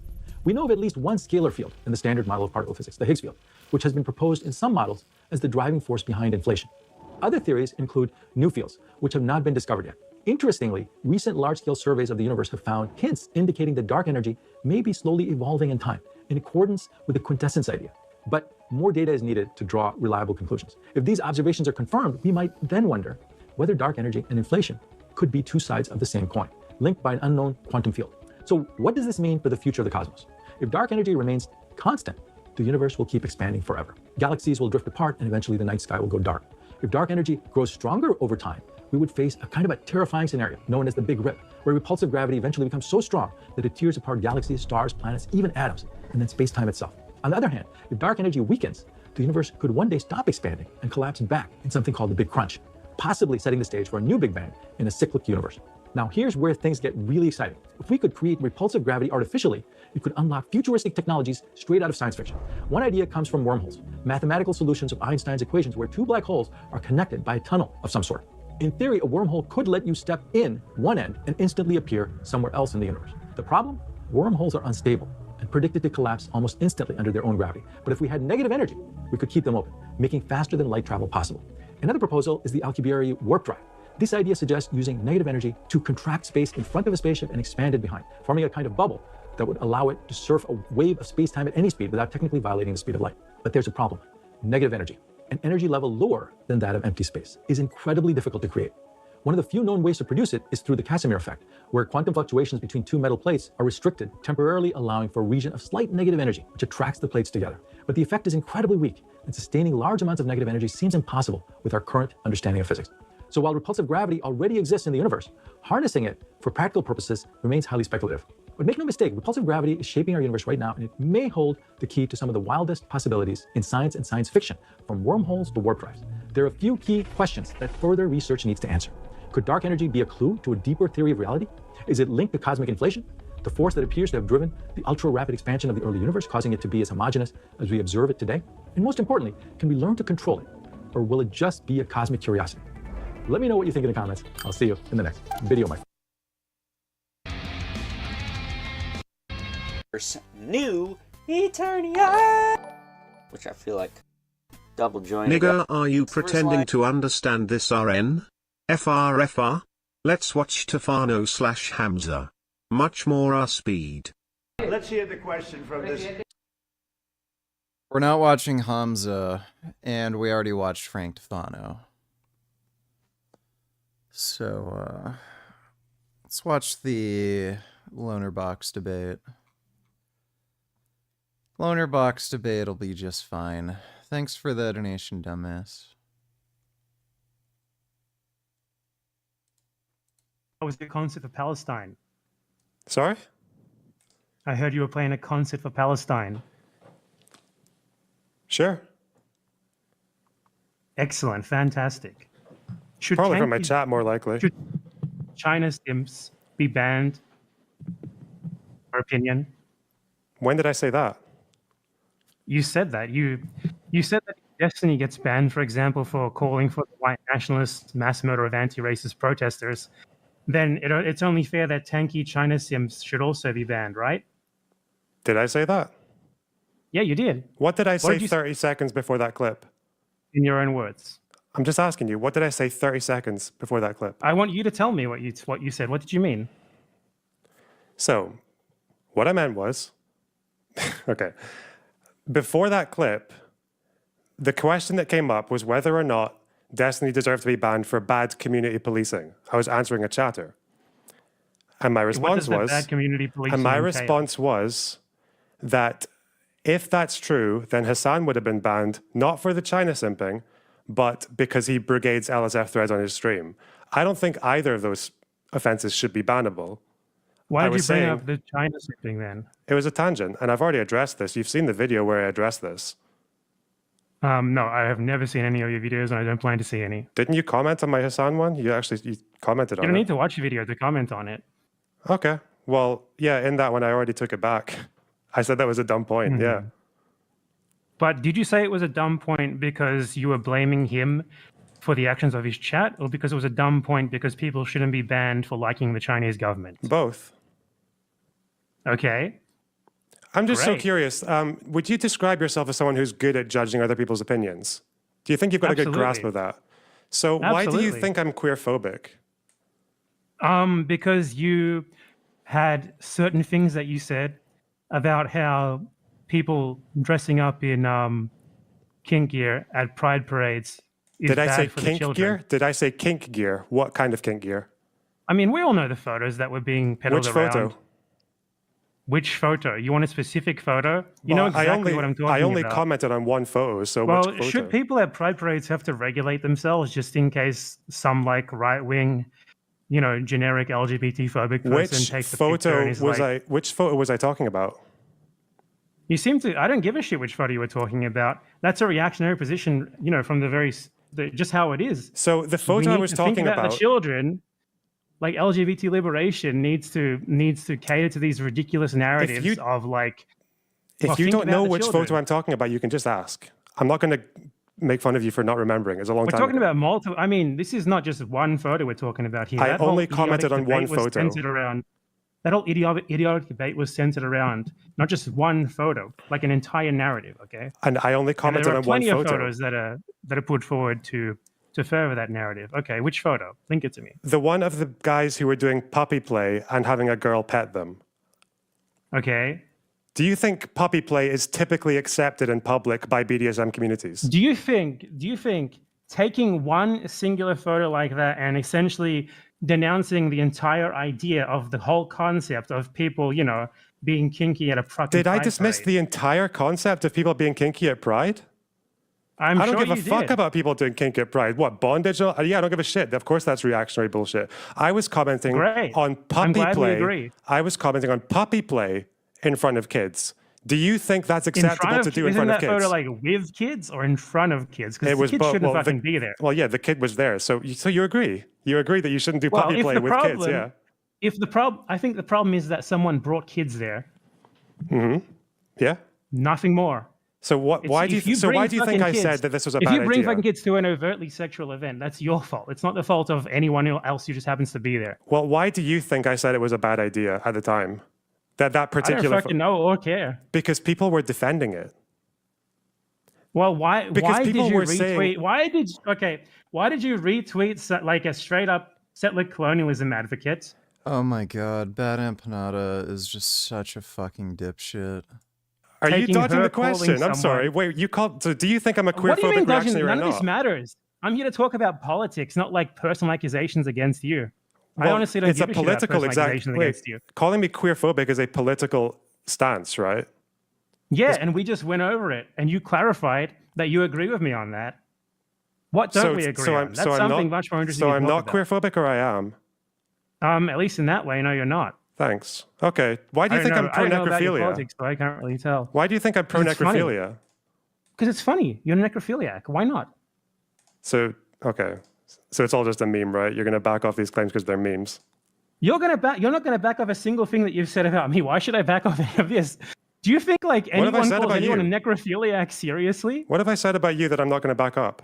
This is like this thing, like people take everything incredibly fucking seriously. Like people levy the most ridiculous claims against me. I don't Uh-huh. take them seriously, like even a little bit, right? Okay. You do that to me. So now he's just saying, lol, bro, it's a meme. Why are you taking it seriously? After accusing him of being a necrophiliac. I don't take that shit seriously. I'm much more concerned with the sentiment behind it, right? I'm not so particularly concerned with my own reputation. I'm just People are asking gonna you say whatever the questions. fuck they want about you. I'm just more asking you concerned with the questions. actual politics behind these. Well, behind when I these get sorts of comments things. from people in your community saying I'm really upset about your kink at Pride take because they heard it from you, yeah, That literally yeah, makes let me no clarify. sense. Where did they hear that from me? I've got the tweet up on From my like screen. a Twitter account with 2,000 followers? Yeah, I don't know Those if you people said need it to more get a fucking times. life. If anyone comes to me, like I'm really fucking. I I'm do really agree. worried about I this do thing agree that that I heard people- about. You just Jesus, man, you shouldn't care. I do agree that people who believe what you say about people should not take you seriously. Kid Beard donated $2. Let me see.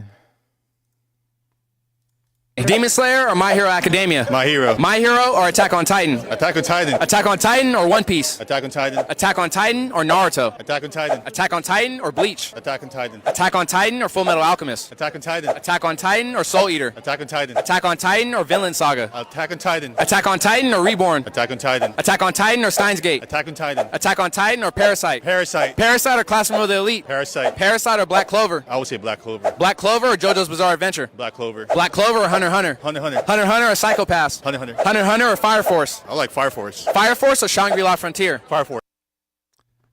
I don't know why it has to be so loud. Some of these takes are just stupid. Like, a lot of them are not good animes. Thanks for the donation, Kid Boo. Seriously, yeah, I completely agree with that. But anyway. Okay. I think that no one should take you seriously in general as a so-called political commentator. What have I said that is such a big problem? Is Carl Rittenhouse a white supremacist spree killer? I don't think he's a spree killer. Is that a legal term? I think he's I probably know, a white it's just- supremacist. Yeah, if he wasn't back then, he's definitely on his way to becoming Okay. one. Yeah. Why should we feel sympathy for him? Because he cried some crocodile tears in the stand? I didn't say I should feel sympathy for it. I was making fun of him on my streams when that was happening. I said I said that okay. he wasn't that you shouldn't judge whether or not he was fake crying because that's like okay. Why not? Because how do you know? There are I like don't a give a shit if million he's fake good crying or if criticisms. he's real crying. He should cry. He should cry for the rest of his life, every single day, every single moment, for There real. are a million criticisms you can make of Kyle Rittenhouse. The fake crying was dumb. Like it was like what? Like it's just, how much understanding of PTSD do you have to think that someone fake crying? He has PTSD. He has PTSD from murdering anti-racist protesters. Even if This is just pathetic, dude. we believe. Fuck yes. You Good. think- okay, wait. More PTSD for people like him. Do you want to back up the claim that he murdered them? You don't think it was self-defense? Oh my God, we going full Destiny mode here. Just Full tell me. fucking Destiny mode. Do you Not think Destiny surprising was that you're the a big only fan of person it. who thinks he was doing self-defense? I think everyone who thinks that is a moronic liberal piece of shit. Yeah. Do you want to talk to me or do you want to talk to Destiny? I know that you're essentially like a Destiny suck up. Like your whole thing is that you have He'll never engage in the actual debate or conversation. And then he'll make personal attacks, involve other people, move on to the next topic when he doesn't have an argument.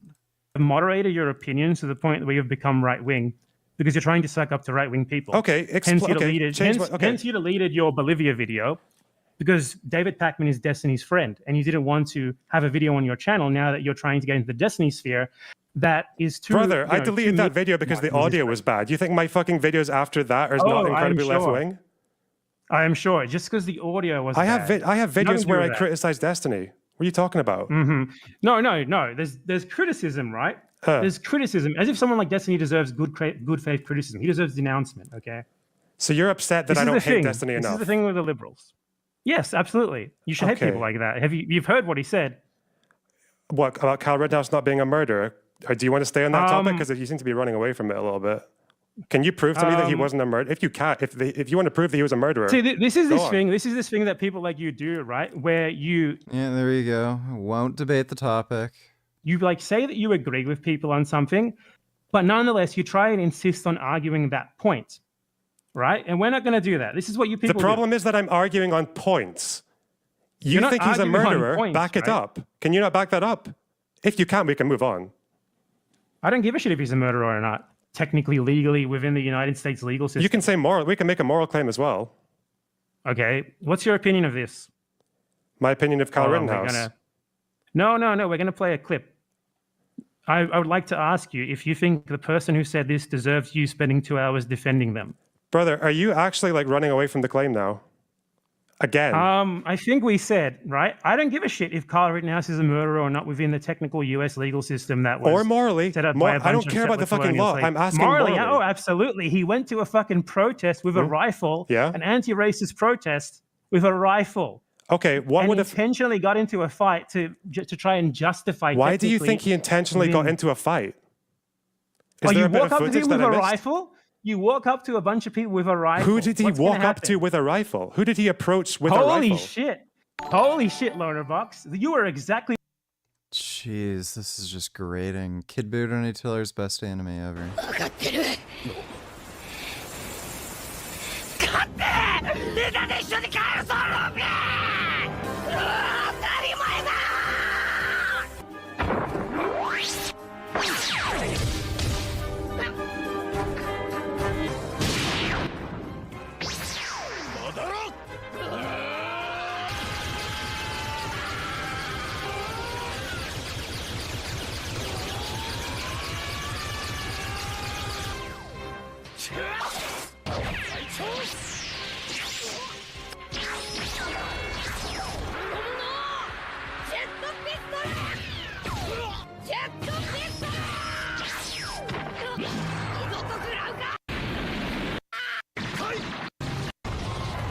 This looks really stupid. Thanks for the donation, Kid Boo. What I thought you were. Incredible. What? In-fucking incredible. You can tell me. Debate throwing the white supremacist spree murder. Amazing. What, so you are insisting that he was a murderer now? You are amazing. I literally was insisting he was a murderer the entire time. You have no argument for this. Was he running away or towards?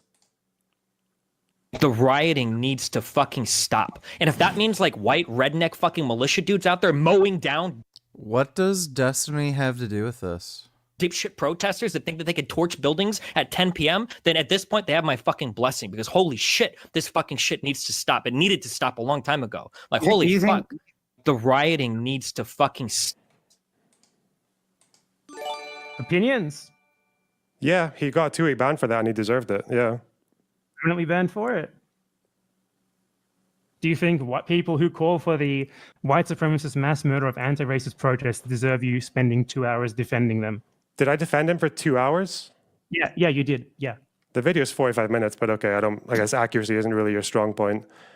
Who gives a shit? Oh shit, 45 minutes, man, that's so different. What was I defending about him? Well, you compare What was the ratio of that criticisms guy- to defenses? Do you know? Have you seen You this video? equated- you Have you equated seen this that guy- 2-hour video where I defend Destiny? You equated that guy with people who quote unquote simp for China.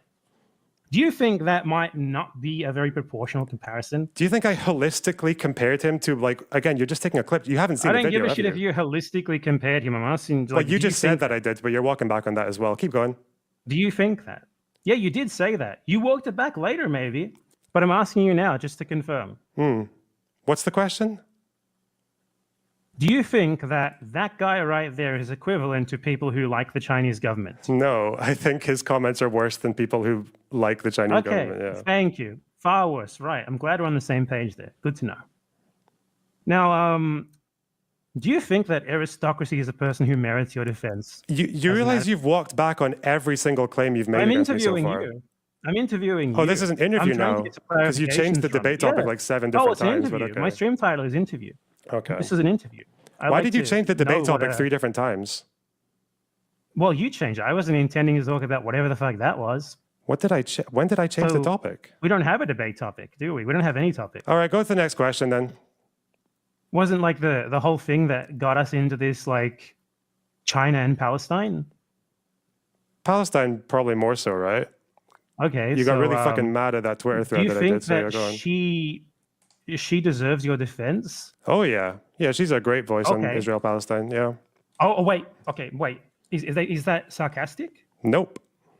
Okay, I'm gonna play another clip, 3 minutes long here. Okay, is that okay with you? Why don't we just This talk time I'll about some ask- of the sections? No, of no. her I opinions? want to show you what she said because I Okay, think yeah, you might you change can your do mind your out of after you hear it. context fucking clip chimp bullshit. Okay, go for it. Out Go of on. 30-second long clips where she states that this is her opinion. Go Out on. of context, Go clip on. shit bullshit. Go on. If you can get 30 seconds of me stating something that isn't obviously a joke like this, right? At that point, you can't call it a clip chimp. It's someone stating their opinion. So let's play this. I think your audience deserves to know that this person, you just said that she's an awesome advocate for Palestine. Oh yeah. I know many Palestinians, and none of them have ever said that to me about anything resembling this, okay? You don't think she has So let's just Palestinians in her play audience? Just send Like the clip. two of Go on. them. Send the clip. You Go on. forgot. Yeah, sure.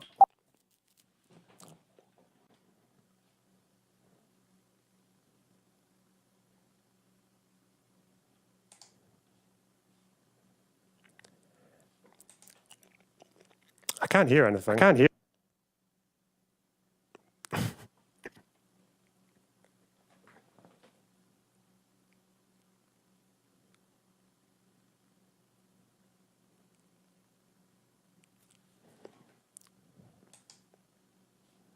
You do a population exchange, it's very hard to reverse the change because you basically just recreate the problem even worse when you try to reverse it. And this is one of the problems with the Palestinians having the right to return because they want to take up space. They want to, come return, and they're a much larger population now. I don't think Palestinians can ever get the right of return because, as Vox mentioned, there's over 7 million. Those 700,000 have now become 7 million in terms of their descendants. I don't think there's no room. They can't come there, and Israel still remain a majority state. So the only solution to me is, if you think that Israel is the cause of the refugee problem, are financial reparation. And Israel does not actually have as much money as a lot of people think. We'd all love to get to an area where, ethnicity, religion, and all that stuff matters very little. But to me, it's kind of crazy to expect people to be like, well, you guys have to accept everyone, and then watch that majority population turn it into an Arab pan state where Jews become second-class citizens. And okay, like, you guys should just have to deal with that, right? You could just have to take the hit so you have the moral headway. It makes sense in a world where there are tons of ethnic and national and religious states. This is the oh gotcha moment. Her saying something completely reasonable. Right? To at least have one for your own where This you're is safe, so at least fucking for chopped, just isn't one it? country. This is like the most And I chopped up think shit I've that's ever totally heard. valid. And this is why I get really scared that Israel is going to become an apartheid state. And all those lefties are going to turn out to be right when they criticize Israel, This is calling so it fucking apartheid. chopped Because up. if they Like- keep building the settlement and more settlements happen, it's going to be a more and larger of a human rights disaster to pull out and to get rid of the Jews from the region and give them back to the Palestinians. That means that the only solution you're going to have is a one-state solution where everything becomes an Israeli state. The big problem with that is that for Israel to continue to exist as Israel and not just, become a non-Jewish state, and that's just a typical Arab country in the Middle East with an Arab majority population, Israel, and to remain with Western values and all those things, Jews need to remain the majority of the population. It's a hard place to live, especially when compared to other Western countries. It's very expensive and there's very little space. The idea of like a 3-bedroom house, you don't get that shit in Israel. You do not get a 3-bedroom house in Israel. That is something that is only allowed for the rich, the very, very rich. In Israel, the most you will get is a shitty apartment. Everyone lives in shitty apartments. Okay? So the only place you're going to get a house, if you want a house and you want your kids to be able to have green space and be able to run, is in the settlements.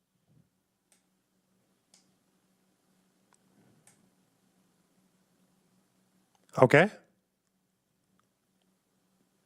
Yeah, okay, so opinions. Do you agree with that? Do you want to break down those points? Like I can hear the clips within that. That's not like a singular clip, right? Break down those points. One, I can hear where you broke up the clips. Why did you do that? Why? Because these are different different statements. So I don't know. So in each of those clips, I don't know what she said 30 seconds before or after, you're right? You're these are spliced together, right? You're saying that I took different sentence structures and put them together. Yeah. No, that's just her microphone having like a mute threshold, right? Okay. Like mine does. I don't believe you. Most of those are 40 seconds. You don't believe? Have you watched the video? Yeah. You don't believe? No, I so haven't watched the video, your defense here is I've that watched one of them, but these not that clips one. are not actually 40, 30-second long clips of her talking. Is that your defense? That was more than, was that 40 seconds? Each of those was about 30, 35 seconds long. And then spliced together, right? They were not spliced together at all. We've been over this a million times. So this is actually like a 2 or 3 minute clip that you just showed me, right? Each of those is about 30 to 35 seconds long. Okay. A different state. Let's just, do you want to just break this up one thing at a time? There were a few topics I covered there, right? Right of return, apartheid. We said, okay, do you think that Palestinian refugees should not be allowed to return to their homes because there is no room? That's not Aristocrates' position. I spoke to her yesterday about this. That's what she said. Do you think she might have been saying that it's inactionable, but it's... Do you take creatine? What are your thoughts on creatine? Yes, I take creatine. Creatine's good, helps you build more muscle, seems to have cognitive benefits. Thanks for the donation, Jason. Still morally right, which is the opinion of quite a lot of Palestinians. She said, they can't come here, there's no room. Do you think that's her opinion or her characterizing other people's opinions? That's her opinion. She literally said, I think, to me. That's what people say when it's their opinion. Okay, given the fact that you haven't been able to characterize a single one of my positions, why the fuck would I believe what you have to say about her? I mean, this is literally her in her own words saying you've already backed off. Just heard her stating it in her own words. You've already backed off on me being queerphobic. You've already backed off on me being a necrophile. You've already backed on me fucking defending a murderer. You are a necrophile. I never backed off of that. You're my favorite British necrophile. Given that Eris is not in the room with us right now, why don't we talk about yours and my opinions of Israel-Palestine? No. I want to know because you being a responsible advocate for Palestine requires you denouncing these absolutely abhorrent fucking Nazi-like positions. Listen. So why don't you? Maybe I'll have a chat with her. Not accepting a right of return makes you a Nazi. Oh my god, this guy is so gay. Later, if she believes those things that she was, which I think is her characterizing other people's opinions, yeah, I won't retweet her again. How is it her characterizing her own opinions when she says, I think to me? She said, I think in like one of those statements. You quite literally retweeted me quoting her saying that it's anti-Semitic for me to quote her. You retweeted that. Is it anti-Semitic? Wait. Why did I call you anti-Semitic? You quoted her calling me anti-Semitic. Wasn't it because... And her evidence for me being anti-Semitic was me quoting her, literally. Listen, don't worry, okay? If I ever call you anti-Semitic, it's because you say things like... Processed foods aren't subsidized. Responding to someone who says, I was born in Israel and never left, what should be done to me? And you respond with wall. Colonizers get the wall. Yeah, I think that sounds anti-Semitic to me, yeah. That guy is how is that anti-Semitic in the first place, for one? A settler colonialist automatically is colonizer? Do you think everyone who was born in Israel is a settler colonialist? Everyone who is born in Israel as part of the settler colonial Israeli state and its ethno-nationalist project is obviously a settler colonialist. Question for you: is Israel a settler colonial state? Yeah. Fuck yeah. Okay, so it's a settler colonial state with no settlers. Is that what you're telling me?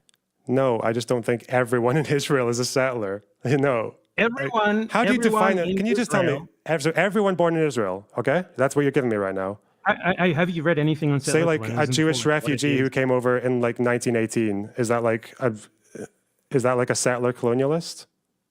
The idea of the Jews being a nationality that needs to colonize this one specific place. That's the state of Yeah, that was Israel you're obviously a characterizing. settler You're not colonial characterizing the people who live there. You're characterizing the state of Israel when you say that. Yeah, it is. This is. Do you not realize that there was an entire movement of settler colonialism in the late 19th century, right? That led to the creation of the state of Israel, right? So Never many heard of the it. people. Go on. I'm joking. Go on. You've never heard of it. Yeah, I know you haven't. I know you're joking, but I already know you don't really know much about it, right? Okay. So this was from the very beginning. This was the intention of this movement, right? There were Jews who were already there beforehand, but the intention of this movement was always to go there to misplace the original population and to form their own ethno-state. Okay. Okay. Sure, there were people who moved there before that who didn't really give a shit about that.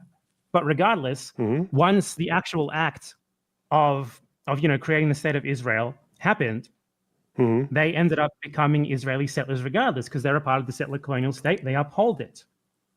So just by virtue of, so as like a Palestinian who lives in Israel, would you like? I'm so curious actually then, because Palestinians in Israel this do not consider themselves Israelis. Israel doesn't even consider there to be an Israeli nationality. yeah. So they call themselves, but yeah, they call themselves Palestinian as like so like a solidarity, Exactly. but they are Israeli citizens, right?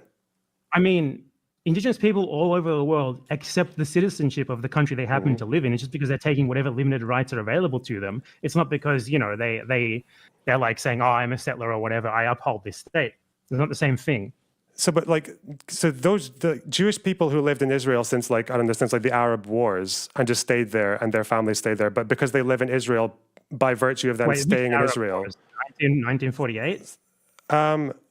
Sure, yeah. Or whatever I mean, the fucking. Palestinians themselves make a distinction between, people who trace their lineage to this. I don't give a shit about really lineage. I think you need to understand that this distinction between, settler, colonizer, indigenous, or whatever. It's not a moral distinction. I'm an Australian settler, right? Okay. It's not a moral distinction. It's a material one. It's like saying, oh, you can't call this guy a bourgeois because his father, he inherited a factory from his dad.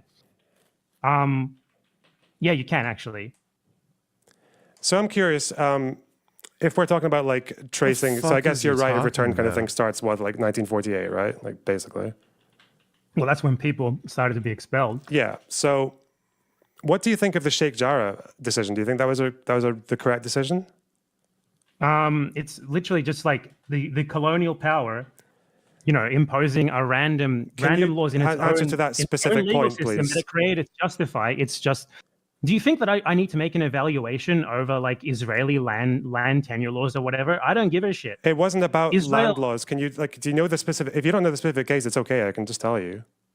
Sheikh Jarrah was justified on the basis that Jews bought the land like 100 years ago, and then the Israeli state gave them the right to this land under its legal system, whereas the people who lived there had been living there continuously. That's not what happened. They found, wasn't it with the case with a couple of families? They found out that the house was originally a Jewish home that was where they were evicted during the Nakba? I'm sure there was probably at least one or two of those, but the thing is, we're talking about Jerusalem here. Yes, Easter. So do you think that was the right decision then, given that it was a right of return from 1948 to a Jewish family? I mean, it really depends on which house we're talking about. We're talking about a bunch of different houses in Sheikh Jarrah. Okay. If that specific house, then sure. So the Palestinians deserve to be kicked out of those places because of what happened in 1948? I mean, it really depends. Do you think that Did the Palestinians who lived in Sheikh Jarrah deserve to be kicked out because there were Jews living there in 48? Are you trying to justify settler colonialism based on this little one example? No, I'm not trying to justify it. I'm asking you what you... He can't answer one simple question. You think, because I'm asking about your concept of right of return. Is this one little Palestinian house? Is this one little Palestinian house part of a much broader project of settler colonialism, of forming an ethno-state for one people I'm and asking excluding the people you who lived there about beforehand. how you action right of return. What I'm saying here is very relevant to this because we're talking about two different things here. I'm talking about projects of settler colonialism. You're talking about like the most basic like capitalist land rights. Okay, you're trying to. It's not capitalist land rights. They were driven out by the same mechanisms that the Palestinians were driven out of. The same mechanisms. Or at the same time. The Palestinians were never trying to form an ethno-state there. The Palestinians did not migrate there en masse with the specific intention of displacing the original inhabitants and forming their own society on the ruins. All the same. You're equating two things that are not even remotely the same. I'm not equating. They were kicked out. You consider yourself a responsible advocate for Palestine? They were kicked out. Kicking people, there's a difference between kicking people out, right? Kicking people out in a war incited by a settler colonial ethno-state, okay? And kicking people out in the name of forming that settler colonial ethno-state. These are two very different things. It's like complaining that, white settlers on a homestead, which was appropriated from Native Americans, were kicked out of that homestead. Is that bad? Maybe. But is it part of a wider project of settler colonization? Absolutely not. These aren't two things. These aren't the same sorts of things. And I'm not going to let you equate them. I'm just asking you what you think. Do you think it was the right decision to kick those Palestinian families out? No. Why? I don't think that it's you're trying to equate it. You're doing this debate bro bullshit, right? Where you just ask questions for things that you yourself have an opinion on. So what's your own opinion here? What are you trying to lead to? The point that what you're calling right of return, like full unconditional right of return, is inactionable and would result in Palestinians getting kicked out as well. You're against right of return. You're against right of return. You're against right of return. I am very. Holy shit! I'd love for you to talk to a Palestinian about this. I am very in favor of right of return. I'm asking you how you think it's actionable. You're clearly not. Do you think there's a difference between being for something morally and deciding whether or not it's actionable? Actionable, like literally right now? These are the goals to work towards. These aren't things that we literally are going to do literally immediately. I agree. Do you think like if someone advocates for the one-state solution, they need to be doing it? You're going to be like, oh, you can't do it literally right now, therefore owned or something. You know what's really funny? So for example, okay, let's just say hypothetically, you're offered like two-state solution with two-state solution, 67, 48 borders, whatever, and then on top of that, I don't care what I'm offered. I care what. I'm asking you a hypothetical.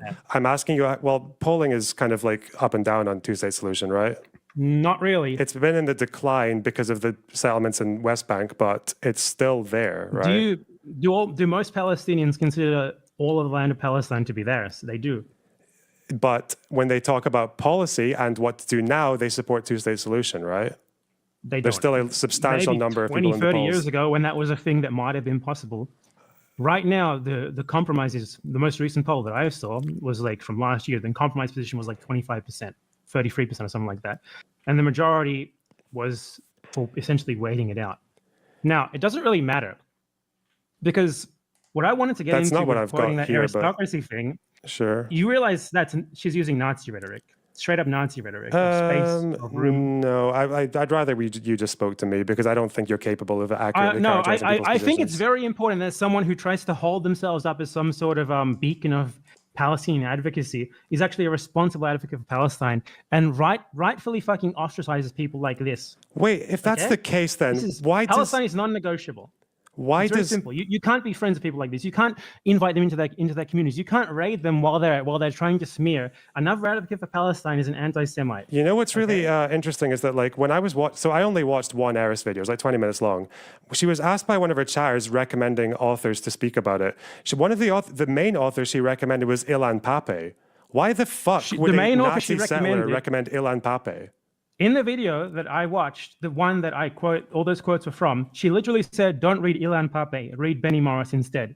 She did not say that. She's always recommended Ilan Pappé. Okay.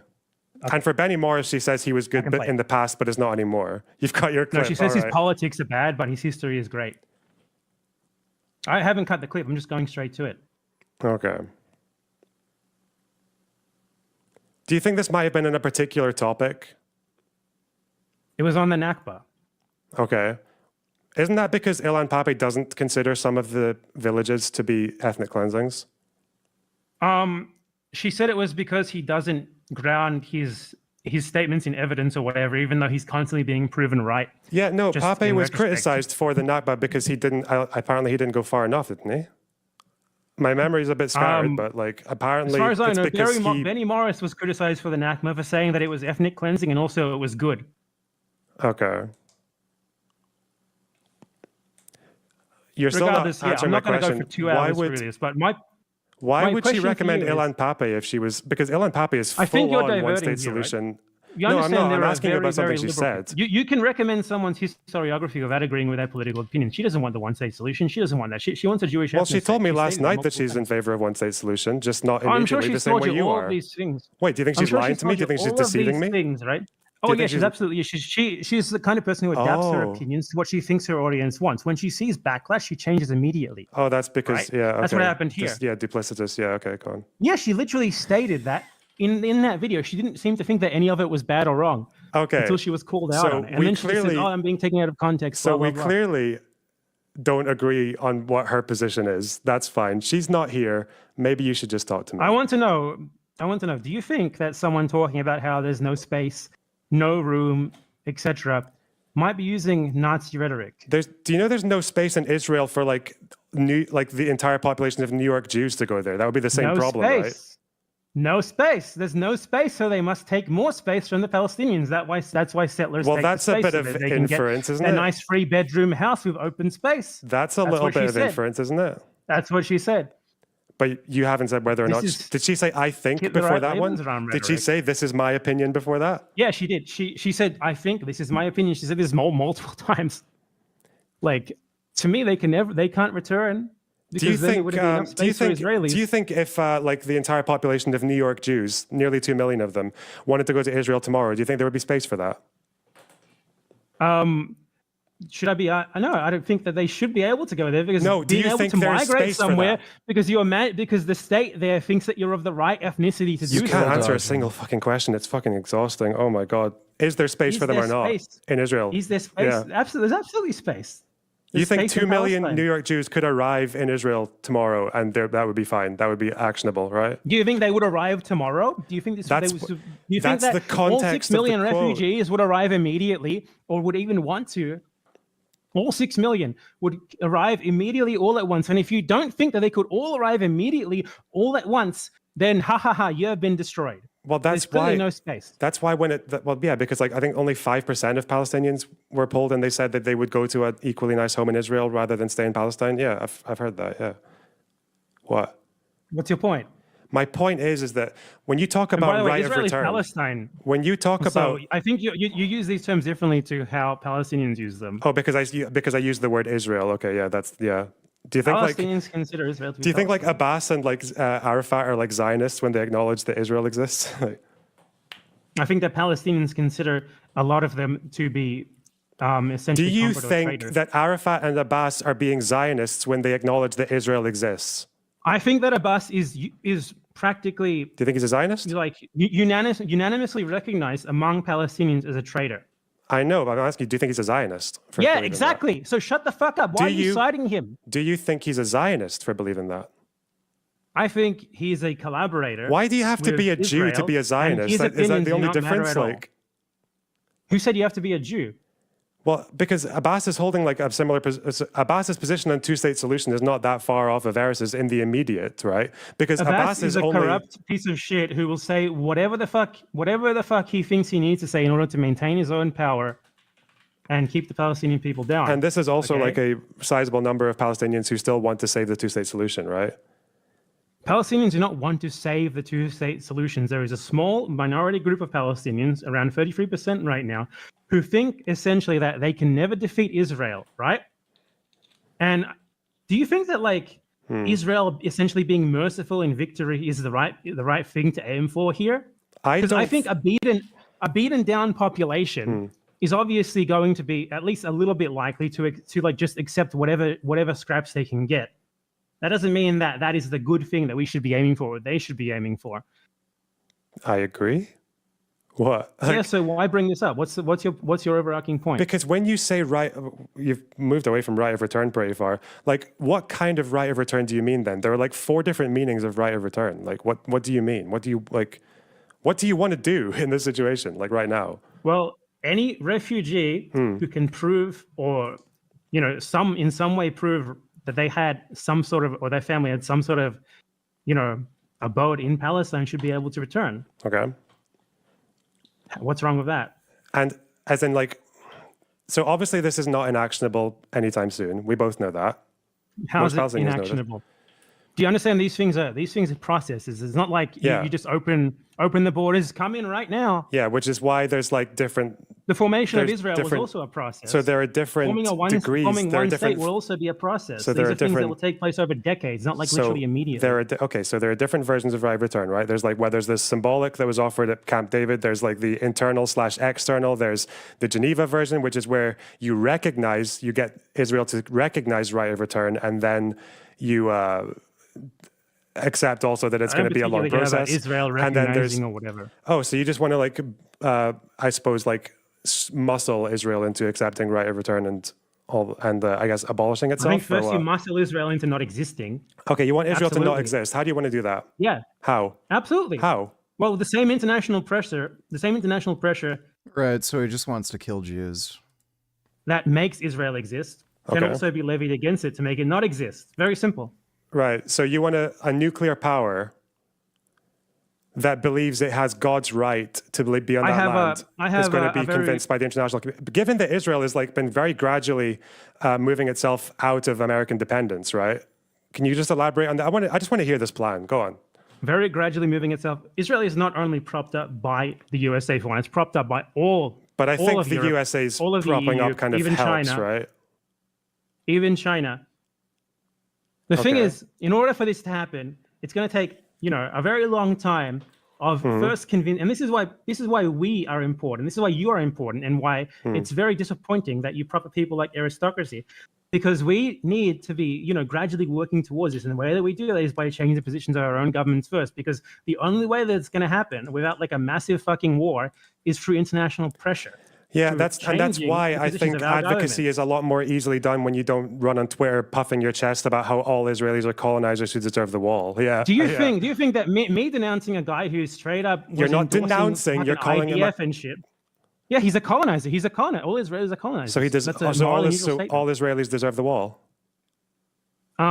If they support you can't say that. settler colonialism and the terrorist IDF, yeah, sure, why not? They just deserve the wall.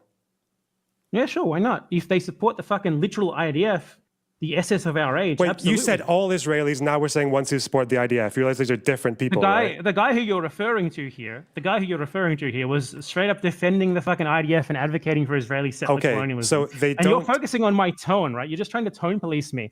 Tone policing. That's not a tone. That's a moral statement that you've changed. Person. First it was all Israelis. Now it's Israelis who support the IDF. Which one is it? You said all Israelis. You said colonizers get the wall. I guess if Israelis are colonizers, right? I'm allowed to say anything, whatever superlative terms I feel like when I see someone with absolutely fucking awful views. And I'm allowed to ask you to justify your claims. Is it Israelis deserve the wall, or is it supporters of the IDF who deserve the wall? Well, here's what I think is going to happen, right? Or it should happen. There needs to be an absolutely massive cultural shift in Israeli society, and but not in Palestinian society. The people who want to exterminate all Jews. Anyone, I mean, we can use the liberal framework of human rights. For this, it works. Any human rights violator, any human rights abuser, anyone even remotely connected to that gets tried and put into prison for life. Oh, okay. So Hamas. All right, gotcha. Sounds great to me. Does it sound remotely good to you? Connected to that. That is yeah, just like, absolutely. So an Israeli who criticizes the IDF but still lives there for whatever reason, that would be complicit, right? No. Okay. Why not? I thought you said that that's what they were doing. They're propping up the state. They're paying taxes. Do you think that when some guy shows up on fucking Twitter or whatever, and he's like, "Oh man, I love the IDF. I love settler colonialism," then I'm not allowed to just call him a piece of shit.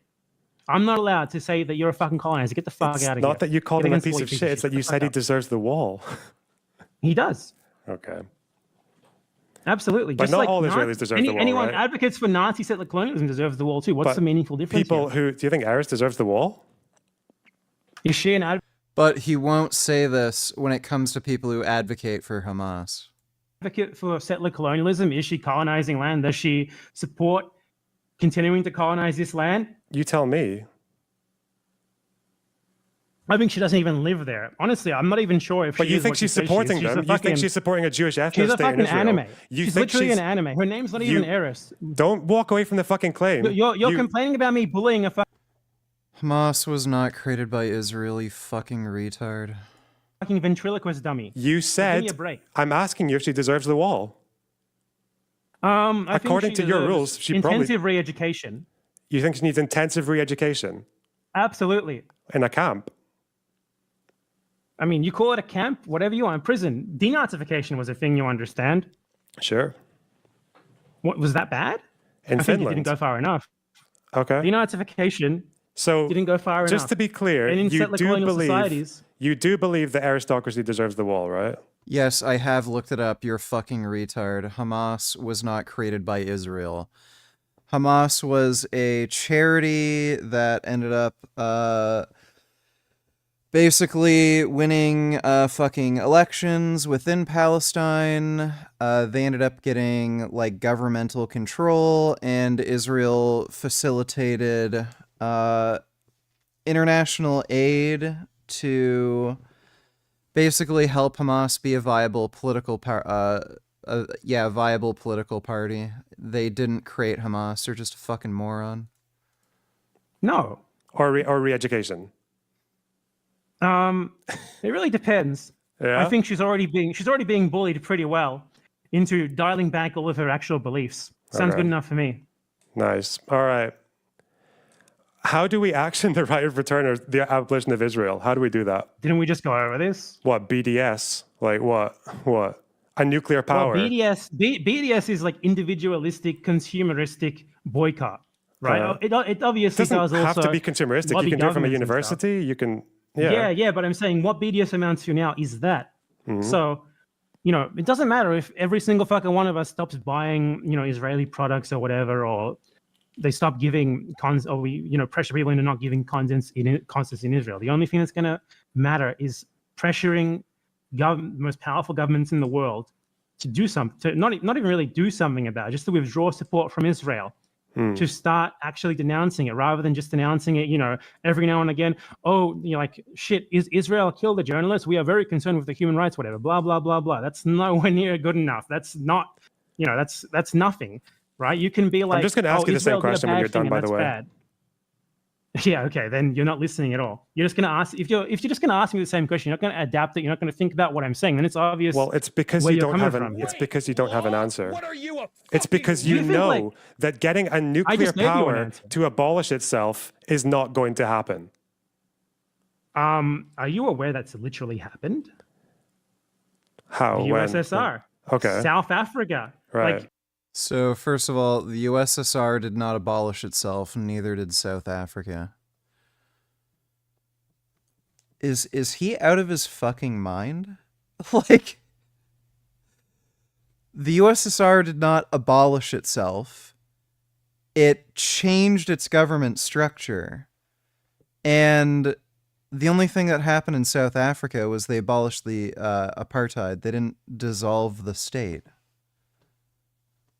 This guy is just out of his mind fucking retarded. Like, if he wanted to make any kind of argument to that effect, Rhodesia would kind of be the best example, but they weren't a nuclear power, and they didn't abolish themselves. They just stopped getting support from the British. did you think that was a gotcha? I'm still asking you how you expect Israel to do it. How do you expect Israel to do it? Like, what do you mean, how do you expect Israel to do it? Do you think they're gonna, like, Israel is gonna be the same as it is now and they're gonna go down bombing everyone? I mean, given that they're kind of run by religious fanatics, probably. Yeah. They're not actually run by quote unquote 21st Savage, Johnny Tellers, I'm checking out. I just can't watch this shit. First of all, Lonerbox is boring and slow. Secondly, if you want to watch him debate someone, we don't need to watch you reacting to it. Thirdly, you've discussed this topic 1,000 times. Move on. I'll watch for another minute or two, but yeah. Thanks for the donation, 21st Savage. religious fanatics. A lot of them are secular fanatics. Okay. But South Africa was run by the same sorts of racial fanatics. International pressure brought down apartheid. Now a black government is in power. That's not dissolving the fucking state. Why can't we do the same thing here? Did South Africa have... I actually know this, you can tell me. I thought South Well, Africa South ended Africa its was a nuclear nuclear program state. in 1989. South Africa ended they ended the nuclear program before allowing black people the right to vote for obvious reasons. Yeah. But the fact is, they did. Mint Donny Tillers, why the fuck do your arms look like that? Geez, dude, can you do a couple good flexes, bicep and forearm? There you go. And there's my forearm, I guess. Thanks for the donation, Mint. They didn't go down launching nukes as you were sort of Dodo Donatellers, can you react at 554? Do you think this is what happened to you on your last mushroom trip? Hello, Internet. Oh, fuck, I hate this fucking lying dipshit. 554. Mode. So this is something that I want y'all to understand. So when I work with people with psychedelics, I've seen two things, okay? I've seen a lot of people will use psychedelics, and in clinical settings and certain like shamans and things like that, they will have positive transformative experiences that lead to significant improvements in their mental health. But I have also seen a ton of people who have used psychedelics and really screwed up their brains. I've seen psychedelics not only be used to treat PTSD, but I've seen plenty of people who have used psychedelics and have traumatized themselves through bad trips. So they'll trip so hard that it'll basically be like a PTSD-inducing experience. Their physiological wiring changes to where they're constantly anxious, their adrenaline is pumping, their cortisol levels are high. And remember, we're putting the brain and body, the physiology, into an edit mode. So when the psychedelic trip ends, they're control S-ing, and they're basically locking their nervous system into a highly stressful state. I've seen the development of PTSD. I've seen the development of things like panic disorder, which are also like the reason that you develop a panic disorder is because your physiology has been locked into. I think this mostly has something to do with stupidity. I think when stupid people do psychedelic drugs, they're just far more likely to have bad side effects from it. So the dumber you are, the more likely, yeah, you're going to end up with like some sort of psychosis from psychedelics. Mint Donatellers, geez, I bet you wanted to, you could choke someone to death and they wouldn't be able to get out of your grip. Probably. Thanks for the donation, Mint. A highly anxious state. And so if psychedelics can be incredibly damaging and they can be incredibly healing, how does that work? And if we understand that what they basically do is allow us to edit our brain, this starts to make sense, right? Because if I'm editing my brain, but the experience that I'm having is incredibly negative and traumatic, then I will sort of wire my brain in a traumatized way. Hey, Gum. Wire my physiology in a traumatized way.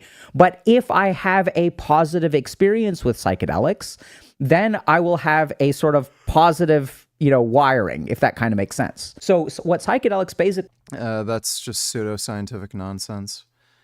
I've had outrageously intense, horrifying trips, and it did not affect me in any negative way. In fact, some of those worst trips that I've had have been some of the most positive. So that's just complete, utter fucking nonsense. Again, nobody knows exactly what's going to happen after a mushroom trip. It basically sort of resets some of the neurological pathways in your brain.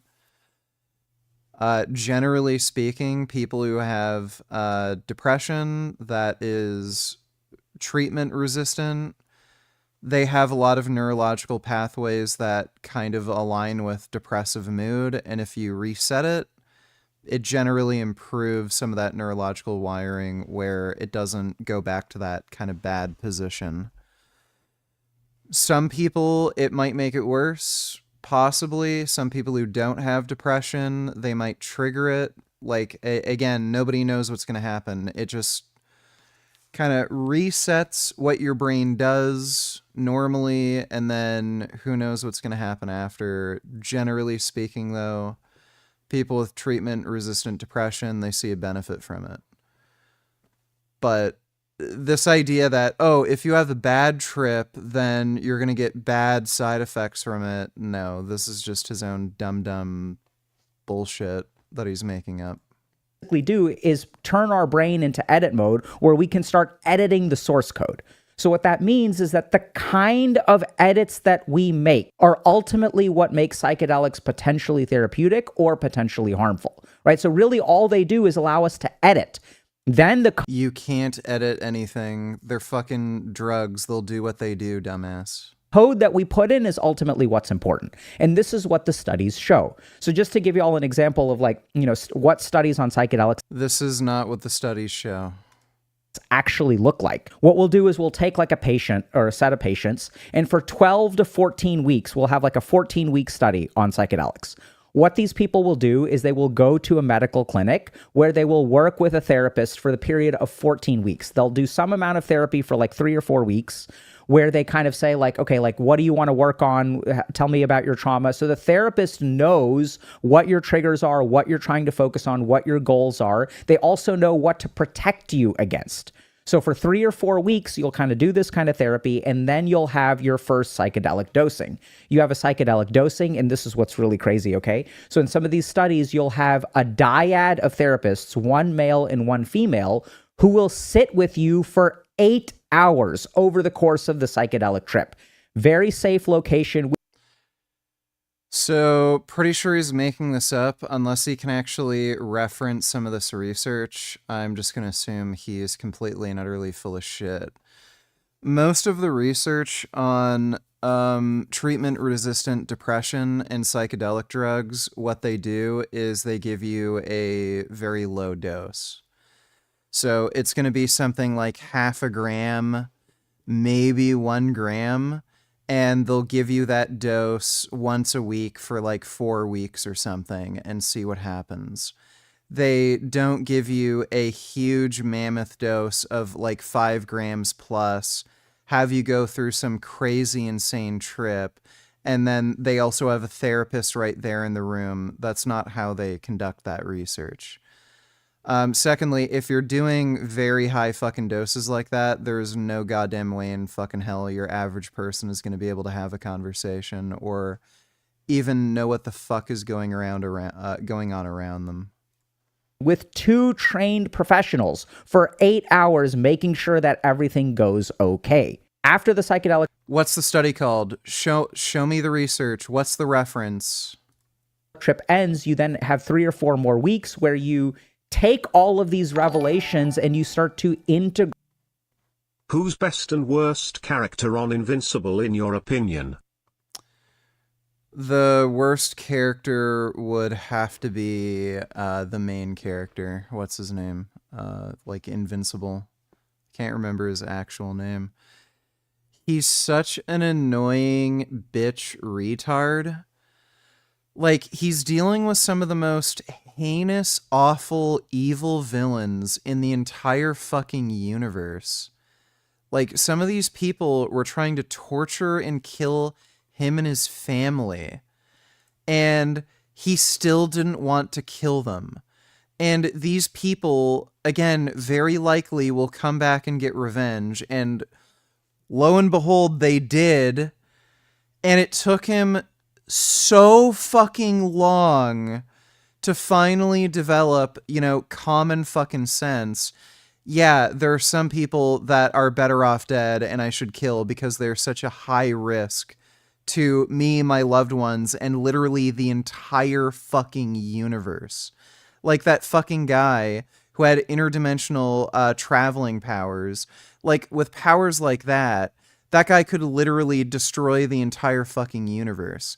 And then Invincible's like, how could I have killed him? Oh my god, Same with that other fucking dipshit that he fought at the end. Like, it literally took him until this guy made it, like, murdered thousands of people right in front of him, nearly killed his girlfriend Eve, like, all this fucking shit. Finally, he's like Batman. He's just like a stupid, dumb, fucking retarded bitch, and they had to make him like a gay retard. So he's by far the worst character in the show. Just so outrageously stupid, and it's just frustrating. There's no goddamn way in hell that, like, anybody in his position would think that way. Just no chance. The only people who think that way are rich white women who have never had to deal with any fucking problems in their entire lives and have never dealt with, like, awful criminals, child rapists, people trying to kill their family. They're the types of people who would think, oh, killing is never okay. Everyone can always be reformed.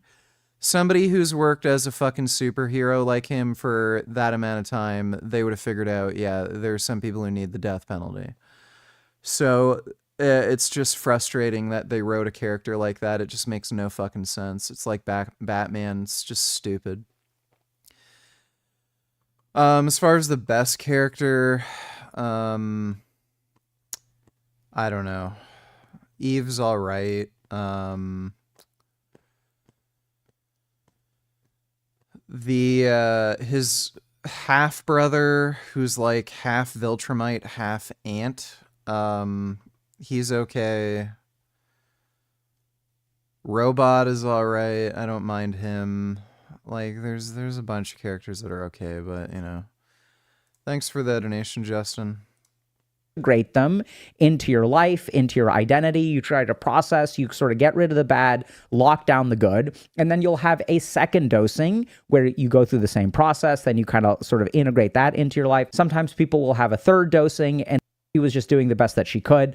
So there's a very important called Efficacy and Safety of Psychedelics for the Treatment of Mental Disorders, a systematic review and meta-analysis. And by the way, like, you know, when we say, oh, psychedelics are healthy for you, and people are like swearing by them, I don't think that most people understand this level of data, right? This is, when I prepared this video, this is just one of the papers that I looked through, right? So you got to really be like informed, y'all. Like, I know that people are talking about things on podcasts, but that's not the same as this. So let's take a look. So if you look at this, right, this shows a bigger improvement than this. Does that make sense? This shows a greater reduction in symptoms than these. If it crosses the middle, by the way, that means that there's not a statistically significant result, so it basically doesn't show a benefit.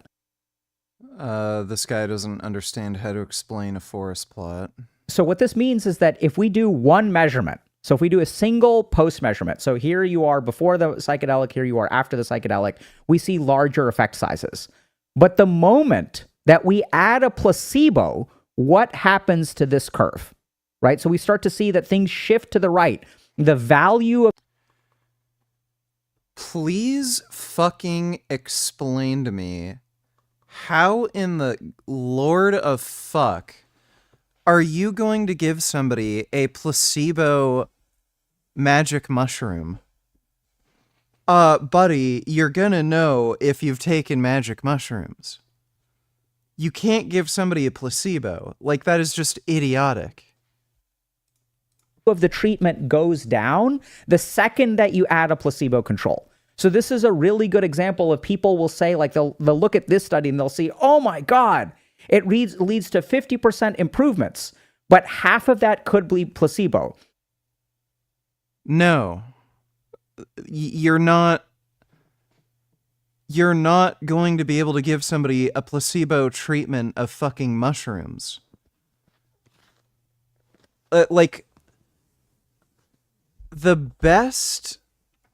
I don't even know, like, how to analogize this. It's like, just imagine knowing you're going to go into a study where you're going to take a highly, highly hallucinogenic, extremely potent drug, and then they give you a placebo that's just a sugar pill, does nothing. You're going to know you got the placebo treatment.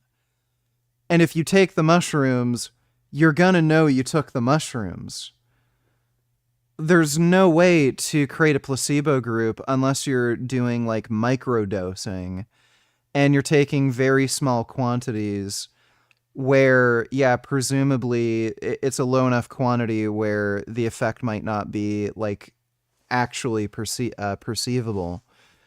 But if you're talking about people who are taking like half a gram to a gram, they're gonna know they took mushrooms. That's enough where, like, oh yeah, I'm fucking high.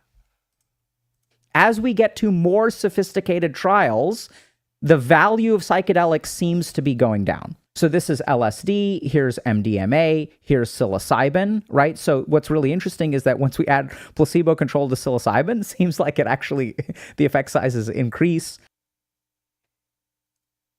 Ayahuasca, MDMA, here's MDD. So this is depression. So it seems like psilocybin is like quite effective for depression. Here's MDMA, seems to be not as effective for depression. Ayahuasca is not effective for depression. So this is the other point that I'm sort of making, is that like when we say psychedelics are good for your... This is, I don't know if this guy is able to interpret a forest plot. Like, he's saying not as effective. According to the forest plot, it has no efficacy. It is not statistically significant. Your mental health, which psychedelic and which problem you have with your mental health actually becomes really important. So if you're going to, the Amazon and you're doing ayahuasca because you're depressed, you may not get much benefit from that. Whereas if you have major depressive disorder, psilocybin is sort of like the right medicine to use. And now here's what's really cool. So if we're talking about treatment-resistant depression or recurrent major depressive disorder, this is where we start to see some cool stuff. So the first thing is that if we're talking about simple depression, ayahuasca seems to be not very effective. But if you have treatment-resistant depression, now we're seeing larger effect sizes. And we're seeing effect sizes as well for psilocybin. So this is what's actually really cool about psychedelics. And I think this is why people like... Dr. K is not somebody you should take seriously and listen to. Most people consider murder as the greatest moral violation that comes with irreparable consequences. It makes the character relatable when dealing with the struggle of whether or not to murder someone. Batman is dope. Fuck you, Sneed Richard Ramirez. Batman is retarded and gay. He literally, like, the idea is so stupid, they've had to directly acknowledge this problem in the comics and cartoons. Like, the Joker will tell Batman, as soon as you arrest me, I'm gonna be loose again and then kill many more people, so why don't you just kill me? And then Batman says, well, if I murder you, then that's not gonna reduce the murder. Yes, it would. If you murder somebody who's planning to kill hundreds of more people, that saves hundreds of people. Like, that's why we killed Hitler. It's just so outrageously stupid. Batman's moral philosophy is outrageously fucking dumb. And if you're like a superhero like Invincible, and you have a problem killing people, then you're in the wrong line of work. He's dealing with, like, beings that have just outrageous, monstrous power, where they themselves, with just simple thoughts, could destroy the fucking earth. Like, he's fighting people who could literally destroy planet Earth just by punching the ground hard enough. And this is a guy who doesn't want to kill these people. Like, it's stupid. It's just the dumbest fucking idea imaginable. Comic book writers need to,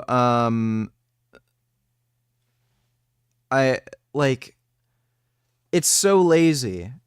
They just try to find a way to create some sort of, like, internal conflict and make the story more interesting, but, like, that's just obviously not the way to do it.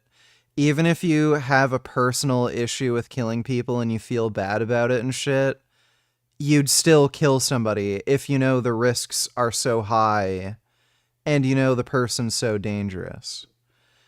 It's just dumb. Thanks for the donation, though, Majin Buu. Dodo donated $2. Maybe Batman doesn't want to kill the bad guys because the bad guys are killing non-vegans. So by killing the bad guys, he will save non-vegans who will kill more animals. So maybe he's thinking that. I'm pretty damn sure that's not what he's thinking, since Batman isn't vegan himself. But by the way, like, there's so many other issues with Batman. This guy is a mega billionaire.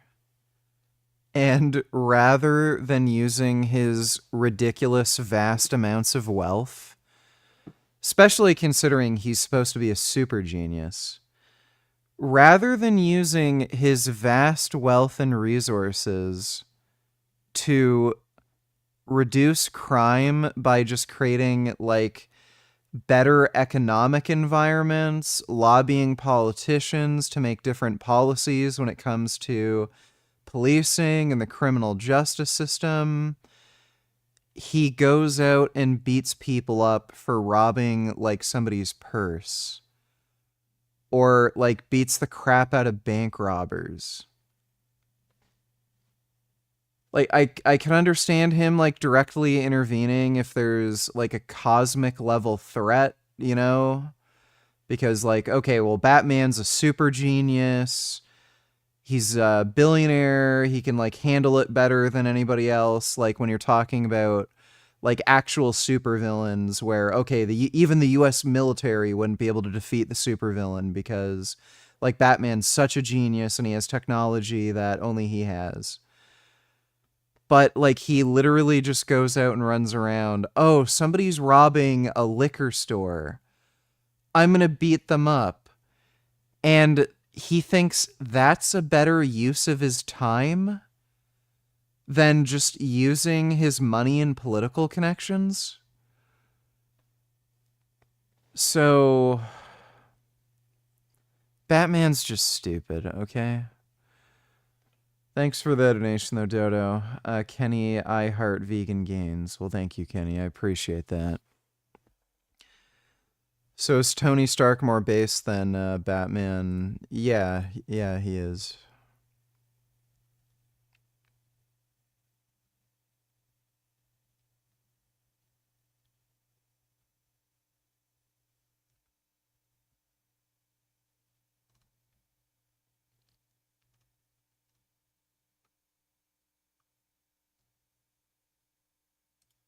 That man's wife recorded the video inside the car there. They were waiting, she says, for their attorney, but that man was arrested before the attorney arrived. En este momento necesita a su padre y This mother holding her 9-year-old son tightly tonight, wondering about the fate of his father. Yesterday, after federal agents surrounded their car, an officer smashed through a window and took her husband into custody. mucho miedo, entonces cuando ellos She didn't know that they were going to go to such an extreme length and to do such a horrible thing, and she said she was left shocked and scared. This is completely off the charts. The family's lawyer says she's struggling to get information about the arrest of 29-year-old Juan Francisco Mendez, who she says has no criminal record. So you think Batman is dumb but you like Spider-Man? A little beta fag in a spandex costume who simps over a mid-chick. Also, Griffith did nothing wrong. He made a sacrifice in the mortal world to be given eternal life as a god. You are always wrong.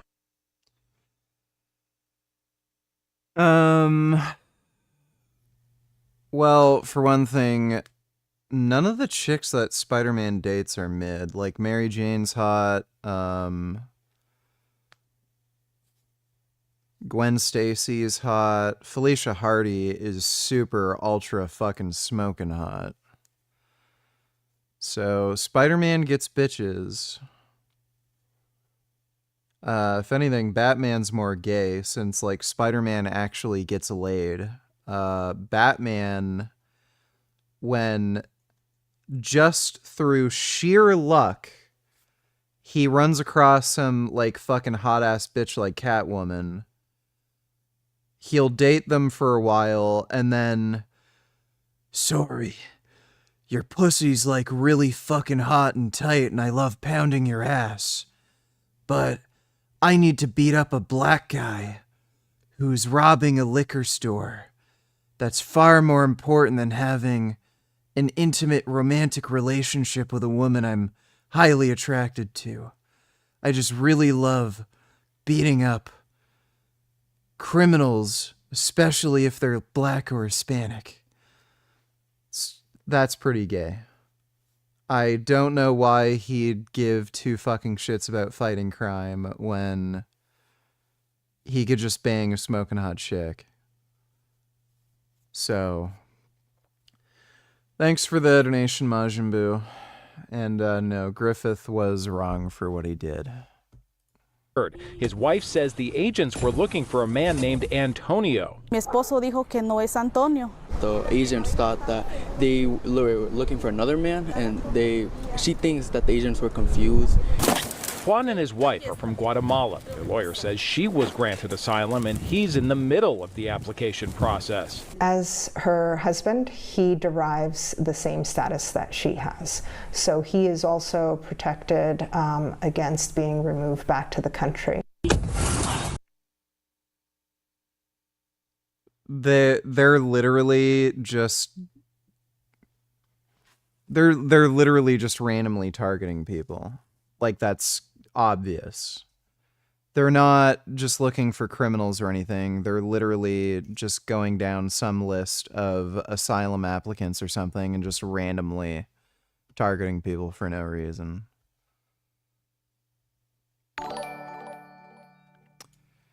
CDG donate tellers. Hey Richard, I remember the first day I found your YouTube channel. I was hooked. I watched every video you had on your channel at the time and would rewatch videos often. You were the most interesting YouTube channel I'd ever found at the time. Love you. Well, thank you, CDG. I'm glad you enjoyed the content. Appreciate the donation, dude.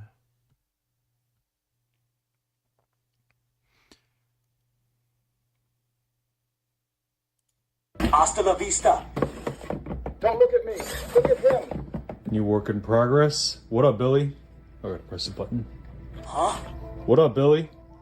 Oh, what's up, bro? You startled me. How you doing? Ready to pump?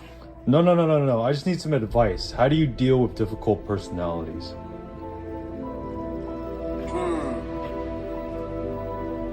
Listen to me now. Stay calm and assertive. Set clear boundaries. And remember, you can't control your reactions. The future is going to be really weird. We're going to have talking fish on our walls that can have deep conversations with us.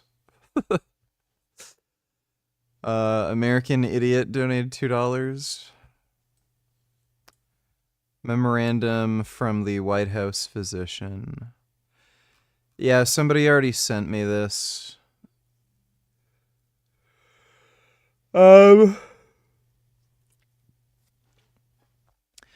Some of his blood markers are clearly indicative of somebody who's on medication. So his cholesterol, for instance, it's way too low considering his lifestyle. And they do mention he's on 2 different cholesterol-lowering medications. And he is taking a corticosteroid for his rosacea. It says he's 225 or 224 pounds. He must have lost weight recently because, yeah, he was way more than 225. I think they likely aren't admitting he's on Ozempic. I can almost guarantee you the guy's on Ozempic. Did you see this? Is this real? Yeah, it's real. Thanks for the donation, American Idiot. I fucking hate cafe racers, dude. The other day, I was perusing Marketplace, and I was looking at Royal Enfield Interceptors. By the way, if you guys have an Interceptor, and you've put some serious miles on it, I would love to hear your thoughts about it. it in the comments. Anyways, I clicked on a totally bone stock interceptor and I was reading the description, and in the description this guy referred to it as a cafe racer. This got me thinking about what exactly a cafe racer is and how did we get to the point where the term is just apparently being applied to what is essentially a standard motorcycle. For whatever reason, performance and style have always gone hand in hand. There's a reason millionaires drive Ferraris and billionaires drive Civics. It's because millionaires have style and billionaires don't. Or maybe it's the opposite. Or it's because billionaires are less desperate for attention. Anyways, regardless of the era, whether it's the 1930s or the 50s or the 90s, the fastest, most aerodynamic, performance-driven motorcycles, and those who ride them, have always had a sort of aura to them. But prior to the 1960s, the fusion of style and performance had never come together quite like it did with the cafe racer movement. The spirit of the cafe racer, that is, the regular rider seeking out the thrill of speed, usually on a highly customized motorcycle made their own, that's always been a thing despite the term not coming about until about the 1960s. But the 50s would really lay the groundwork for this movement in quite a few ways. The first has to do with the motorcycles themselves. Performance bikes especially. Hey, Gum Gum. Oh, how's my kitty? Oh my goodness. Look, it's Gum Gum. Here's my Gum Gum. Oh, that's a good kitty. Yeah, that is such a good cat. Oh my god, I love you. You know, you're so beautiful. Oh my god, you're just so handsome. Gummy, you are perfect. Oh my god, I just love you so goddamn much. Oh, I love this fucking cat, dude. This is the best kitty. He's just the right amount of annoying, but also the right amount of sweet and cuddly. I love him. Oh, he is so good. Out of Great Britain, were getting faster and faster thanks to companies like BSA, Norton, and Triumph, and even smaller companies like Vincent and Velocet. These manufacturers really pushed the boundaries of what a production motorcycle could be, in part due to the competition created by the Isle of Man TT race. You know, bikes like the Norton Manx and then the BSA Gold Star, they brought race bike technology and 100 plus mile per hour speed to the masses. You too could ride a race bike, one that could be easily customized for better aerodynamics, for weight savings, and for more power. But a separate world, a more cultural one, was coming together with the motorcycle industry like never before, thanks to the dawn of rock music. Rock music gave young motorcycle enthusiasts in Great Britain a new sense of identity with the formation of what would be called rockers. For them, music and culture was intertwined with riding. I don't understand how people can get together, ride the same bikes, wear the same fucking clothes, have the same fucking hairstyle, and then think, man, I'm a rebel. I'm going against what, like, society says I should do, and I'm a unique individual that's, like, showing everyone how unique and different and special I am by wearing the same clothes and riding the same bike and having the same hair and listening to the same music as like a group of other people. I hate like bike and car meets. Just everyone there is such a fucking retard poser dipshit. It was all kind of one thing. This was a time when adolescence really became a thing, and youth movements oh my god, just imagine being around all these fucking people. Like the mods and the rockers, they were everywhere. Rockers had a specific attire to go with their cool custom motorcycles, the leather jacket really being the primary symbol of their movement, but also leather engineer boots and jeans. Now here's a quick lesson from history for those out there who poke fun at modern cafe racer subculture and its sort of imitation of these older styles. The notion that these were, you know, hardcore tough riders and that today it's all just cosplay. In all reality, the rockers were squeaky clean. Their favorite rides were the ones that took them to the next cafe to get a coffee, not to the next bar to get a drink. They didn't drink at all, really. Cafe racer culture going all the way back to the 50s with the rockers clad in leather. It's always been about style, guys, and that's okay. And so, in some ways, the people pretending to look like they're in some sort of hardcore 1%er motorcycle club, they're the ones doing cosplay more. The term cafe racer or calf racer would come from the fact that cafes were these riders' favorite hangout spots. Rockers racing upwards of 100 miles per hour to and from these spots around London. This was their favorite pastime. Of course, the place where all of this came together was the iconic Ace Cafe, located conveniently on the North Circular Road, which was prime for going fast. A motorcycle capable of 100 miles per hour or of the ton, ridden by a fearless rider, that had always been the benchmark in England, going all the way back to Brough Superiors from, the 20s. But now in the 50s, these kinds of motorcycles were much more accessible. A new kind of British bike was emerging as a favorite among these rockers wishing to go fast, known as the Clubman. The Clubman TT was a short-lived but really influential production racing series in Great Britain, one that would be dominated by BSA and their iconic Gold Star. The Clubman trim featured removable parts like the headlight for racing and, of course, clip-on handlebars. Clip-ons would sort of become a symbol of the type of motorcycles that these people rode. That looks so uncomfortable and non-aerodynamic. Or not aerodynamic. Uncomfortable and... How do they... if you're doing a full lock turn, there's, no space for your hands. Maybe I just meant... I'm tired. Yeah, it's just, not ergonomic. You're leaned so far over, which is hard on your back if you're driving for a while, but I don't know how the hell their hands don't get in the way when you're doing a full lock turn. Dodo, donate $2. How often do you skip your protein shake because you're lazy, or how often do you not meet your protein requirement? Just about never. It's extraordinarily easy to just make a protein shake, so I never don't do that. And unless there's very adverse set of circumstances, I always hit my protein intake for the day. Thanks for the donation though, Dodo.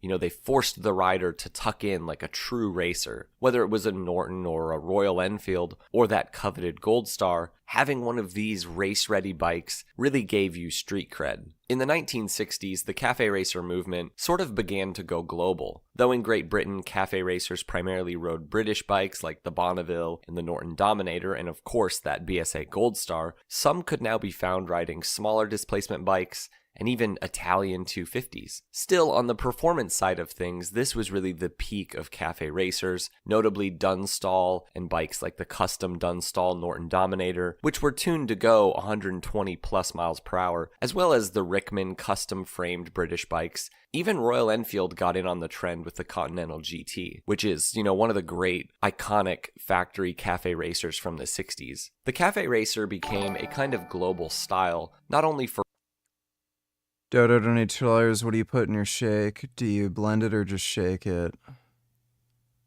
I put water and protein powder in my protein shakes. And, I guess creatine. And I put it in the blender. It just makes... It's just easier. I actually don't have a shaker cup. So I just put it in the blender. If I were to put it in a glass and mix it with a spoon, it's just more likely to have clumps and not actually completely mix. So I just put it in my blender. Thanks for the donation, Dodo. I actually really like that Lean Fit protein that I got. Tastes really fucking good. For riders, but also their motorcycles. In part, this is because of the rise of independent accessory suppliers, making it possible for riders everywhere to get their hands on everything from tuning parts to entire bodywork kits. Now any machine could really become a cafe racer. Japanese bikes, American bikes, motorcycles everywhere were being modified for performance and this specific cafe racer style. And quickly, Animal Liberation Donatillers, they were actually called rockers because of the sound of the top end on the bike engine. Not because they listen to music. I'm more into Italian scooters like Vespa and Lambretta. I don't know if I've ever heard of Lambretta.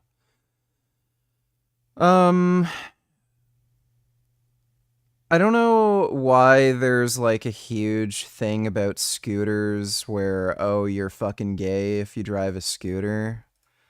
They can be extremely handy depending on what you need. I used to see a lot more like large displacement scooters as well. They've kind of gone away. But large displacement scooters are pretty handy. You can ride them on the highway. They're designed in a way where they actually have a really decent amount of storage. So if you kind of have to just have some cheap transport and do a little bit of highway riding, and you kind of have to pick up stuff and drop it off and get groceries and stuff, they're really handy. Bikes are just kind of better though. Like, again, you can just get larger displacement bikes. They handle better, just more performance. And if you have like a big ADV bike, you're going to have more storage because of the big panniers and shit that you can have.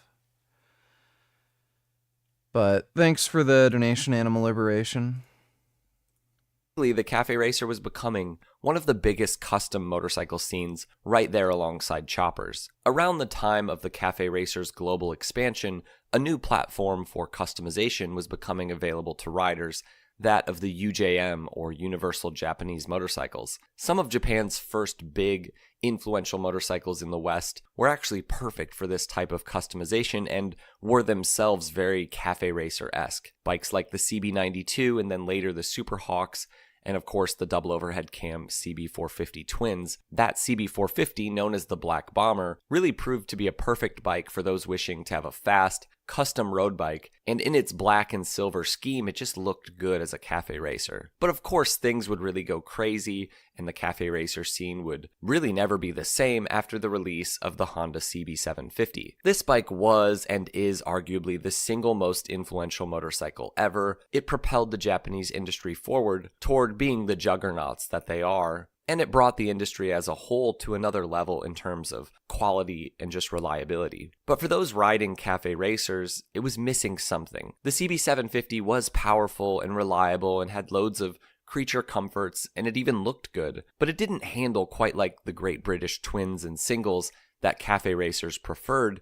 And so in the 70s, chassis suppliers would bring British-framed CB750s to the world. It was around this time that manufacturers also decided that they wanted a piece of the action. You know, this manifested itself in production motorcycles, but they also started to look more like race bikes, and we even got some bikes like from Harley-Davidson that were essentially meant to imitate this look of the Cafe Racers. In the 1970s, European manufacturers began to bring this element of style to their production bikes, with companies like Ducati and Laverda and MV Agusta and Moto Guzzi and even BMW bringing out kind of race-ready production bikes. Well, they at least looked like it. You know, the beautiful 750 SS and R90S had unmistakable Cafe Racer influence. Perhaps no production motorcycle from this era. I really dig the Boxer twins. After getting my Ural, I really like Boxer twins. They're super easy to fucking work on.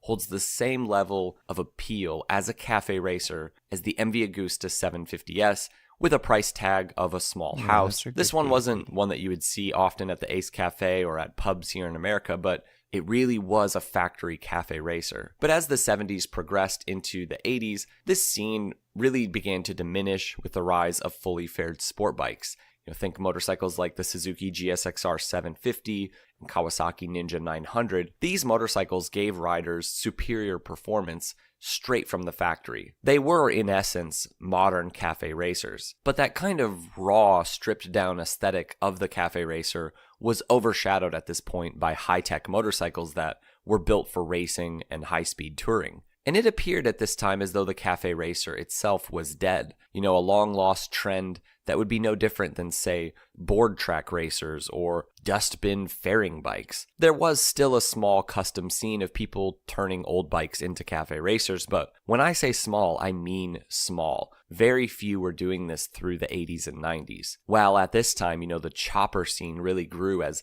the custom scene. But I don't think that anyone could have predicted the way in which cafe racers would make a comeback. As the horsepower war raged on, motorcycles got faster and faster, and we saw the rise of the superbike and the hyperbike. And some riders became disillusioned with these motorcycles. Sure, they did embody, in at least some sense, the spirit of the original cafe racers. I mean, these were motorcycles that handled better than anything being ridden to and from cafes. Some of these motorcycles could do the ton in second gear, but something was lost as well, and riders began longing for the experience of those older bikes that were now gone. Manufacturers caught on and even produced some production bikes with a more retro feel and aesthetic. Of course, there's the Yamaha SR 400 and 500, as well as Honda's GB models. Kawasaki would develop arguably the first modern classic motorcycle with the W650, and shortly after that, everything would go nuts with the re-release of the Triumph Bonneville, a bike that would be a favorite for cafe racers. Over in London, a man named Mark Willsmore had just reopened the original Ace Cafe, and the nostalgia movement was well on its way. Interest in vintage motorcycles was also on the rise like never before. Part suppliers began to once again pop up, and now there were so many options for those wishing to customize their bike, whether old or new, into a cafe racer. You could take an old British twin or single and make it look like those original bikes. You could customize and even chop up a Japanese bike if you wanted sort of an edge in performance. And now, thanks to the release of the Bonneville and other retro bikes, you could even have a modern motorcycle that still captured this old aesthetic. The style of cafe racers would evolve quite a I think these bikes look like absolute shit, and they're completely fucking ruined when you put clip-ons on them. I fucking hate clip-ons on fucking bikes like this. bit with the dawn of the internet. On the production side, quite a few interesting cafe racer styled bikes came out. Some would view the sport classic Ducatis as cafe racers, even the Monster and the rise of naked Street Fighter bikes. Some would say that those are. Even a more modern bike like the Super Veloce is a cafe racer. But to me, I would say that these motorcycles are more retro versus necessarily being cafe racers, the way that, say, a motorcycle like the Royal Enfield Continental GT is with its clip-ons, or, the Kawasaki W800 Cafe, or of course the Triumph Thruxton. Still, cafe racers at this point, they were far from becoming mainstream again, and where this culture got really interesting in the 2000s going forward was in the custom scene. The custom motorcycle scene went through its biggest resurgence starting around the 2000s, but motorcycling as a whole was prevalent way back in the 50s and 60s.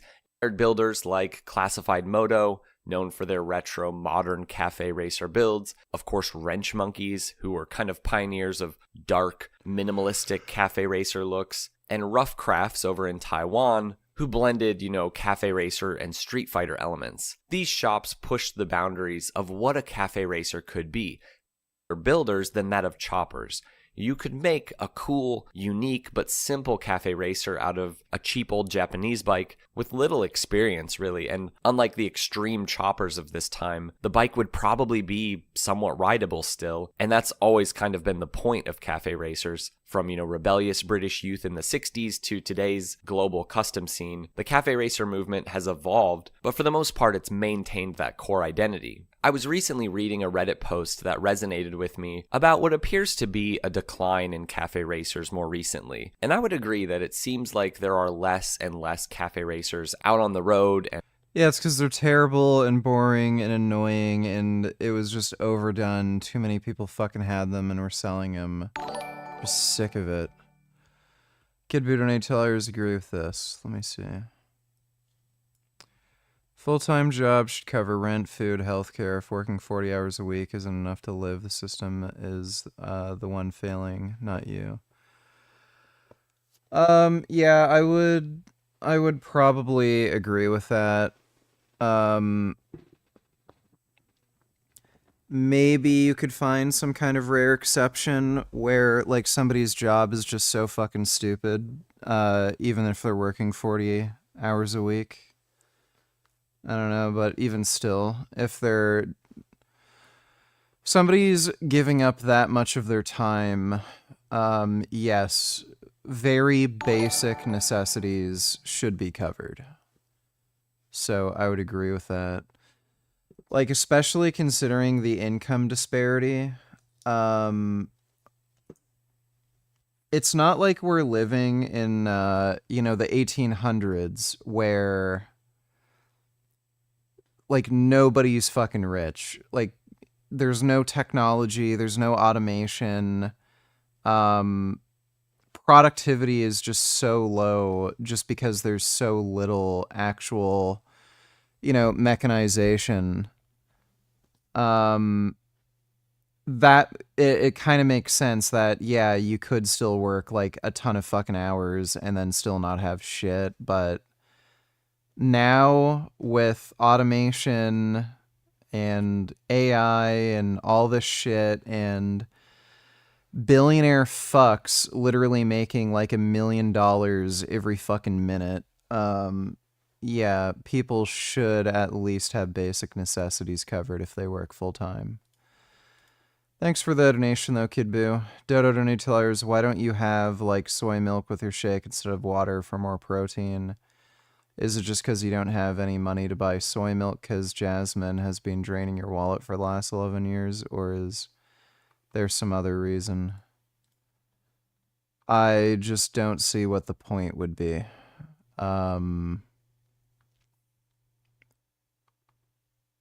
It mixes fine and tastes fine with just water, and if I wanted more protein, I could just have more protein powder. So I don't really know what the advantage would be necessarily. Thanks for the donation though, Dodo. And for sale, I think there are quite a few reasons for this. One is just the simple fact that many of the best platforms for simple customizations are just becoming more and more rare. Even an older Yamaha SR model or an older CB, they are around and they're still somewhat cheap, but they're not necessarily as accessible, and it's getting harder to justify, chopping up classic bikes of any. No, working at a gas station or McDonald's should not enable you any sort of material wealth. Untalented, dumb, unproductive people are the slave class. Sneed Richard. Yahweh is Satan. Yeah, even still, I think we should treat our slaves a little bit better, Like, you wouldn't want them to ever create a rebellion or anything, so it's probably better for productivity anyway that they're given, the basic necessities. Thanks for the donation, though, Majin Buu. Any kind when they're becoming more rare, and in some ways, the stripped back classic bikes of the 70s, they're the last vintage motorcycles that can really be customized to be cafe racers. By the 80s, motorcycles were becoming fully fared, liquid cooled. They're just not the same kind of bikes to just easily turn into a cafe racer. On top of this, it also seems like more riders are interested in turning their bikes into scramblers instead of cafe racers because they have an interest in doing some off-roading. So, Mint donated $2. I'm bored. Where is it? Phoenix is there. It's funny you say that because I'm tired and hungry. Well, actually, it's in Avondale. How many more minutes? Alright, thanks, Mint. Appreciate the donation. The knobby tire, high pipe look just fits what they're actually doing in terms of riding more than low handlebars and rear sets. And I think this really shows on the production side. Scramblers are so popular, while few riders are picking, for example, the W800 Cafe version, and this even shows with the Could almost guarantee you it's because they're more comfortable to ride. Royal Enfield twins. The standard Interceptor far outsells the Continental GT. It's not even close. The point is, these things evolve, even if they're... Yeah, I highly, highly doubt they're selling because people are doing any kind of off-roading. I can guarantee you it's primarily because they're just more fun and comfortable to ride. the cafe racer thing, it's kind of out of fashion too, but they're just more comfortable to ride. You can also get them at a decent price. Isn't the Ducati Scrambler like $8,000 or something? Which, considering it's Ducati, that's pretty fucking good. Yeah, Scrambler. Let's see. Is this the US? No, 10K for their most basic Scrambler. But still, for Ducati, that's like peanuts. What's the displacement on this?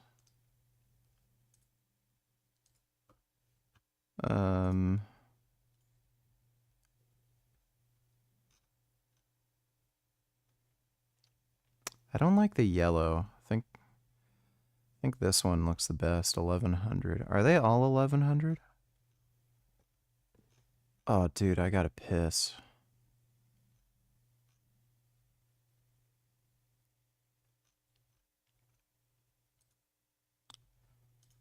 Why don't they tell you the horsepower? What the fuck?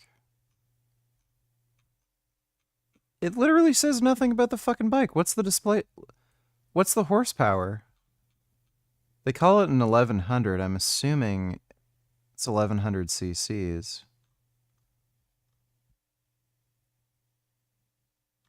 Yeah, what the fuck?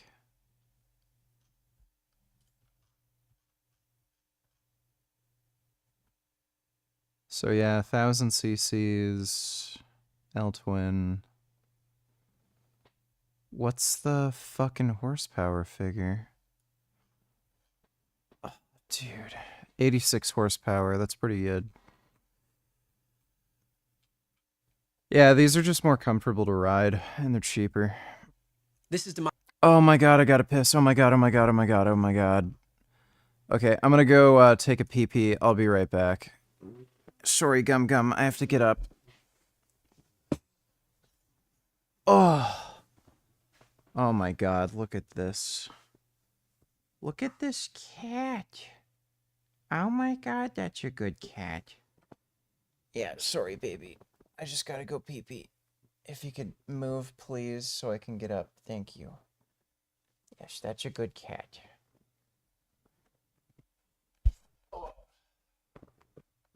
I'll be right back. What you doing there, Gum Gum? Oh, I'm just gonna go lie down on my desk.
Oh.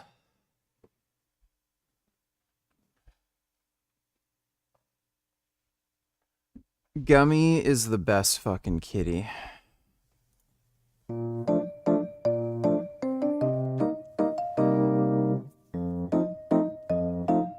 Don't tell me this is the type of stuff that American youth on Red Note is believing. China fakes everything 51. These hololocks become props for influencers to gain sympathy for their fake mountain-carrying wood job. Just look at the strings. These probably weigh 150 to 180 pounds each, and yet looks like the girls are easily carrying it. I doubt they can squat that much. He's peeing. Fake beef. An online influencer was selling fusion beef. Beef that's pieced together. According to this local official, saying that 3 kids born in the 90s turned an abandoned mine into an internet famous coffee shop, selling 8,800 cups a day and generating a revenue for more than 50 million in 2 years. Obviously, this is fake and reports were questioned by many internet users. And of course, they deleted all but 5 comments. Check out fake gold, a new technology in China that makes fake gold, which is yellow and gold throughout. China is a very, very silly place.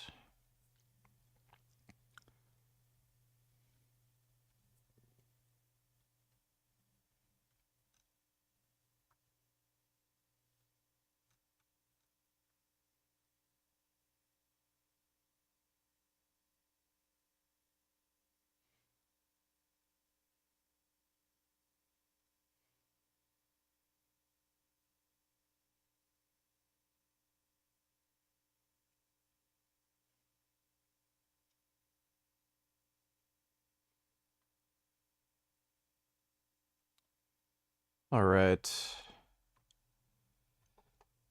It is late. I think I shall retire to bed at this point. Oh, hey, Gum Gum. Oh, that's a good kitty. He loves cuddling. Yeah, I love cuddling with you. Like sweet little kitty. But I'll be on tomorrow around the same time, so I'll see you all then. Hope you all had fun.